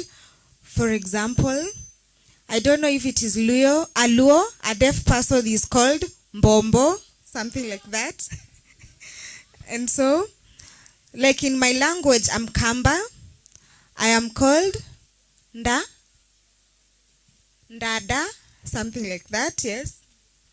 Ndada, which means a stupid person. And again, imagine I am deaf and I'm intersex, so I'm even given another name as well. And now you see, so it is double marginalization. And so I was thinking, if we need to have persons with disability also, who are transgenders also, to be in a panel as well and even share their own issues. I am not a transgender. I'm not an intersex, but I work with them in my team. And I just wish I got clear maybe information. I would have brought that person. I would have brought them to come and even give their experience as well. However, we say that there's always a second chance. And so I really congratulate you, AMCA Africa, for the work that you're doing. And also they are partnering with us and consulting with Madam Milka, who have really taught us about reproductive health rights and all that. So we as the deaf, we are focusing more on the deaf community because we lack a lot of information since childhood. Imagine you've born, you're deaf, and you're growing in a family whereby you can't get information. You don't have a language until maybe you get to school where you learn sign language. And meaning our lingual development actually is really delayed. So when you get to school, maybe some even go to school at 14 years of age. That's when they are going to school, so you can imagine. So we've missed a lot of information due to lack of language development. And now in the area of reproductive health rights, it really becomes challenging because most of the deaf girls and women, they don't even know their body anatomy, their body changes, you know. So with lack of information, you cannot ask them. You can't even talk to the mom, the aunt, on what is happening to them. So they have to get information from outside. If they get the wrong information, that is it. At times they even go to school. Maybe they're having like menstrual periods. They don't know what to do, what happens, you know. They get maybe pregnant. They don't know what to do. And you see, maybe they could see their periods. They think they're just okay. Then they get to see my stomach is swelling. They're not even understanding I'm pregnant. So by the time they're getting back home, they feel like, this deaf girl, you went to school, you've come back pregnant. They can't support. So we really face a lot of challenges in the society. However, I would like to ask the commissioner. We can have even a one-on-one meeting with the commissioner. He's not here, but you're coming to kick me out, madam? Yes, so don't worry. Thank you. That is to sign. Thank you. We say thank you. We say thank you. Look at my hand. Thank you. And I'm saying welcome. However, in case you have any question, I'll throw back a question to you. The organizations which are here and any person that you are dealing with intersex, kindly, if you have a person with disability, kindly contact them to us because they really face a lot of challenges. Because you can imagine they have identity challenges and even the disability challenges. So kindly, if they don't know where to approach or what to do, feel free because they are part of our community in there and we live together with them. That's fine. Okay, thank you.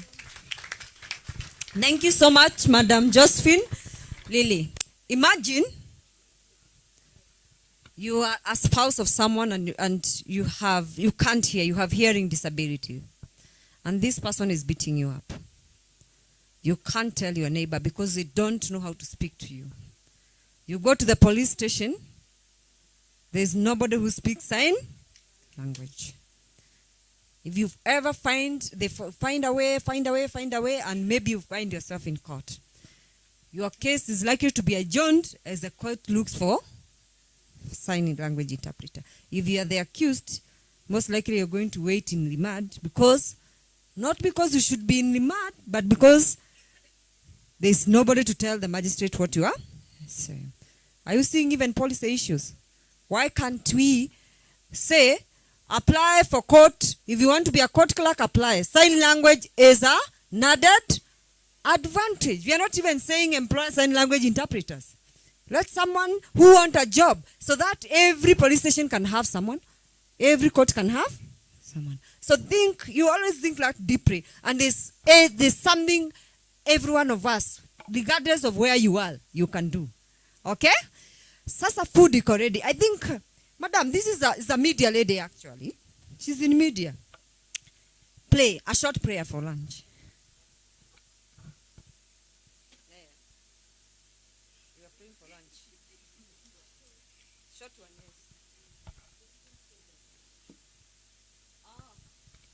And then you tell us the name of your organization again, they said. Then in the afternoon, Josephine, please make sure you stay. Not Josephine. This is Josephine. You know who I'm talking to. Unajijua. Madam, unajijua. Kuja hapa mbele mapema, ukae mbele ndio nisisahau. I pray for lunch. Let us pray. We are praying for lunch. Our Heavenly Father, we thank you. We've been go through this training and now we are preparing to go for lunch. We pray for this food that you have set before us. We take and we give us energies and we come back energized. We pray that. Amen. Amen. Okay. Thank you so much. Lunch is the same place. Stand.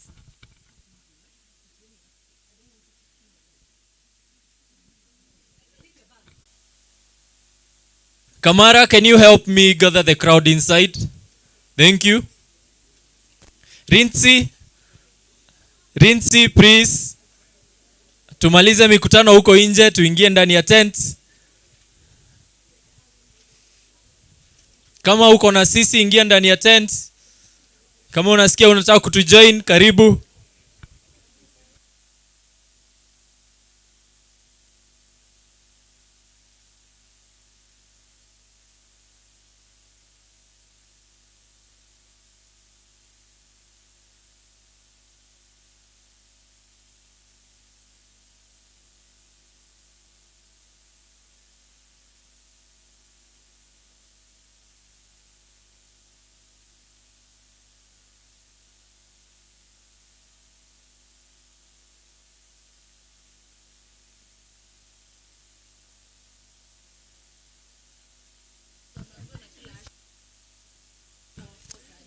Hiyo group ya photoshoot hapo. Hiyo group ya photoshoot, please join us so that we may proceed. DJ kangoma kadogo jameni. Kangoma kadogo tu.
Kindly join. We want to hear which teams are proceeding to the finals. Tuweze kushangilia. Na wale watashindwa tuambie kuna next time, si ndio? Sharon, please ambia watu waingie hapo, sitaki story. Ambia watu waingie, please join us.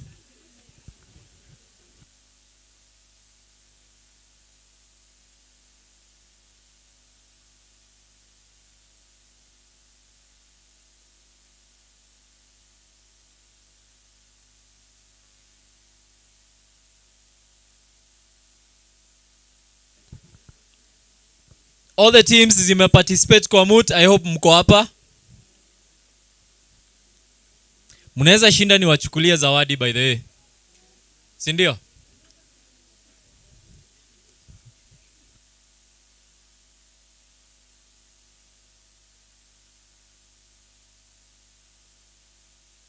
ANU team.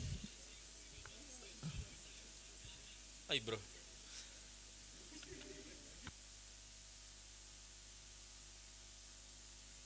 ANU team, naona watu wa ANU pale nje.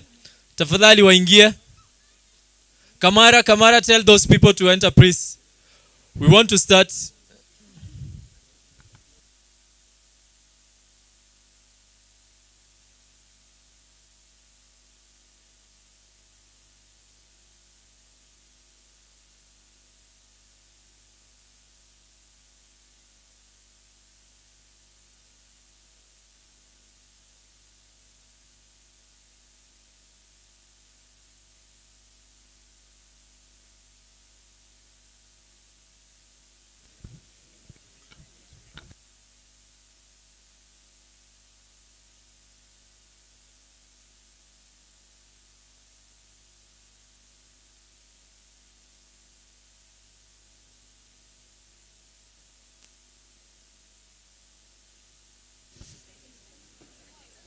DJ, patia watu kawimbo wasikie kitu bana.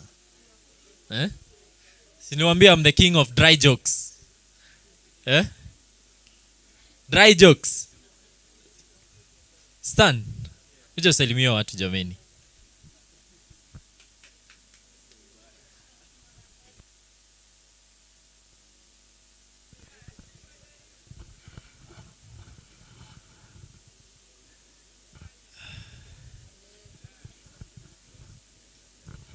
A very good evening to all of us. Are we okay? Are we okay? Are you all right? You can say hi to your neighbor on behalf of Master Stan. Tell your neighbor I'm passing highs from Master Stan. Is your neighbor jovial? Is your neighbor sad? Is the mood somber? Is it, how do you describe it? All right, so my name is Stanley Museti. I am a disruptive leader, a disruptive thinker, and an upcoming author from JKUAT, the main campus. I'm very passionate about leadership because I know and realize that everything rises and falls on leadership. So with the right leadership, even in the legal arena, I'm very sure we are even able to achieve what the JKUAT clinics dubs it as a just society. So everything is rooted and rises on leadership. You too could be a leader. I run an organization by the name Leadership International and a school called the School of Self-Development. So I am a package by myself, all right? So you can see me in case you have a problem with your personal development journey, you have a problem with your leadership, we can work together. Thank you so much, Abdi, for the opportunity. Welcome, welcome. Si tunakuza wenzetu. Okay? Now, Byron, I don't know if you're ready. We've been waiting for you. Mko sawa? Nani hajakula? Nani hajakula? Wewe hujakula. So we are getting to the point. Tutajua ni nani wameshinda those 2 rounds. And then we will have the finals without any further ado. And we will get to the crossing ceremonies. to Byron. I will hand it over to Byron now. Hi. Hi. You guys are good. So sorry for the delay. So without further ado, all teams competed competitively, if that's the right English word. And we have our finalists for today. So ni hesabu venye wamekuja in order ama just the finalist? Finalist pekee? Okay. Okay, so I'll mention the finalists only, and then for the other two, you'll see me behind for your results. You may attend, literally. So at first position, first finalist is team AA05. Shangwe na nderemo bana. I mean, stand up, kindly wave to the crowd.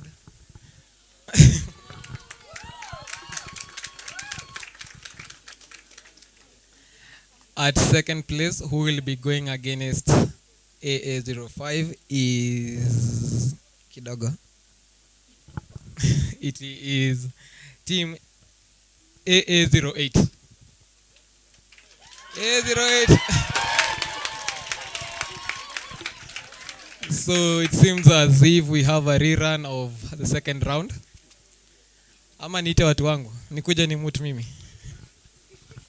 Yeah, so for the rest, kindly, the participating teams, I need you to be here. We will do a coin toss to figure out who's going. Okay, please come to the front. For the rest, please do not leave. Please do not leave. As you can see, we have 3 trophies. Mbili ni dhahawa, ya mwisho ni yangu.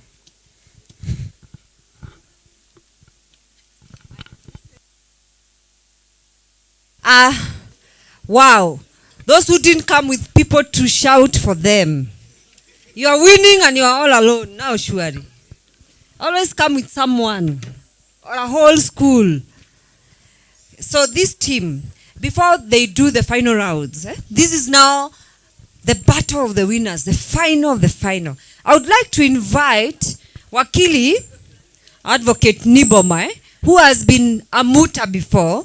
And he's one of our lawyers, the one we work with in terms of many cases of public interest litigation. He understands community. He's a former legal clinic member from Moi University. He's also our mentee and part of us at Amuka Africa. I want him to say a few things.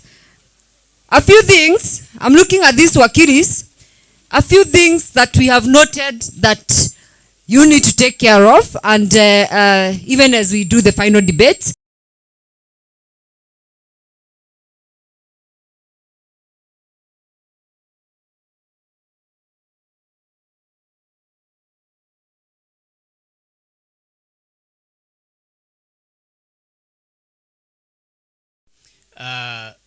So before the Mooters ignore my advice, I will tell them a few of my credentials.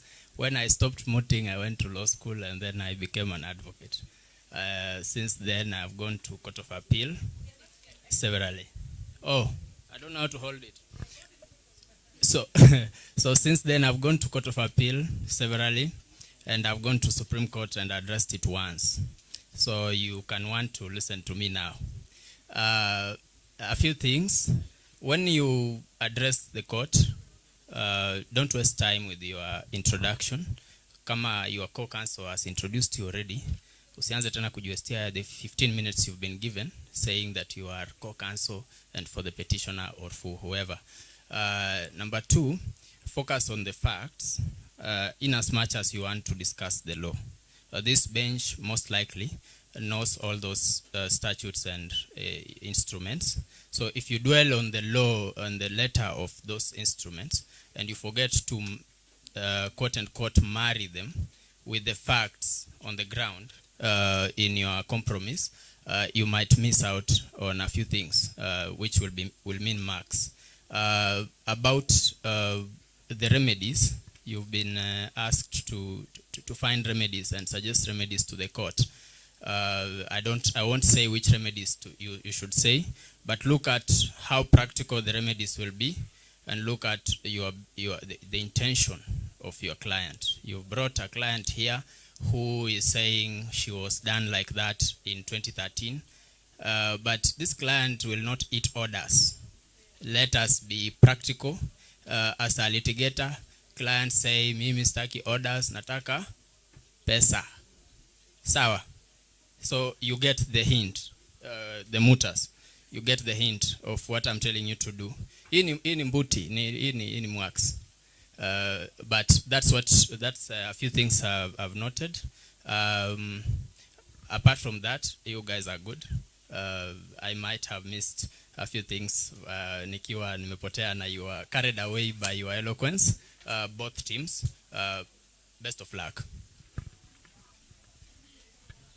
Okay, so thank you so much. You have the Mwakenya. You can decide to ignore counsel or listen to him. I think we can proceed. We have Madam Georgina. She'll be coming as the judges will be doing the analysis for the last. The winner is. Then Georgina will tell us something. She's a Jiro sub-county Athletic Kenya representative. So we'll ask her, what are you doing here? What has intersex people to do with athletics? Surely. We only know we have Semenya in South Africa. Do we have a Semenya here? Thank you very much. So, Byron? Hi again. So for this round, it's the final round. We'll have 15 minutes for each team because we are really pressed for time. So kindly make your submissions, answer all questions by the judges within those 15 minutes, and rest your case. I hope to see a competitive fight. As you've been told, think outside the law and try and have a wedding of the facts and the law. Marry the two. Okay. For those who will mjaribu msitumie technical terms for everybody to understand. I personally do not understand them. Yes, so without further much ado, court session is open. All rise. All rise.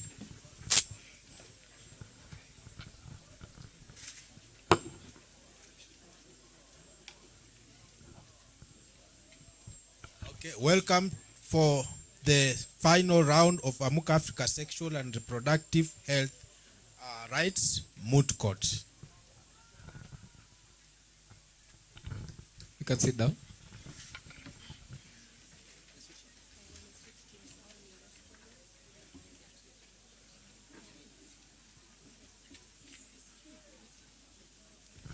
For this round, the teams have switched sides. The previous team that was acting for respondents is now acting for the applicants, and the team that was acting for applicants is now acting for the respondents. So do not get confused along the way.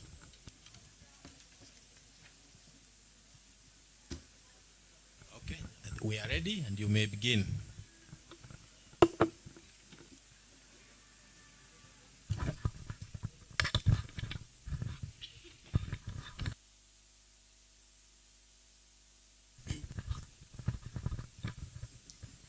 Greetings, honorable members of the bench.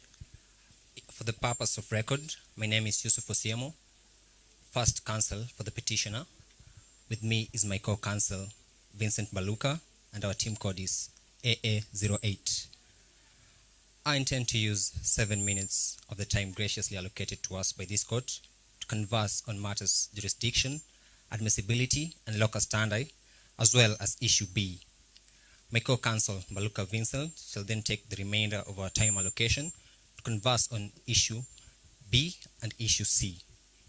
If there are no preliminary questions, I wish to proceed. On matters jurisdiction, the petitioner relies on Article 165, sub-Article 3 of the Constitution that grants this court the jurisdiction to determine whether a right or fundamental freedom has been denied, violated, or infringed. Perhaps there might be an issue when it comes to admissibility of these cases, and for that the petitioner relies on the case of R versus the IEBC ex parte NASA, where the court provided for exceptions to the exhaustion doctrine, and here it had a tripartite approach towards that doctrine, and it stated there might be an exception to the doctrine if, upon close and extensive analysis of the facts by the court, it determines that the matter is that of immense public interest.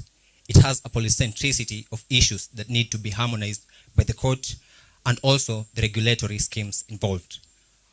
On locus standi, we rely on Article 22, sub-Article 1 of the Constitution that grants any individual the right to bring about court proceedings when they feel that a right or fundamental freedom has been denied, violated, or infringed. This is also coupled up with the RFA's international standing on matters human rights, as well as its observer status before the African Commission on Human and People's Rights. On to the first issue. It is the applicant's submission that indeed the government of Kijano violated the Constitution and or other international human rights laws by its failure to formulate policies and guidelines for the treatment of and on the sexual and reproductive health of intersex persons. I shall use two limbs of argument to front our submissions. And the first limb of argument is submission to degrading treatment. Honorable members of the bench, if you're privy to the social contract theory by Thomas Hobbes, it states that citizens surrender some of their rights to the state in exchange for the protection of the remaining rights, as well as the maintenance of the social order.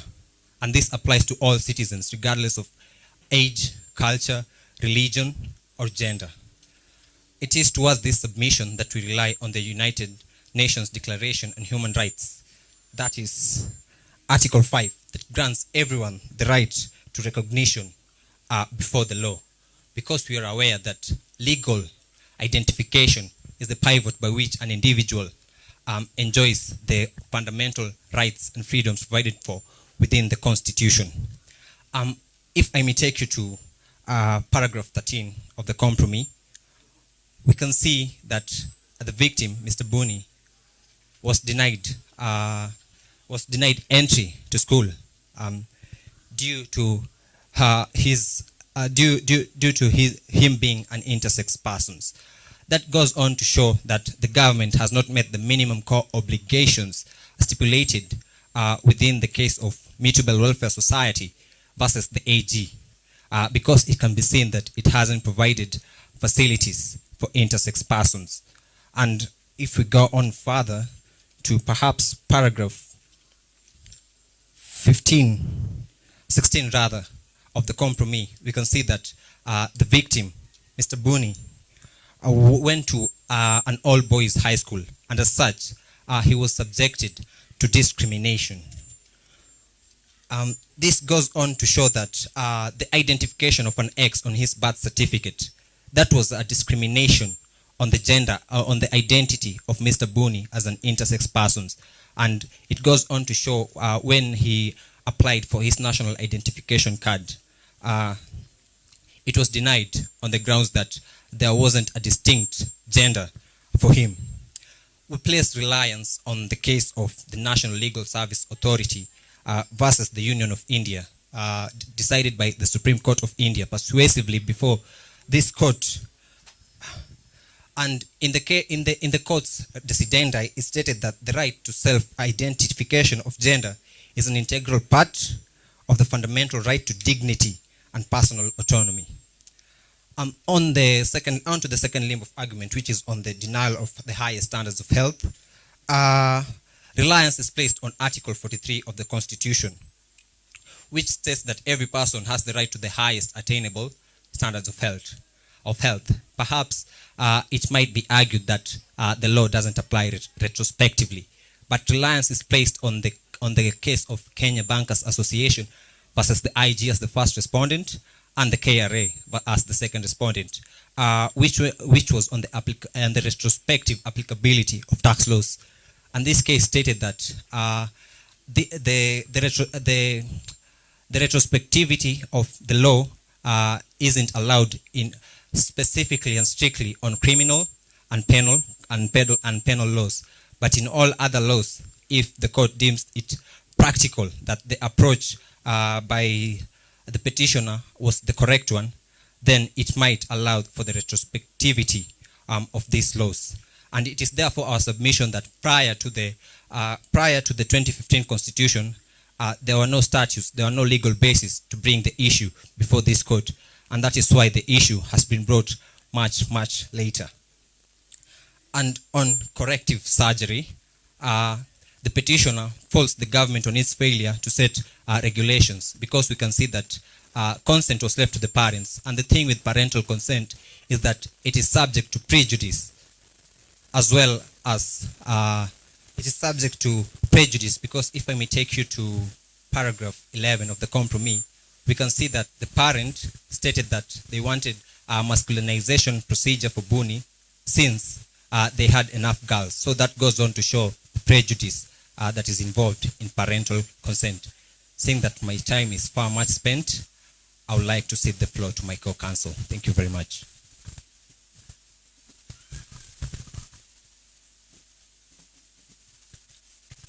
Greetings, honorable members of the bench. I wish to take the remaining time to address this court on issues pertaining B and C. On to the first issue.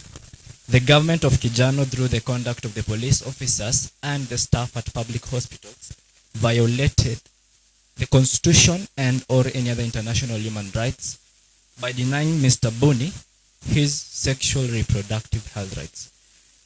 Honorable members of the bench, reliance is made on the indecent touching, a very minor thing that presents very fundamental questions such as, was the conduct of the police officers in conformity with the law, whether the rights to dignity and privacy were at all upheld, and whether the rights of arrested persons were actually realized, and lastly, whether the placement of Mr. Buni in a male cell was within conformity with the law. In this regards, when it comes to the staff at the public hospitals, we seek to question whether the right to privacy when it comes to patient medical records was realized. The right to dignity, as provided for by Article 31 of the Constitution of Kijano, provides and fosters self-autonomy and self-realization. And in the case of Ndugi and another versus the Attorney General, Mumbi Ngugi, as she was there, the judge, said that regardless of a person's social standing, position in the society, mental or physical health, every human is inherently deserves dignity.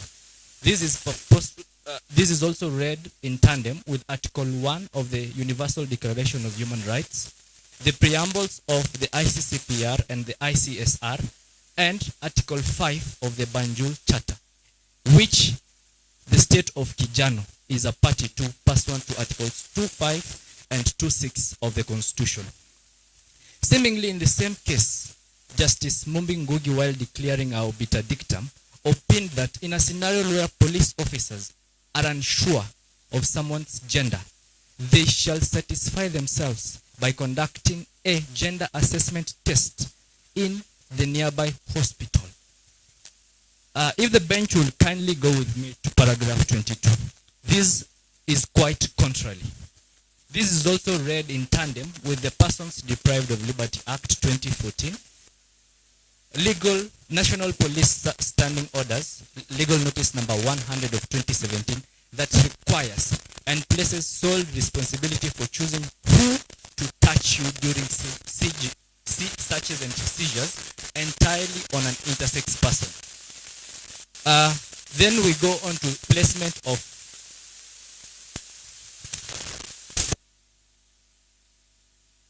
we go ahead to talk about the placement of Mr. Buni on and in male cells.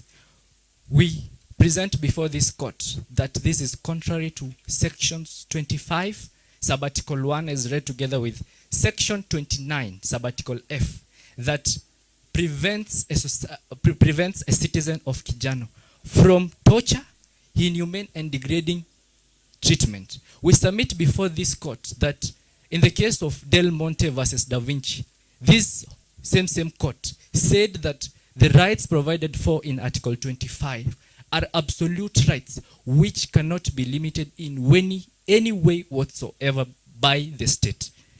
On to On to the second issue, and the remedial order we have here before this court, we opined that the government has failed to uphold Article 35 of the Constitution of Kenya by publicly doing awareness for intersex persons in Kenya.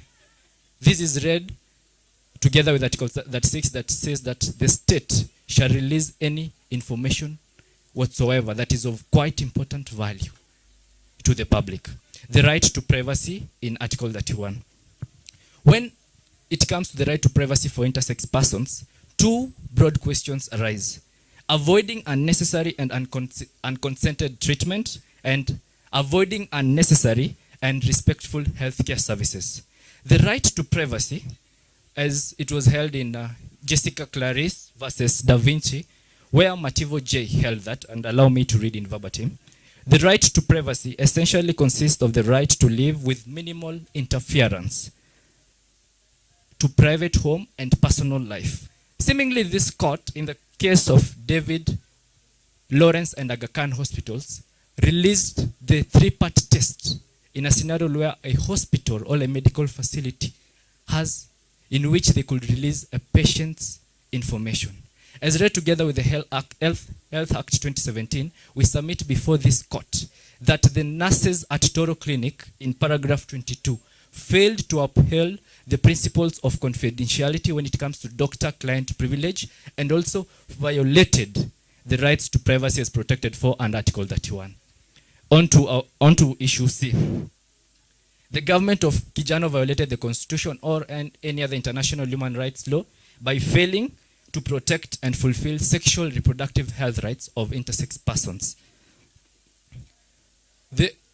We have our submissions into two ways: freedom from discrimination and the right to legal recognition. Critical to one's existence is identity. And when a kid is born, the question that lingers around the maternity ward is whether a kid is boy or girl. A very harmful question that with great impact on the realization of intersex persons. The Convention on Rights of the Child, as read together with the ICCPR and the African Convention on the Rights and Welfare of the Child, underscore the importance of recognition of the child. But importantly, they do not talk about recognition in terms of sex and gender.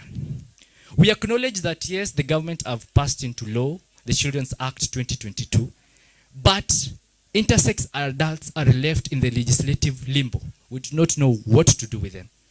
Inasmuch as we recognize intersex persons in both the National Police Standing Orders, the Persons Deprived of Liberty Act 2014, and the Children's Act 2022, we are left with a legislative limbo of not knowing how to handle intersex adults. Reliance is also made onto the African Commission in the Institute of Human Rights, appearing on behalf of Nubian children, where the Committee on the Rights to Children was of the view that the violation of failed registrations, and let me read this in verbatim, as pursuant to Article 6, Sub-Article 2 of the African Convention on the Right and the Welfare of the Child, rendered the Nubian kids stateless, exposed them to uncertain future, void to full access to rights and protection from the state. Seeing that my time is quite spent, I'll ask for a discretionary minute to wind up on our submissions, Your Honorable Court. On to the issue of legal recognition. We submit before this court that legal recognition is the first and most important right. It serves as a pivoted bridge into accessing all other rights. We submit before this court that the lack of legal recognition, if the bench will go with me to paragraphs 18-19, made disenfranchised Mr. Boni in obtaining a national ID. And it resulted to ways that are criminally liable into impersonation. So therefore, this was a violation of Article 23, Sub-Article 1 of the UDHR, and Article 41 of the Constitution of Kijano. The freedom from discrimination. Whereas we as the applicants submit that social exclusion is something that the government cannot limit, we fault the government for failing to educate the public on the rights of intersex persons, their existence among us. And in verbatim, I want to read the report a clear observation of the report. It says that a clear observation of the task force report shows that what leads to the rejection, stigmatization, and discrimination meted out on intersex person is the immense lack of awareness on the part of the society at large. And when intersex person show up anywhere, they involuntarily create curiosity. So we therefore submit before this court that the government failed to uphold the right from unfair discrimination. And seeing that our time is quite spent, we will kindly request this honorable court to infer to our written submissions and specifically pages 20 for our prayers. I think I'll choose to sit down kindly.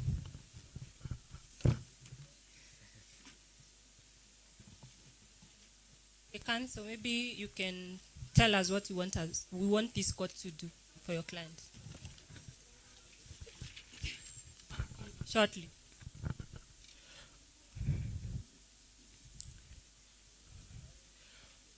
Whereas this same court in BBA case under the lordship of Isaac Lenaola J as he was then, opinioned on the three things that this government should do. And we also know of the existence of the doctrine of separation of powers. We want this court to compel the government to pass into law Intersex Act speedy, because in as much as we want to submit before this court that yes, we have a bill, we know that the country of Kijano has been very slow in terms of legislation.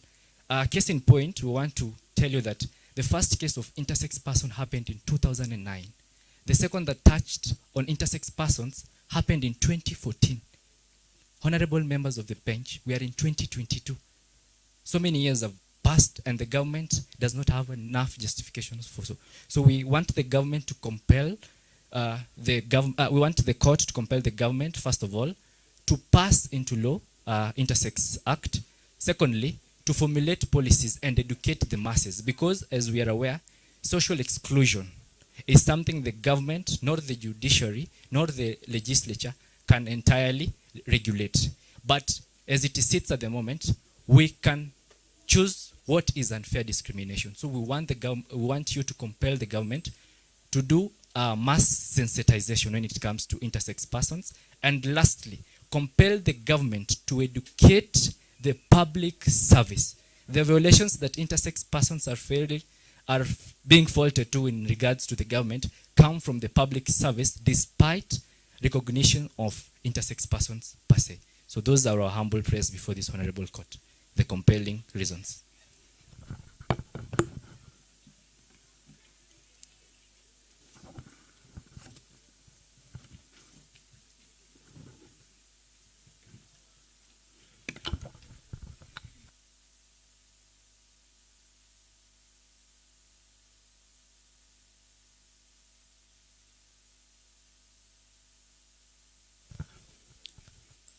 Greetings, honorable members of the bench. May it please this honorable court. My name is Ayaga Max Liambila, appearing on behalf of the respondent alongside my co-counsel, Barbara Ayimba, and together we shall address this court in the next 15 minutes, 7 and 8 minutes respectively, first on jurisdiction, locus standi, and the merits of the third issue, whereas my co-counsel in the subsequent 8 minutes will address this court on the merits of the first and second issue. I shall now proceed to my submission if there is no preliminary question from the judges to counsel. Members of this bench, today the petitioner has painted a picture of a country that is not working, of a government that has failed to address its right duty to its people. Members of this bench, and that is the danger of a single story. And in my submission, I will seek to sieve out the unsubstantiated claims by the petitioner and the claims that the petitioner has made that have no legal backing in law. Members of the honorable bench, the jurisdiction of this court is indeed applicable to the facts in issue pursuant to Article 163 as read together 165 as read together with Article 23 of the Constitution of Kijano, which allows the petitioner to bring forth this petition under the realms of the Bill of Rights. Members of the bench, it is, however, our submission with regards to admissibility that only issues B are admissible, because issue B is calling upon this court to address verbatim the violation of Buni's sexual reproductive health rights. However, the petitioner lacks locus standi as with regards to issue A and C to bring forth this petition under the auspices of Article 22 and 258, when the petitioner has not provided the necessary any name or statistical data or medical data on any other person other than Buni, who is an intersex person. My lords, my ladies, and the petitioner has said that this is a matter of immense public interest. In RM, the judges laid down a quadripartite test, and I concede that the RM case might have been quite set aside, but it is our submission that in the present case, the petitioner has answered the first two questions, that the Buni is an intersex person and who is an intersex person. Now the next question pertains as to whether there are individuals aside from Buni. From the petitioner's submission, he has not listed any.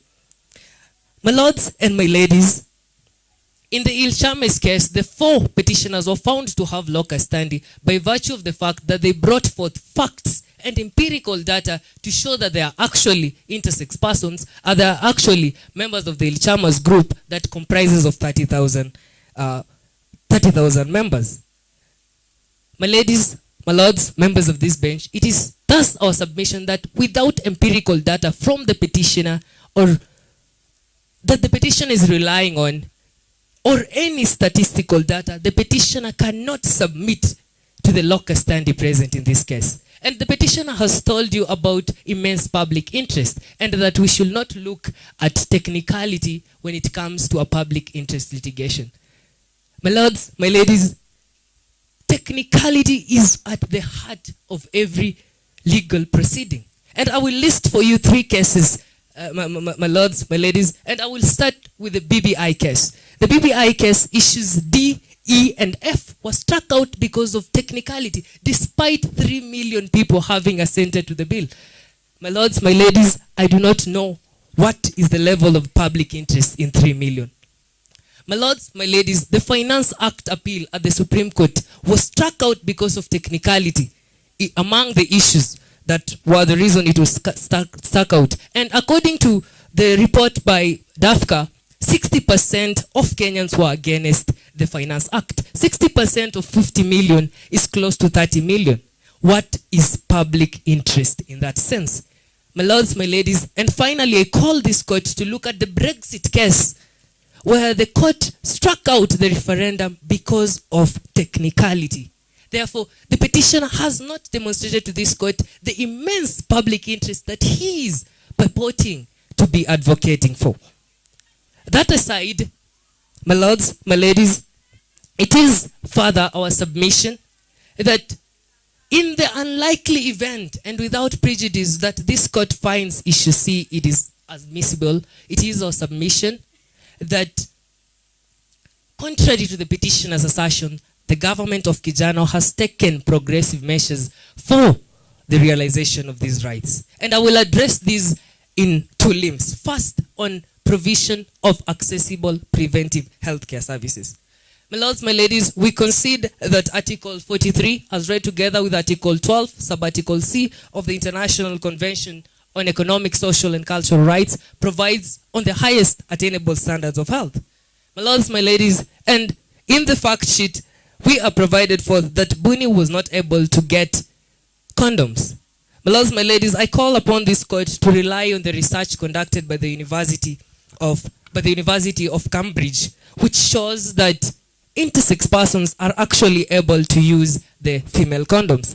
My lords, my ladies, it is actually my submission that in the present case, if Buni was not able to use the condoms in the market, the government has been providing condoms through the Ministry of Health has provided forth by the United Nations policy. And you will take note from the Cambridge report, not Cambridge, University of Cape Town report, that on endangering of condoms, that there is still more scientific research on the most appropriate, suitable condoms for intersex persons. However, in the overly ambitious course that the petitioner is bringing upon this court, that the government ought to provide condoms for each specific case of intersex person. My lords, my ladies, this is our dream as a government. However, it is our submission that the realization of the provisions in Article 43 are not absolute to the government. And the same constitution provides under Article 20 that this court specifically, it's quite very specific, that this court ought not to interfere with the allocation of resources choices by the government, only because this court thinks that it will reach a different conclusion. My lords and ladies, the petitioner is calling you to do the same. Finally, I seek to submit on the next issue, and that is the government of Kijano has taken the measures available to ensure the protection of human rights violators. My lords and ladies, it is our submission, as I conclude, to cede ground for my co-counsel, that the human rights violations that have been shown in this present case, one are at the hospital, and second are at the police station.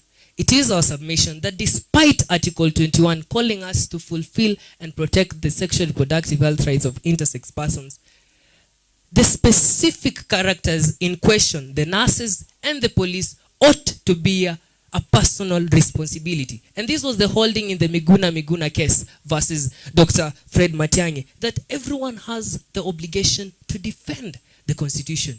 Therefore, the police have that specific obligation. And you will take note of the recent case by the Court of Appeal in giving the damages to Christopher Abongo at Busia, that the police in question who shot the petitioner ought to take responsibility and not the government. Therefore, my lords and ladies, it is my prayer that contrary to the petitioner's assertions, the court should appreciate this, in the spirit of the margin of appreciation. The government has been providing condoms, specifically female condoms, and you'll take note that female condoms in the market are very quite expensive. That despite the economic challenges, the government of Kijano is a lower middle income economy. My lords and ladies, it might be quite economically unrealistic for us to achieve these rights, but we are trying our best, and we ask this court to realize the same. My lords and ladies, in the event that the government has not taken any measures, it is our submission that the petitioner did not approach the required organs of government as provided for in the Fair Administrative Act and the Independent Policing Oversight Authority. My lords and ladies, you are presented with a case here, one on facts and no legal basis, and another on facts and legal basis. My lords and ladies, the table is in you to choose either on facts or poetic with no legal basis. I submit.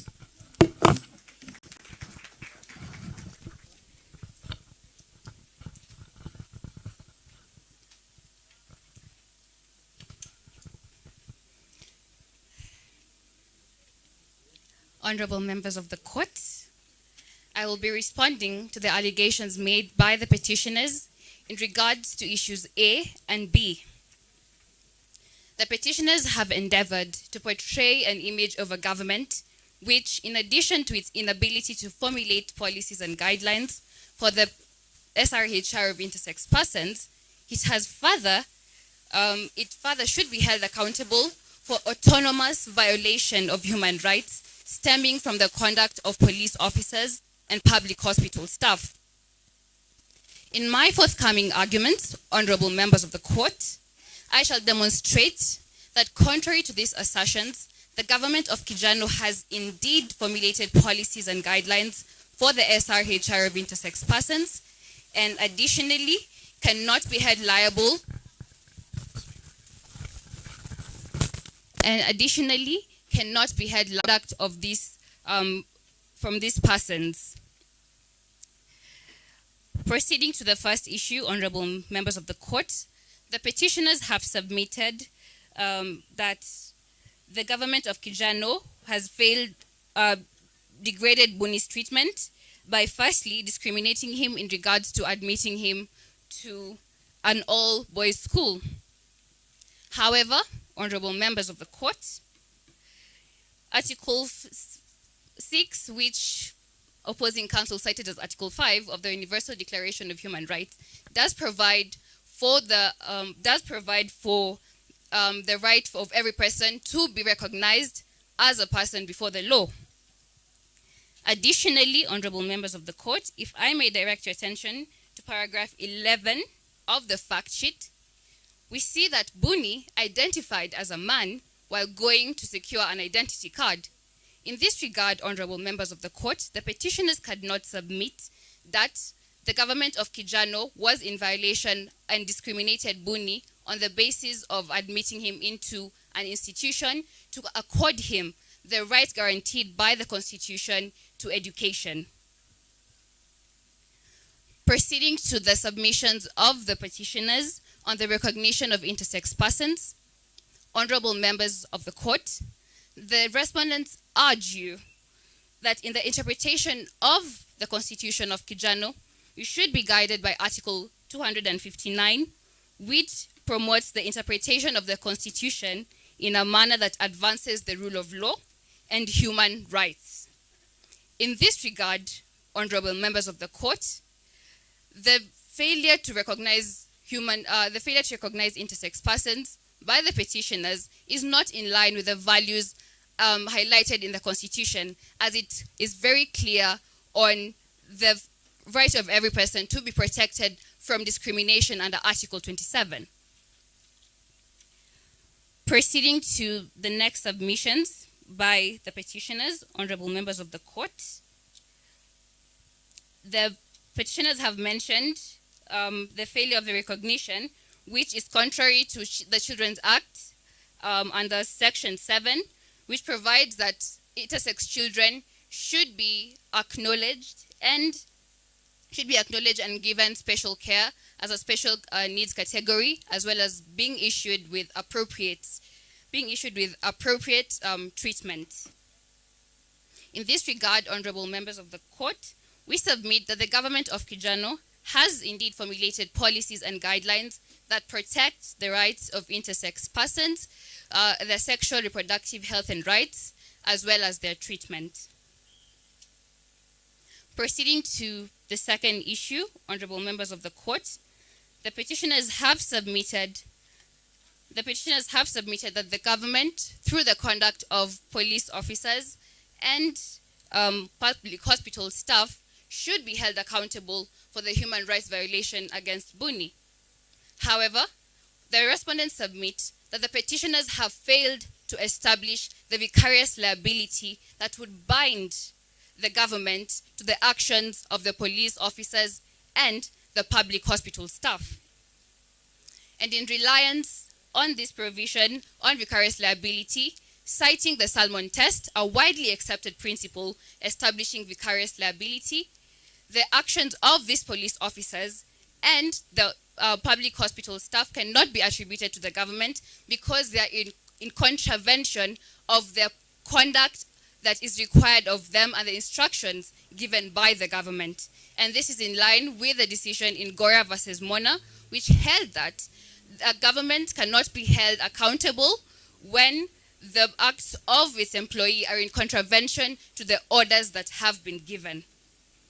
In that regard, honorable members of the court, and with the notice that I've run out of time, I'd like to request an additional minute to conclude my submissions and give a brief of the prayers of the respondents. Thank you, my lord. Honorable members of the court, the respondents have established that contrary to the assertions by the petitioners, the government has in fact formulated adequate policies and guidelines for the treatment of intersex persons and their SRHR. we have similarly demonstrated that the petitioners have failed to establish vicarious liability on the part of the government of Kijano.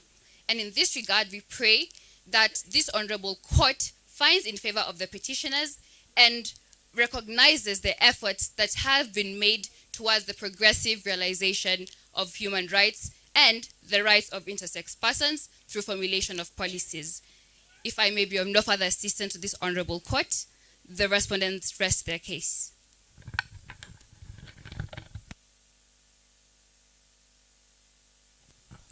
Yes, I have just two questions. One is you have dwelt on the issue of progressive realization of rights. Maybe you can explain. I mean, the major concern here is that Boni was not issued with an identity card. And as a result of that act from the state, things spiraled to now what we are litigating about today. Because of lack of ID, Boni resulted into engaging in sex work. As a result of that, Boni was infected, and that led to now the sexual and health rights that we are now asking for. But you can see, you can trace it back to a single act of denying an ID. All these subsequent events are connected to that single act. Is that a right to ID card, one of the rights that require progressive realization under the Constitution? That is one. Two, you talked about exhaustion of local remedies. In the jurisdiction of this court, where are issues of violation of human rights addressed first under the laws of the state?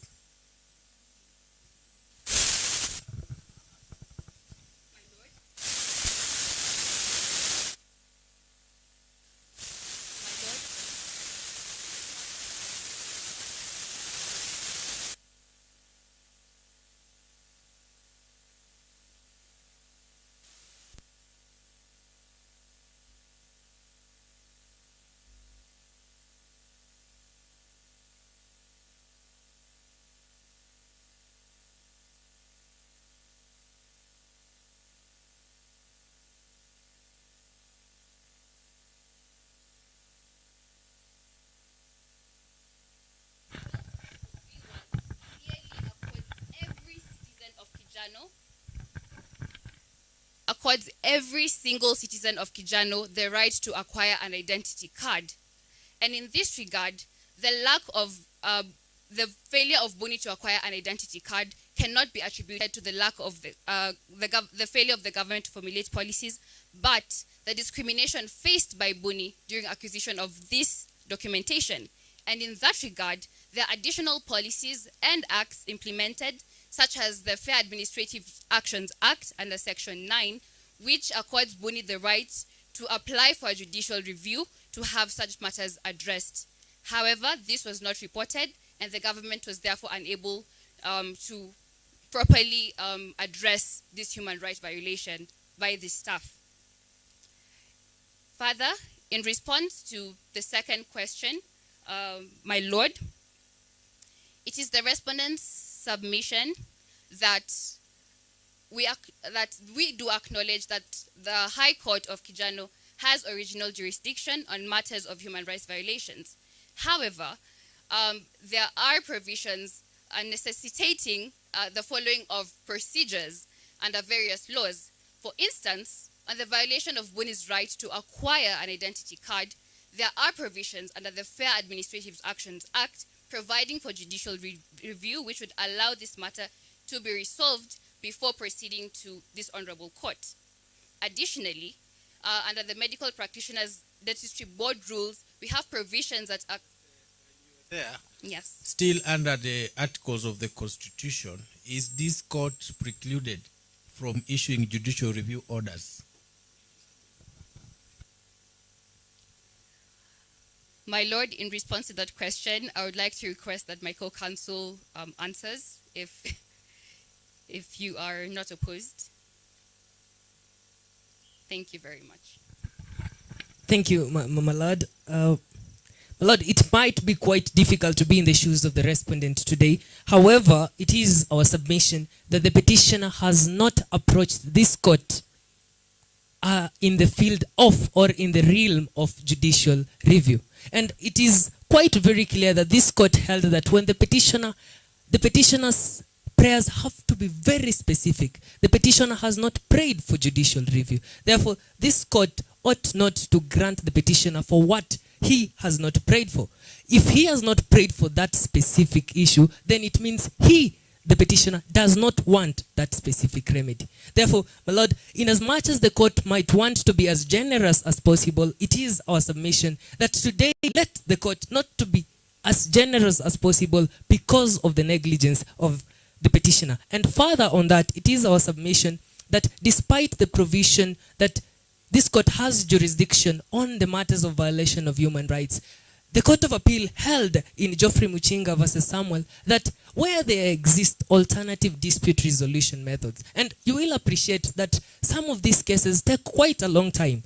The RM case took 3 to 4 years to be concluded. Why should the petitioner approach today this court and take 4 years to get an ID because of the mistake of the person who was supposed to give them an ID, when they can actually proceed and sue that person and file a petition through the Fair Administrative Act and get the ID as soon as possible. So yes, it is our submission that despite this, you should hold our arguments constant, my Lord. Counsel, while you're still on your feet, you say there is no data that was provided to show that there are other intersex persons in Kenya.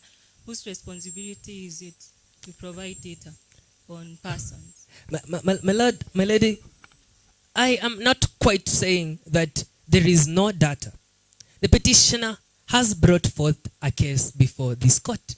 The onus and the burden of proof has always and is always on the petitioner. The petitioner is claiming to be bringing this suit under a representative capacity. My lords, my ladies, would you bring a suit when you don't know who you are representing? The petitioner has brought a suit, has not attached any data, has not attached any numbers. Then who is the petitioner representing? The petitioner is bringing this case on assumption when the petitioner can just proceed to furnish this court with the data. So therefore, we are not saying that the petitioner has the role to have the data, but the petitioner has the role to bring the data to this court, lest this court should remain blind of any data that the petitioner has not provided. Lest we will be going against the law of evidence and admitting an evidence that has not been brought for by the petitioner. Question. The applicants submitted that Thomas Hobbes said that citizens surrender their rights to the state so that the state can protect them. How would you respond to that? My lords, my ladies, and I would like to bring forth that is a persuasive authority that this court has the discretion either to listen to or not listen to. It is therefore a binding authority. My lords and ladies, it's more of a proverb to this court, and this court can choose to admit or not. But in the unlikely event that this court chooses to admit that assertion, it is our submission that the government, yes, has the duty to protect, but the government's liability can only be to some extent. My lords and ladies, the government has a duty to protect every person from the discrimination. For example, the government has the duty to protect any person from invasion of his privacy. But when there is a thief who comes to your house, my lords and ladies, then the liability stops at the police officer who you report to proceed and finalize the case in order to give justice to you. My lords and ladies, it is not that we do not have the liability. It is our submission that the government of Kijano has done its best, but the negligence of the police officers and the staff ought to be approached through an isolated manner. My lords and ladies, seeing my time is much spent. Yes, my lord. Yes.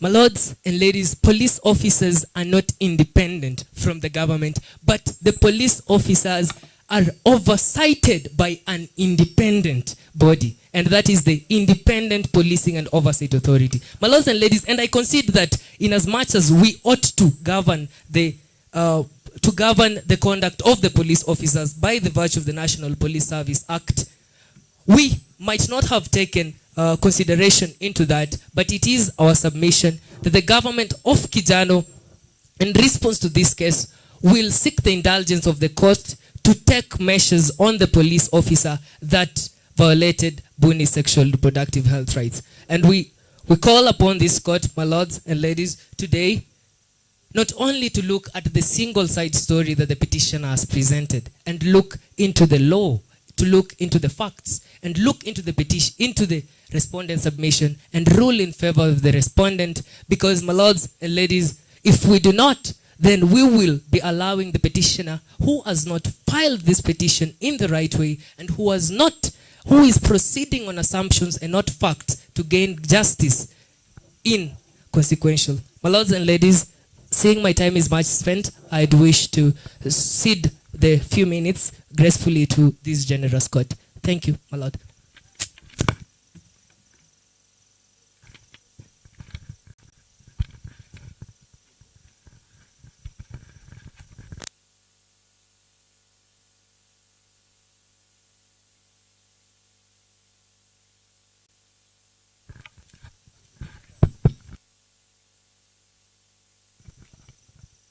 Hello guys. Mumeisikia aje? Yeah? We? Ati aje? Sijasikia?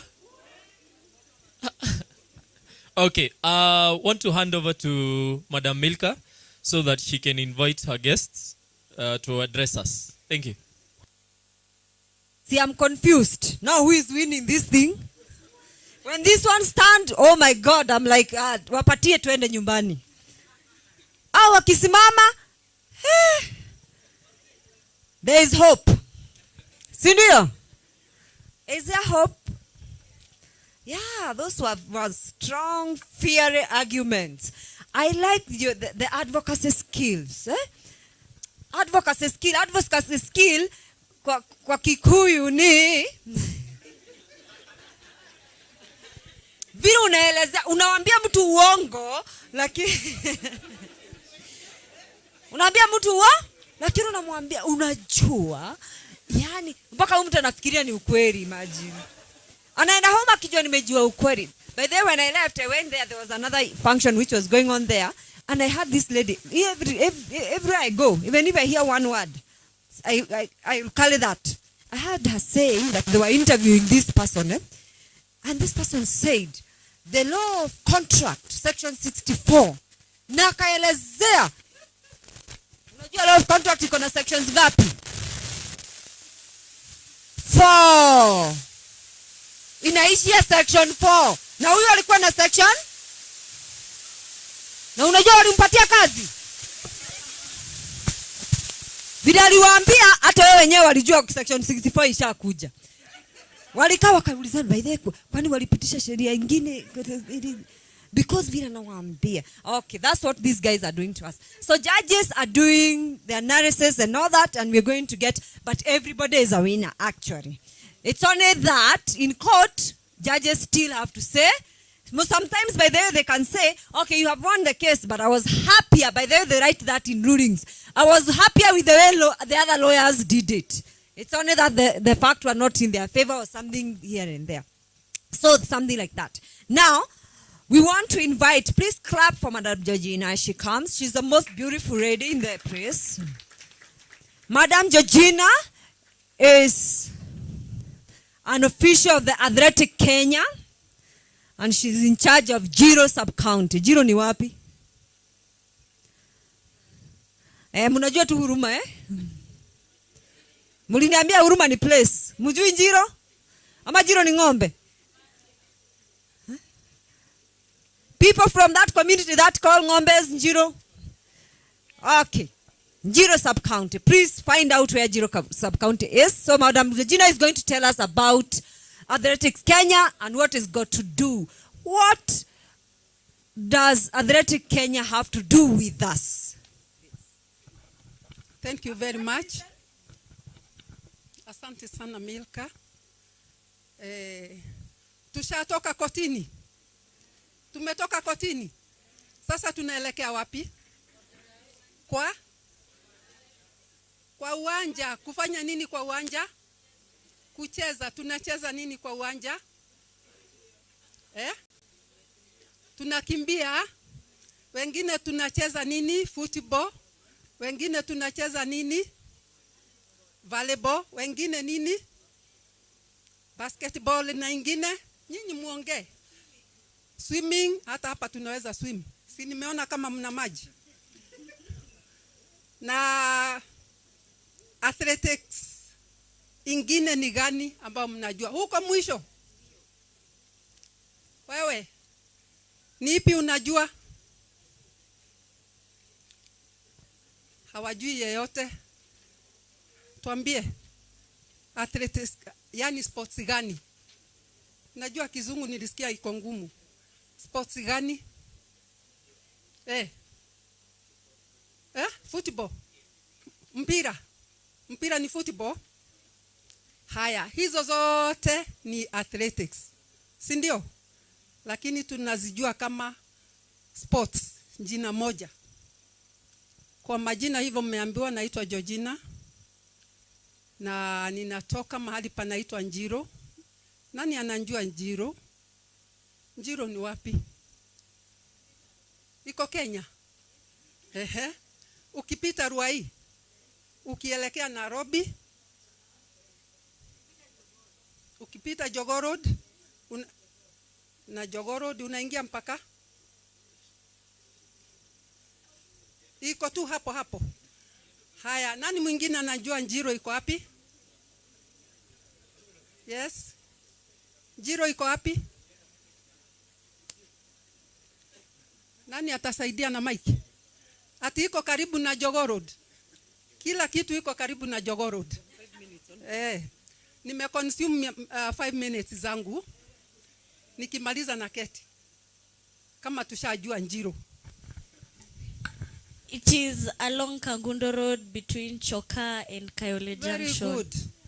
Iko hapo. Wale wanaendanga Machakos mnapita Kangundo Road. Kweli? Tuna sub-counties ngapi in Nairobi? Ziko ngapi? Hamjui? Wacha niwasaidie. Sababu najua time inaenda. Na kama sitawaelezea hiyo hamtaelewa vile nitakuwa naongea. Katika Nairobi, upande wa administration, tuna operate na old boundaries. Old boundaries means what? Districts. Tumeelewana? Moja ni gani? District moja. Moja Nairobi. District gani unajua? Tuna Embakasi. Counties. Oh dear. Tuko na shida. Walisoma hii modern. Watu walizaliwa tu juzi. Okay, those days tulikuwa na Embakasi, tulikuwa na Starehe, tulikuwa na Kamukunji, tulikuwa na Starehe. Mumezielewa sasa? Hizo zote. Na katika Nairobi, katika Athletics Kenya, tunaendanga na regions. Regions, tuna Nairobi region, na tuna Rift Valley region, tuna Western region. Hizo zote ni ma-regions. Mimi niko Nairobi region, na katika Nairobi tuko 9. Hizo nimesema Mastarehe na nini. Mimi niko Njiro sub-county. I'm the chair Njiro sub-county Athletics Kenya. At the same time, I'm a technical official. Unajua technical official ni nani? Si mnacheza football? Mnachezanga football? Si kuna wale linesmen wanafanya nini? Na kuna referees. Hivyo ndivyo tuko katika Athletics Kenya, mbio, track and field events, hata marathon. Huwezi kuofficiate kama we hujakuwa accredited by the World Athletics. So I'm one of the lucky people in Kenya to have been accredited by the World Athletics kutoka Monaco, that is France. So kazi yetu ni kuonyesha watu vile ambavyo watakimbia, wasivunje sheria, because hapa tumeonyeshwa tu sheria hapa za za koti, na pia huko kwetu pia tuna sheria za koti. Sasa kuna swali nimeulizwa, mbona niko hapa na hii topic ambayo iko hapa intersex? Kwanza maybe utuambie ya kwamba kama huko athletics Kenya mnakuwa na intersex persons. Sasa niko hapo katika athletics Kenya, tuko na watu tofauti tofauti, na wacha niwaambie, tusiseme ati hawa. Tumeelewana? Tusiseme nini? Tusiseme nini? Hawa. Ni nani? Ni sisi. Ni kweli? Hiyo ndio ile shida tumekuwa nayo Kenya. Because tunaona ni yeye, sio mimi. Huyu mtu hawezi kuwa kwa familia yako, anaweza tu kuwa kwa familia ingine. So the minute we change our attitude to say ni wetu na ni sisi, we shall be able to go through the handles that we have. Jajina, ujajibu swali. Pengine nikufanyie interview actually. Because wewe ni mwalimu, I know what you're doing. I see what you're doing. Badala ya kunyang'anya hiyo mic kwa sababu 5 minutes imeisha, wacha nikufanyie kitu moja. Today I'm enjoying being the MC actually. You know, I've never gotten this opportunity. Guys didn't know I have this talent, and today I got talent. So we do. We have. So, tell us about intersex persons you have, and how you are helping them, or whether you have challenges, and whether they're actually able to participate. Because I know from my friends, I have so many intersex persons who are in sports. How do you address the issues? Mambo ni nywe ama mumeweka makwazo? Kuna mabonde na milima na hiyo yote. We have them in our society, in our organizations, in every sector. Katika athletics, tuko. Tumeelewana? Tuko. Na challenges zile ziko, nafikiria mnaona waruninga, mnaona vile wanakimbia. In South Africa tuna Semenya. Si mnamjua huyo Semenya? Au anaitwa Semenya, that name, eh? Lakini msione tu watu wa kule, hata sisi tuko na wao. What happens? Utaona mtu amepewa event. Si mnaelewa event kama ni track and field. We have 800, we have 400, we have even the marathoners. Mtu anapewa event ambao sio yake na utakimbia. Let's say upande moja ya male iko stronger. Si unapewa ukimbie pengine na wasichana. Will you make it? Huwezi. That is a big challenge. Tena another challenge ile wana face. Saa ile ana grow, haijakuwa identify, yani the organs haijagrow kabisa. Wakati itafika kiwango ya kuwa mtu mzima. Tuliambiwa asubuhi kuna mmoja alikuwa brought up kama msichana, saa hii ni kijana. Mwingine akasema alilelewa kama kijana, saa hii ni msichana. Hiyo ni challenge because they withdraw. Hawezi kucompete tena, and we are losing a lot of talent. Kwa sababu serikali yetu haijaweka pia mikakati ya kumake sure we don't lose the talent ya hawa watu. They are talented like any other person. Tumeelewana? So hizi challenges ziko na ni juu yetu kumake sure tuko na wao na tunawasaidia. So what we are doing, we have a club called Athletics Aberdeen Sports Club, and I'm the general secretary of the club. We have now decided we are going to have intersex games or athletics, whereby they will all participate. Tuwe na zao na hawa wengine wawe na zao. Kwa sababu saa ile mtu ametransit from this to that, hajui ataenda wapi. But if we head it, anaweza kutransit na aseme here I am na nitasimamia hapa. Saa hii hakuna. When you go for doping, mnaelewa doping ni nini? Mnajua doping ni nini? Saa ile wanapelekwa doping wanajua joint. Wanajua joint. So inakuwa ni shida kwa sababu vile tulielezewa, saa ile unaenda kupimwa, si lazima wapime vitu zingine zile, mnaelewa, kwa doping.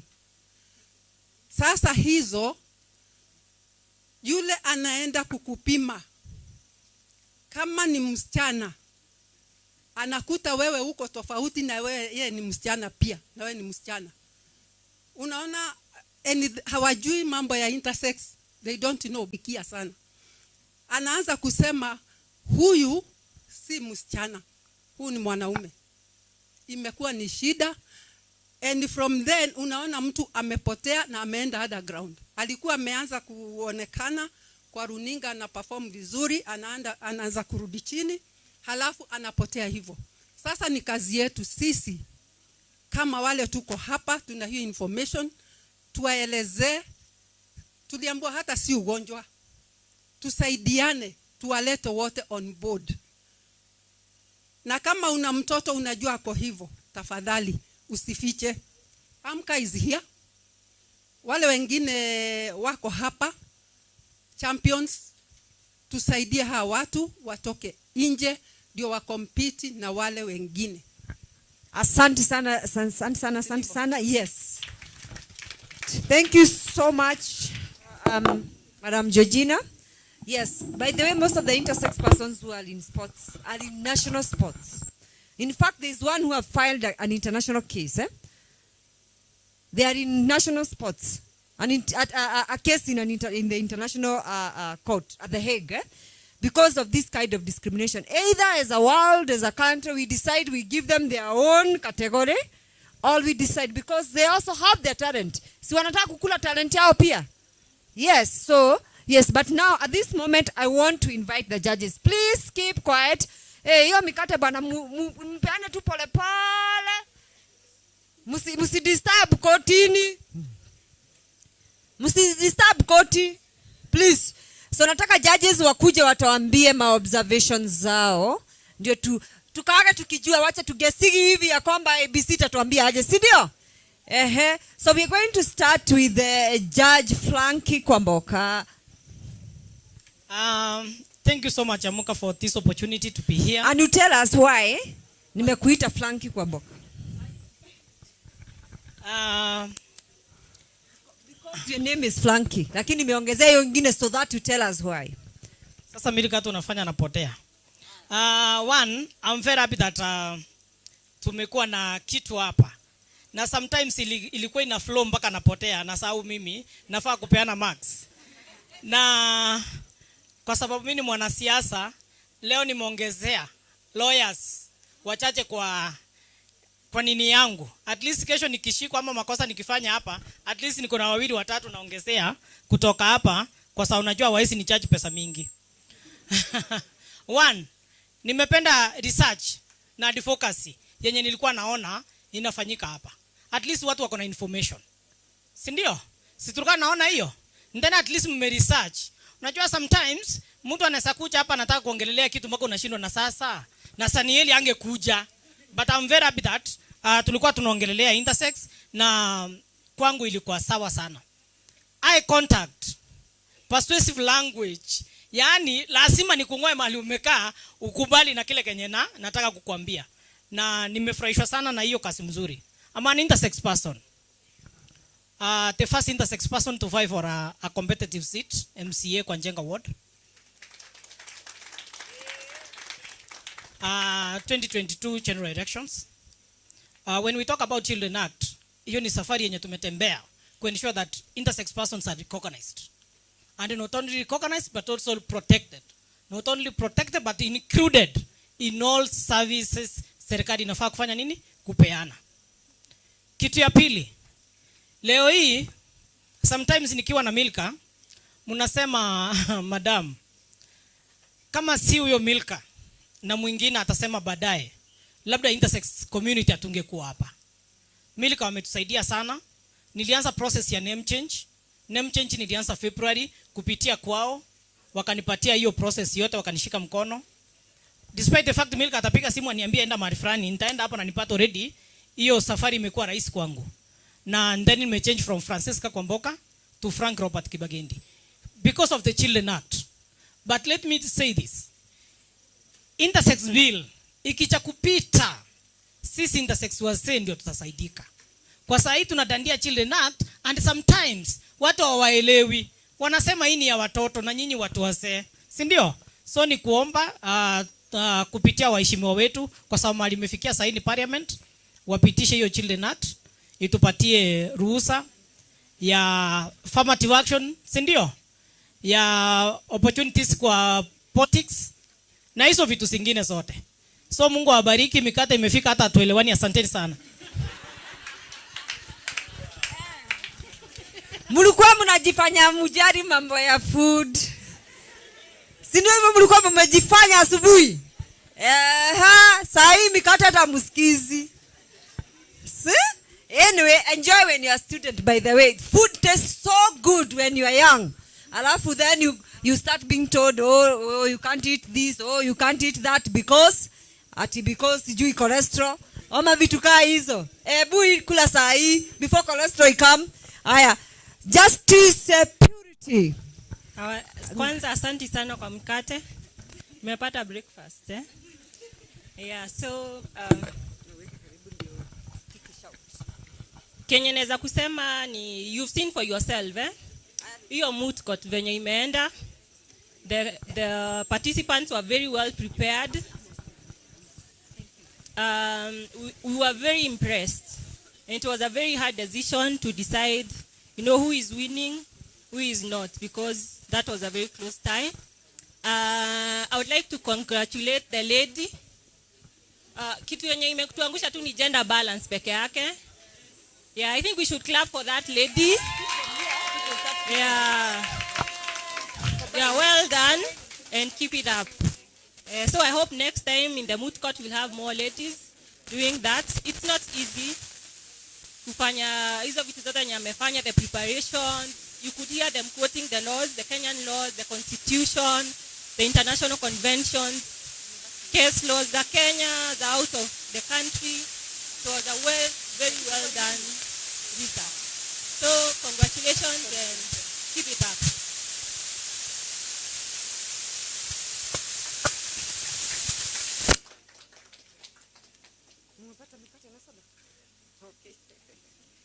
Okay, thank you so much. So we're going to the principal judge.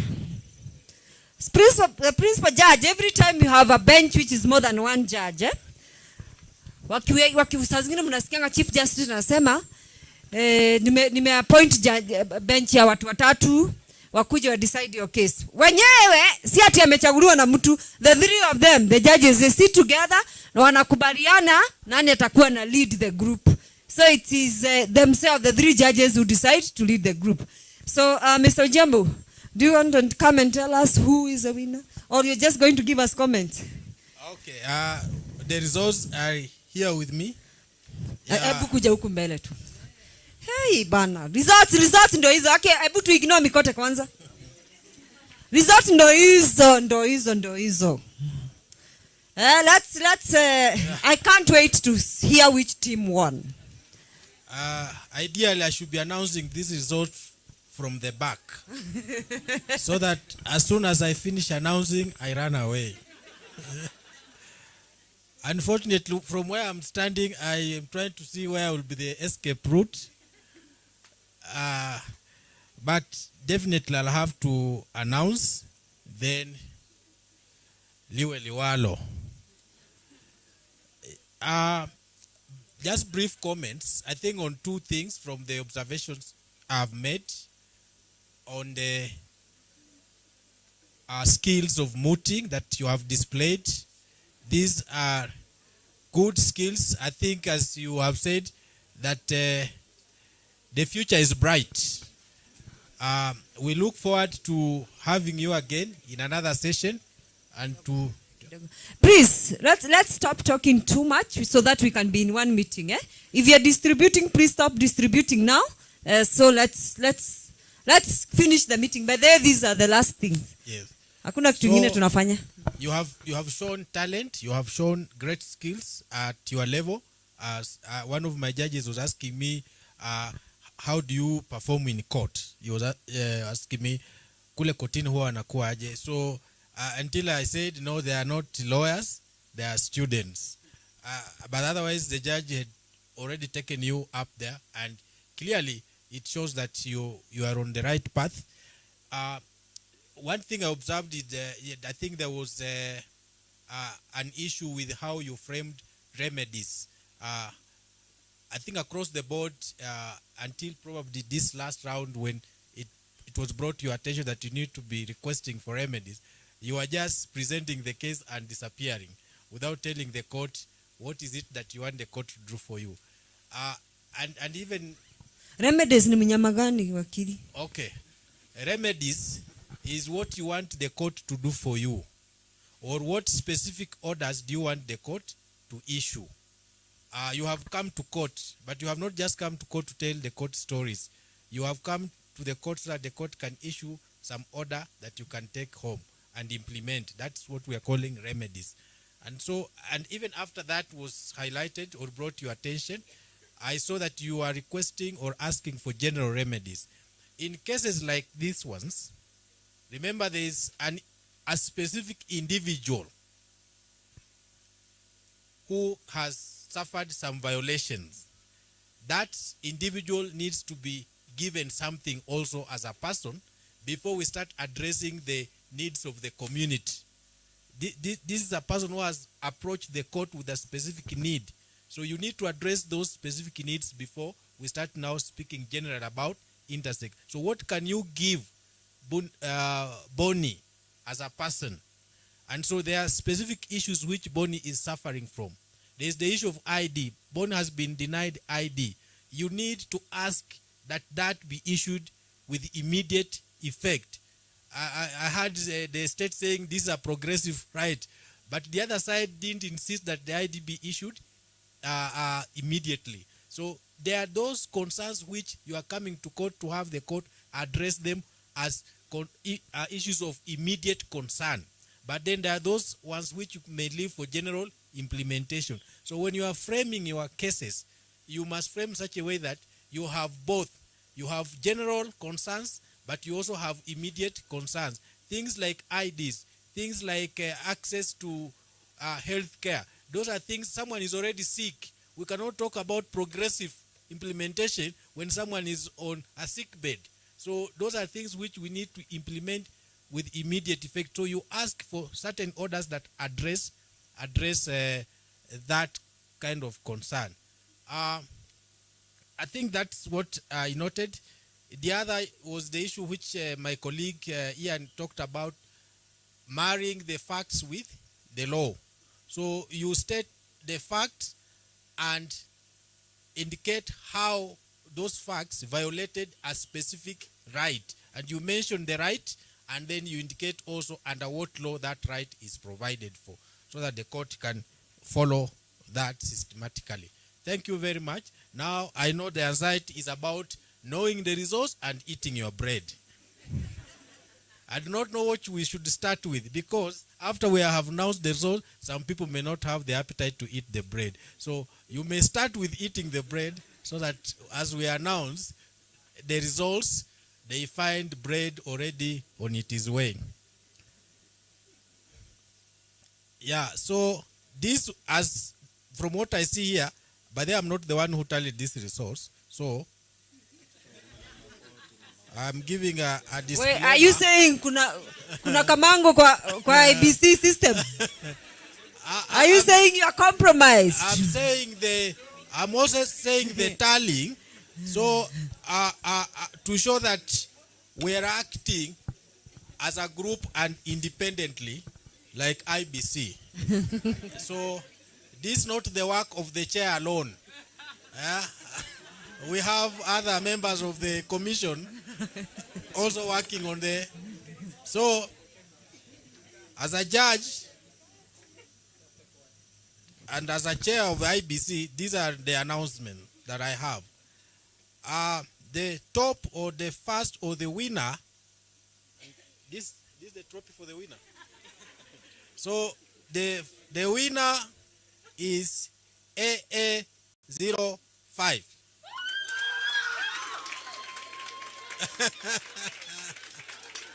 Hey. Hey. Hey. Oh.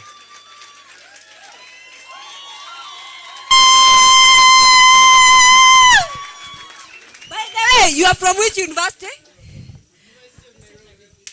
Oh, okay. You know they were in codes, eh? They were in these codes which I couldn't figure out and I didn't want to ask because I realized. Oh, this is the University of Nairobi. Okay, right now I belong to the University of Nairobi. So tupigwe picha. Yes.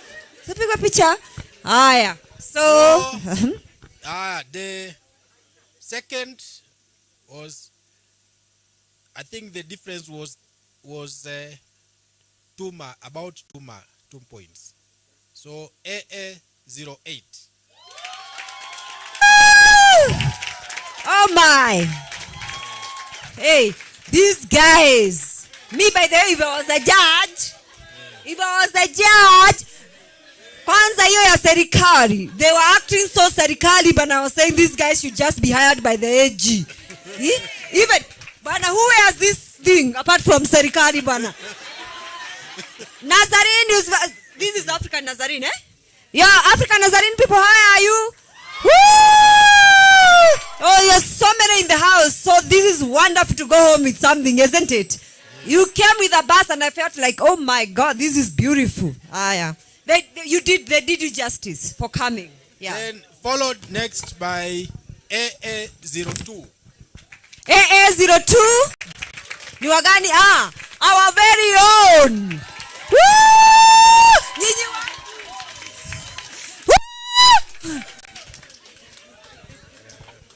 Our very own. So thank you so much. Unaona vile hatuna kipendeleo? Tunawapea macodes na wanajitetea wenyewe na wamejitetea vizuri wakafika hapo. By the way, this was not an easy moot. Because kama watu wanashindwa kunegotiate kuongelea zile vitu zenye tunajua na zenye tumejua leo. Si watu wengi wamejua about intersex leo? Imagine, no wamediscuss na wamefanya hivyo and they have reached where they have reached. By the way, kwa nini wasichana wako hapa? I think she's a winner actually. Kama ni hivyo, si ndio? Haya, proceed. Then last but not least, AA07. AA07. Woo! Where you come, guys? Wow, thank you so much. This is KU. Embu. Can you imagine these guys came from Embu? Hey, clap for Embu. Clap for Embu. By the way, did you know Embu started law when? When did law start in that place? 2019. Embu started law in 2019. Huko hata hakuna fourth year. And they come here. Huko hakuna 4.1, 4.2. Huko hata hakuna fourth year, ndio maseniors wa huko by the way. Na hata hajafika fourth year. Alafu wanakuja hapa wana Moot na watu wa the University of Nairobi. So tugeuze hii kitu, si ndio? Tugeuze hii kitu. ABC nakataa, lakini mimi ningeuza tu kama ningekuwa na powers. So imagine, do you know, we put the advert out there. Whoever want to compete to apply. And Embu, knowing very well hawana for years, applied. Imagine they not only applied and came here and put up a very spirited fight. You are my winners, by the way. So, wow, let's give them a round of applause.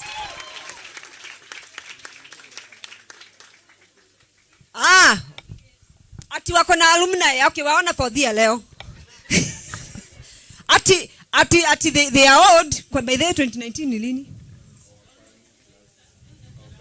So wame graduate. Anyway, for purposes of what I've said, hawana for the. Sidio? Si mlikuwa convinced? Si niliwaambia hata nikiongea uongo bora na wa convince. Sawa, thank you so much for that correction. Embu, they are serious, bana. You can't come and say such things. Okay, so that is so wonderful. So tunapigwa picha, tunakula ama tunafanya? So hi again. For the first team, we will be awarded by Madam Purity. Woo! Hey! Please. You can move like this. Hey, paparazzi, paparazzi, paparazzi, paparazzi. Can I enter into that photo? Mimi nakuanga hapo kwa elections.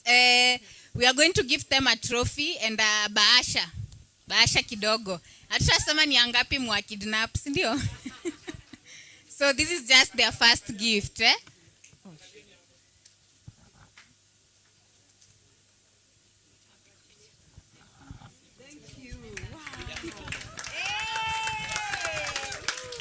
They had their coordinator, Moot court coordinator. Maybe they can have a photo together.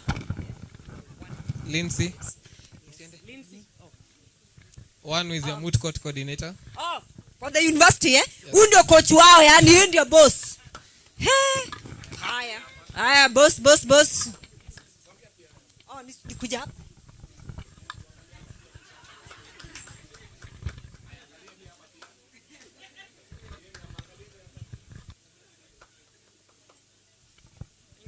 Wonderful. Hey, wacha wivu. Hazijatosha. Mwenye anasema zimetosha najua yeye hakumut. University yao haijamut. Next time make sure you mut. Okay. So Byron. So the second team will be awarded by Mr. Colbert Ojiambo, an advocate Woo! of the High Court. African Nazarene in the house. African Nazarene in the house. Now even in addition to kubeba kikombe, lazima iwekwe kitu ndani, so wakujie bahasha hata wao.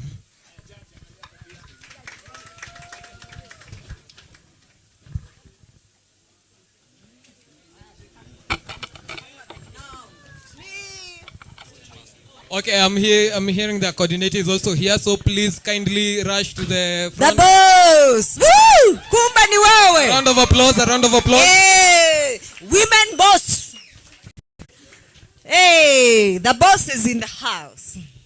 So we can see the ladies are not competing because they were coaching. Yes. A round of applause. Woo! That is so wonderful. I'm so proud of you people. And now to our ZAD. Yes, our ZAD. Our very own J-Quad team. Okay, my people, kujeni.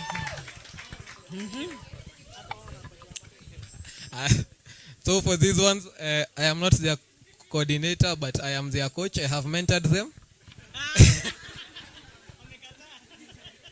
Hata wakikataa naitikia. So they will be awarded by Frankie and hata watapata bahasha. So a round of applause.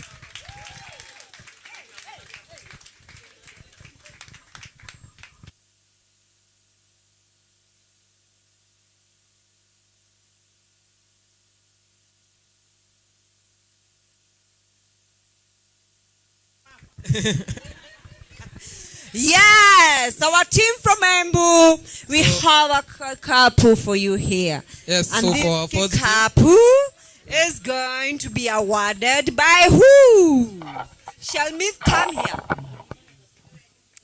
Shalmith coordinated and organized this whole event. She's an advocate of the High Court of Kenya, litigating and doing a lot of work for Amuka Africa. She's an alumni of JQuat Legal Clinic.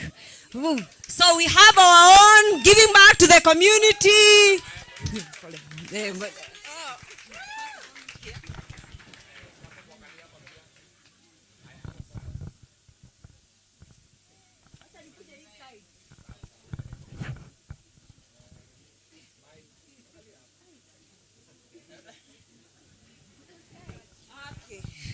So thank you so much.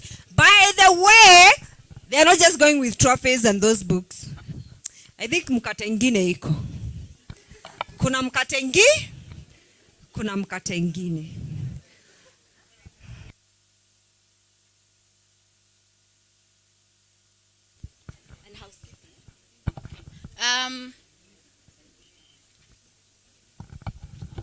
So besides just giving our Mooters, just before we go to vote of thanks, we want to give a little something to our organizational partners who are here. And I'm going to call a few people to come and represent those organizational partners. Please don't leave. If you leave, utakuwa na unaona tumewapea hadi breakfast ya kesho. Sasa ukienda utamiss supper. We are finishing just in a while. So we'll start with IKEA, and for IKEA we'll have Milka. I want you to come and gift our partners. Yeah, we'll start with IKEA, who we are going to call Frankie to represent IKEA.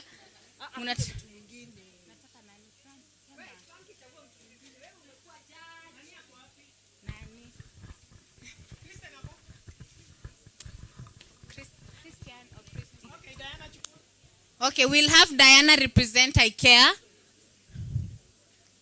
Round of applause, please. Picture. A round of applause. Hawa watu wamewanunulia mkate, wengine wamenunua soda, so let's still appreciate them, yeah?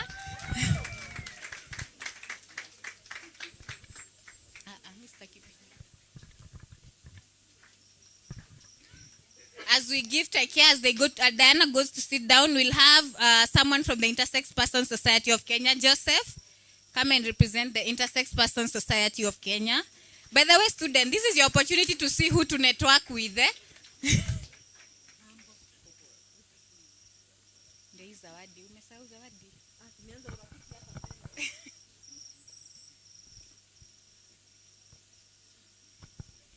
And as Joseph goes to sit down, we'll have Gigi to represent Jinsi Yangu. Hao ndio wamewanunulia soda, so let's appreciate them. Moyo unapoa soda na mkate ya sapa wapi kwingine?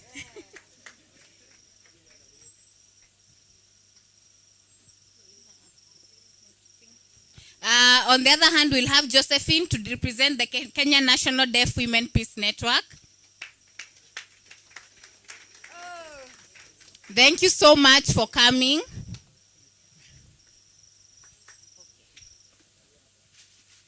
And then now we'll have, while we take with Josephine, we'll have Shali represent Malindi Desire. We have 5 people who came all the way from Kilifi and Mombasa just to this event.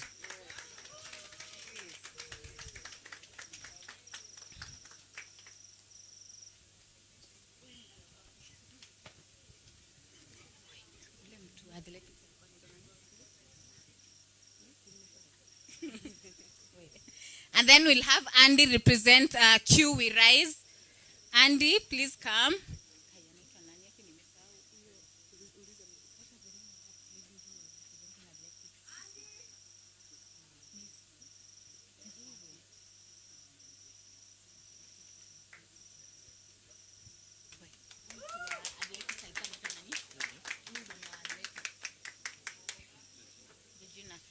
And finally, we'll have Georgina from the Athletics,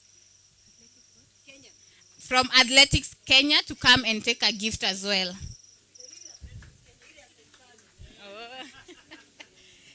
Kama sijakuitu sijali, tulipea mtu wako akitoka kwa tent.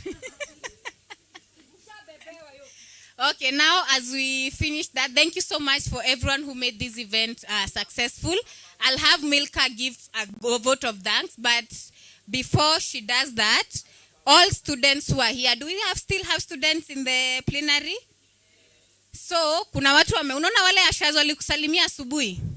Wanataka kusalimia vingine. So please pass by there. Only the students who are here when you are going home, but not before Milka finishes the vote of thanks, okay? You just go there, see the ushers there for just a few minutes before you leave. Okay, thank you so much.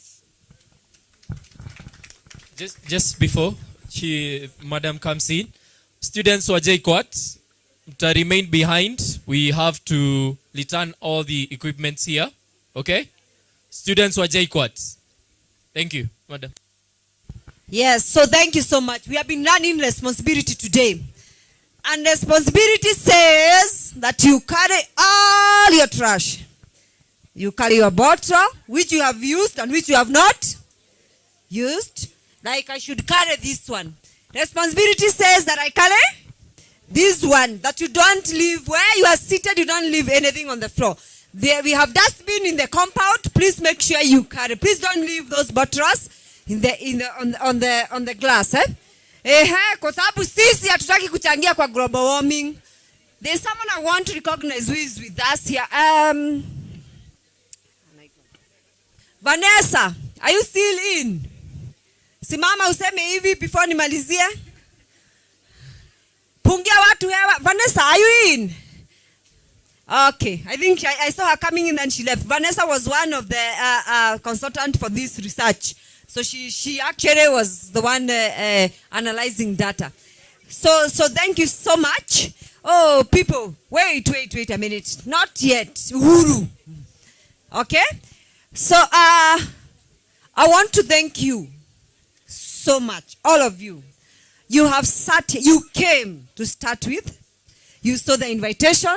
You signed in, you came. You sat in the whole time. That is really, really wonderful. You not only sat in, but you reasoned, you discussed with your neighbors, you went for lunch and you continued discussing, and you came back. And you are more informed and you are willing to share, isn't it? So you're going to be willing to share what we have learned today, and you are still here. So we want to thank you so much. We thank you all our partners. I am not going to repeat listing them because we already thanked them with that white paper. Iko tu na soda by the way. Wenye wajapata msifikiria tiko na vitu. Ni makaratasi tu ziko hapo. Za na soda moja. Oh. Gigi ameweka yake soda nikafikiri ilikuwa hapo. Msiseme na wadanganya sana. So we really want to thank you, our partners. So we thank you, all the organizations that have partnered with us. We thank you, our university, our principal, for supporting us, coming here, opening. And we thank you, we thank the Federal Republic, the Embassy of the Federal Republic of Germany for enabling us to be here. They provided most of the support and facilitation to be here. I want to specifically mention also Jinsi Yangu, which has providing us with space to do the research, the FGDs, and even now they have provided us with a lot of resources, giving us the water. Even the bread comes from them, by the way. So we thank you so much. Please, Gigi and the team, make sure that our appreciation gets to the everywhere they are supposed to get. So we thank you so much to our partners. We thank you for the judges. They have disappeared, as they say they are going to disappear. And we thank you. IKEA has been very supporting and everything. We thank you, all the organization. We thank you, our alumni. By the way, JQuet Legal Clinic alumni, they are here. They came. I saw so many of them. This is an advocate. Where is Hezron? Oh, Hezron. Okay, I've seen so many of them. Shamni is there. So I'm just calling them out so that back to your university. Once you graduate and you go into work, you don't give up. Don't give up that you will never go back there. Now umeomoka atu sasa urudi kusaidia ama kumenta. So that those legal clinics, those institutions that you are actually learning or whatever you are doing there in those legal clinics can grow. It's only when you go back to give that they can only grow. So please, when you graduate, when you move to the next, make sure you always come back to give back. We have Kandem. Kandem is also an advocate, was in that class. They are all here. Kandem was the one organizing and doing the Moot routes and all that. Byron is here. Byron, have you graduated? Yes, who has graduated? Tony has graduated in June. They are all here. They are doing all this. So please go back to your university and build your university, okay? We are mentioning that so that you can see, you don't just disappear. These people have their jobs. They have full-time jobs elsewhere, by the way. They don't work for Amuka Africa. They have full-time jobs. They come back to give back to their society and their community. So please, when you graduate, you go back. If you have your university have a legal clinic, and you'd like some support in terms of understanding what a legal clinic is, how to learn a proper legal clinic. Okay? You know, such kind of discussions and sensitization, we are willing to support you. That's why Amuka Africa exists. To mentor. Amuka Africa is a mentorship, but it's a mentorship does the real thing. So you learn by doing it. It's not by just being told. So you learn by doing it, like coming here and interact with intersex persons, doing the real thing, and even going to communities. So please, if you have a legal clinic, reach out to us. We are all here, and you can see us. You can just approach any of this, the whole team, and you will be able to get that opportunity, and we'll be able to mentor you and support your legal clinic to grow so that we can all grow together. Our vision is to see that we, as a persons who are in those legal clinics transform the justice system and the society. Because if you grow knowing what the society is, the needs of the society, you are inspired. Even when that client comes to you, you'll be a different kind of a lawyer. You will not be the same kind of a lawyer who have never seen an intersex person. And when even the other person who is vulnerable, not just an intersex person, comes to you, you'll be able to see and be able to put yourself in the shoes of that person and be able to provide them with better services.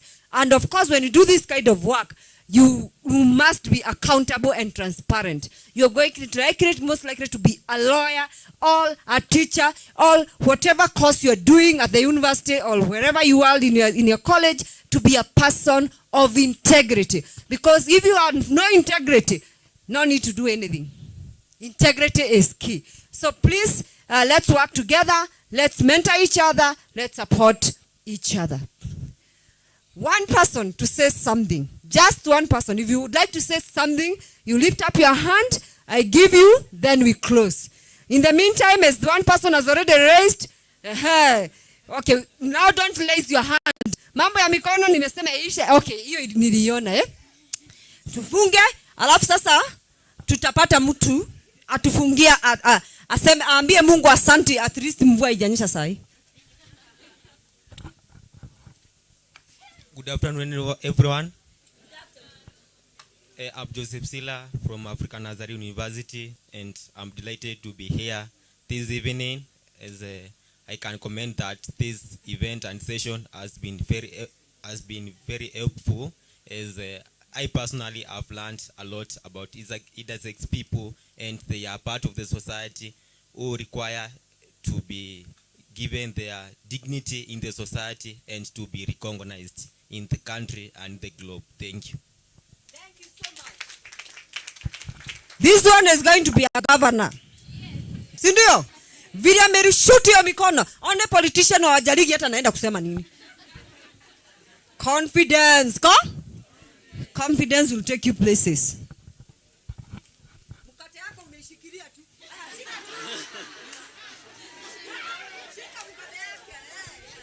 Okay, good evening everyone. Good evening. I've been excited to be here today. I want to appreciate AMCA Africa for this divine moment, and I also want to appreciate African Nazarene for winning. And I also want to appreciate everyone else who has attended this event. You're the future, and for everyone here, there is hope. That's the bottom line. Thank you. I'm from African Nazarene University. Kabisa. I am so proud of you. I'm so proud of African Nazarene.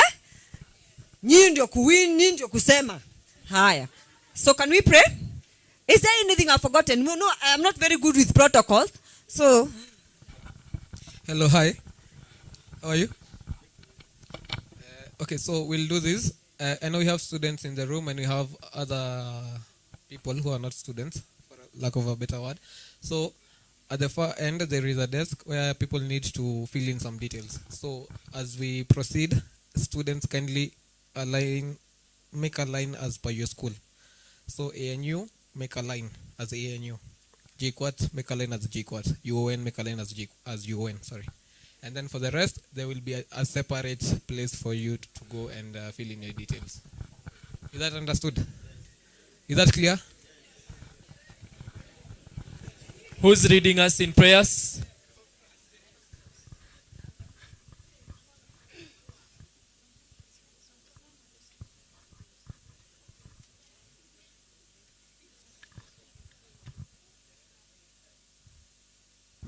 Okay, we'll have a couple of prayers.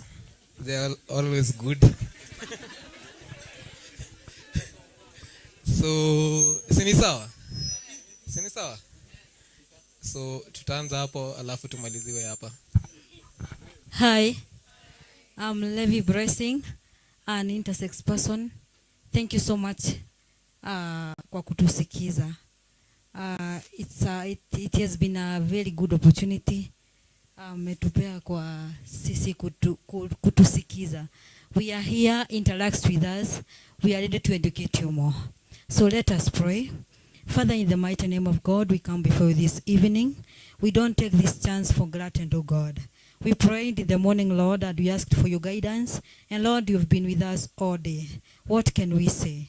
We're just saying thank you, God. And now as we're moving out of this praise, Jehovah God, we are using various transport, O King of glory. Bwana nenda ukatuongoze. Tunapotumia magari, tunapotembea, Bwana nenda ukatuongoze. Na sisi Bwana as intersex, help us, O King of glory. Tunapotembea hata in this journey, O King of glory, of educating people, O Lord. Continue giving us strength where we don't have strength, O God. Continue helping us, O Lord, with knowledge. As we even feed them, O God, we feed them on the right things, O King of glory. We love you, Jesus, because you loved us before even knew ourselves. Thank you, Lord, because you are worthy. And it is in Jesus' name we pray. So please do not stand up. Okay, do not undo the first prayers. Add on to that. Let's pray. Sovereign Lord, we come before you with thanksgiving in our hearts. Jehovah, Lord, we approach your presence. Thanking you, Lord, for this day. We thank you for your provision. We thank you for your mercies, Jehovah, Father. And we pray, Jehovah, Lord, that the various sponsors, Jehovah, Lord, that have taken their precious time, their efforts, Jehovah, Lord, into sponsoring the intersex persons, Jehovah, Lord. We pray that you may bless them, Jehovah, Lord. We pray that you may give them, you may enrich them, Jehovah, Lord, with everything and every resources that they may require even to do their daily endeavors, Jehovah, Lord. Lord, we thank you because you know that you have created everyone. You have enabled them. You have capacitated them with their abilities, Jehovah, Father. And we know that we are all equal in your eyes, Jehovah, Father. So today, Jehovah, Lord, even as we live here, Jehovah, Father, I pray that your hand of favor, Jehovah, Lord, may always be upon the intersex persons, Jehovah, Father. May they always receive your favors, Jehovah, Father, and may they never see themselves as being less in the society, Jehovah, Lord. Lord, I thank you for us being here, Jehovah, Father. May you also help us as students, Jehovah, Father, to be the best, Jehovah, Lord, in whatever that we do. May you bless us and may we be successful in our various careers that we've chosen, Jehovah, Lord, to put our hands on. In Jesus' name I pray and believe. Amen. Thank you. So tumalize na ya tatu, si ndio? There are Muslims in the house, si ndio? There are Muslims in the house. So let's finish. Hey! Imepita. Ati nime overtake, madam. Hey! Let us charge him for murder. Let's pray. Al-Fatiha. Bismillahir Rahmanir Rahim. Alhamdulillahi Rabbil Alamin. Rahmanir Rahim Maliki Yawmiddin. Iyyaka na'budu wa iyyaka nasta'in. إذن الصراط المستقيم صراط الذين أنعمت عليهم غير المغضوب عليهم ولا الضالين. Amen. Thank you so much for being here. Tutafanya interpretation siku ingine personally, si ndio? So make sure uta correct uchafu yenye iko around. They are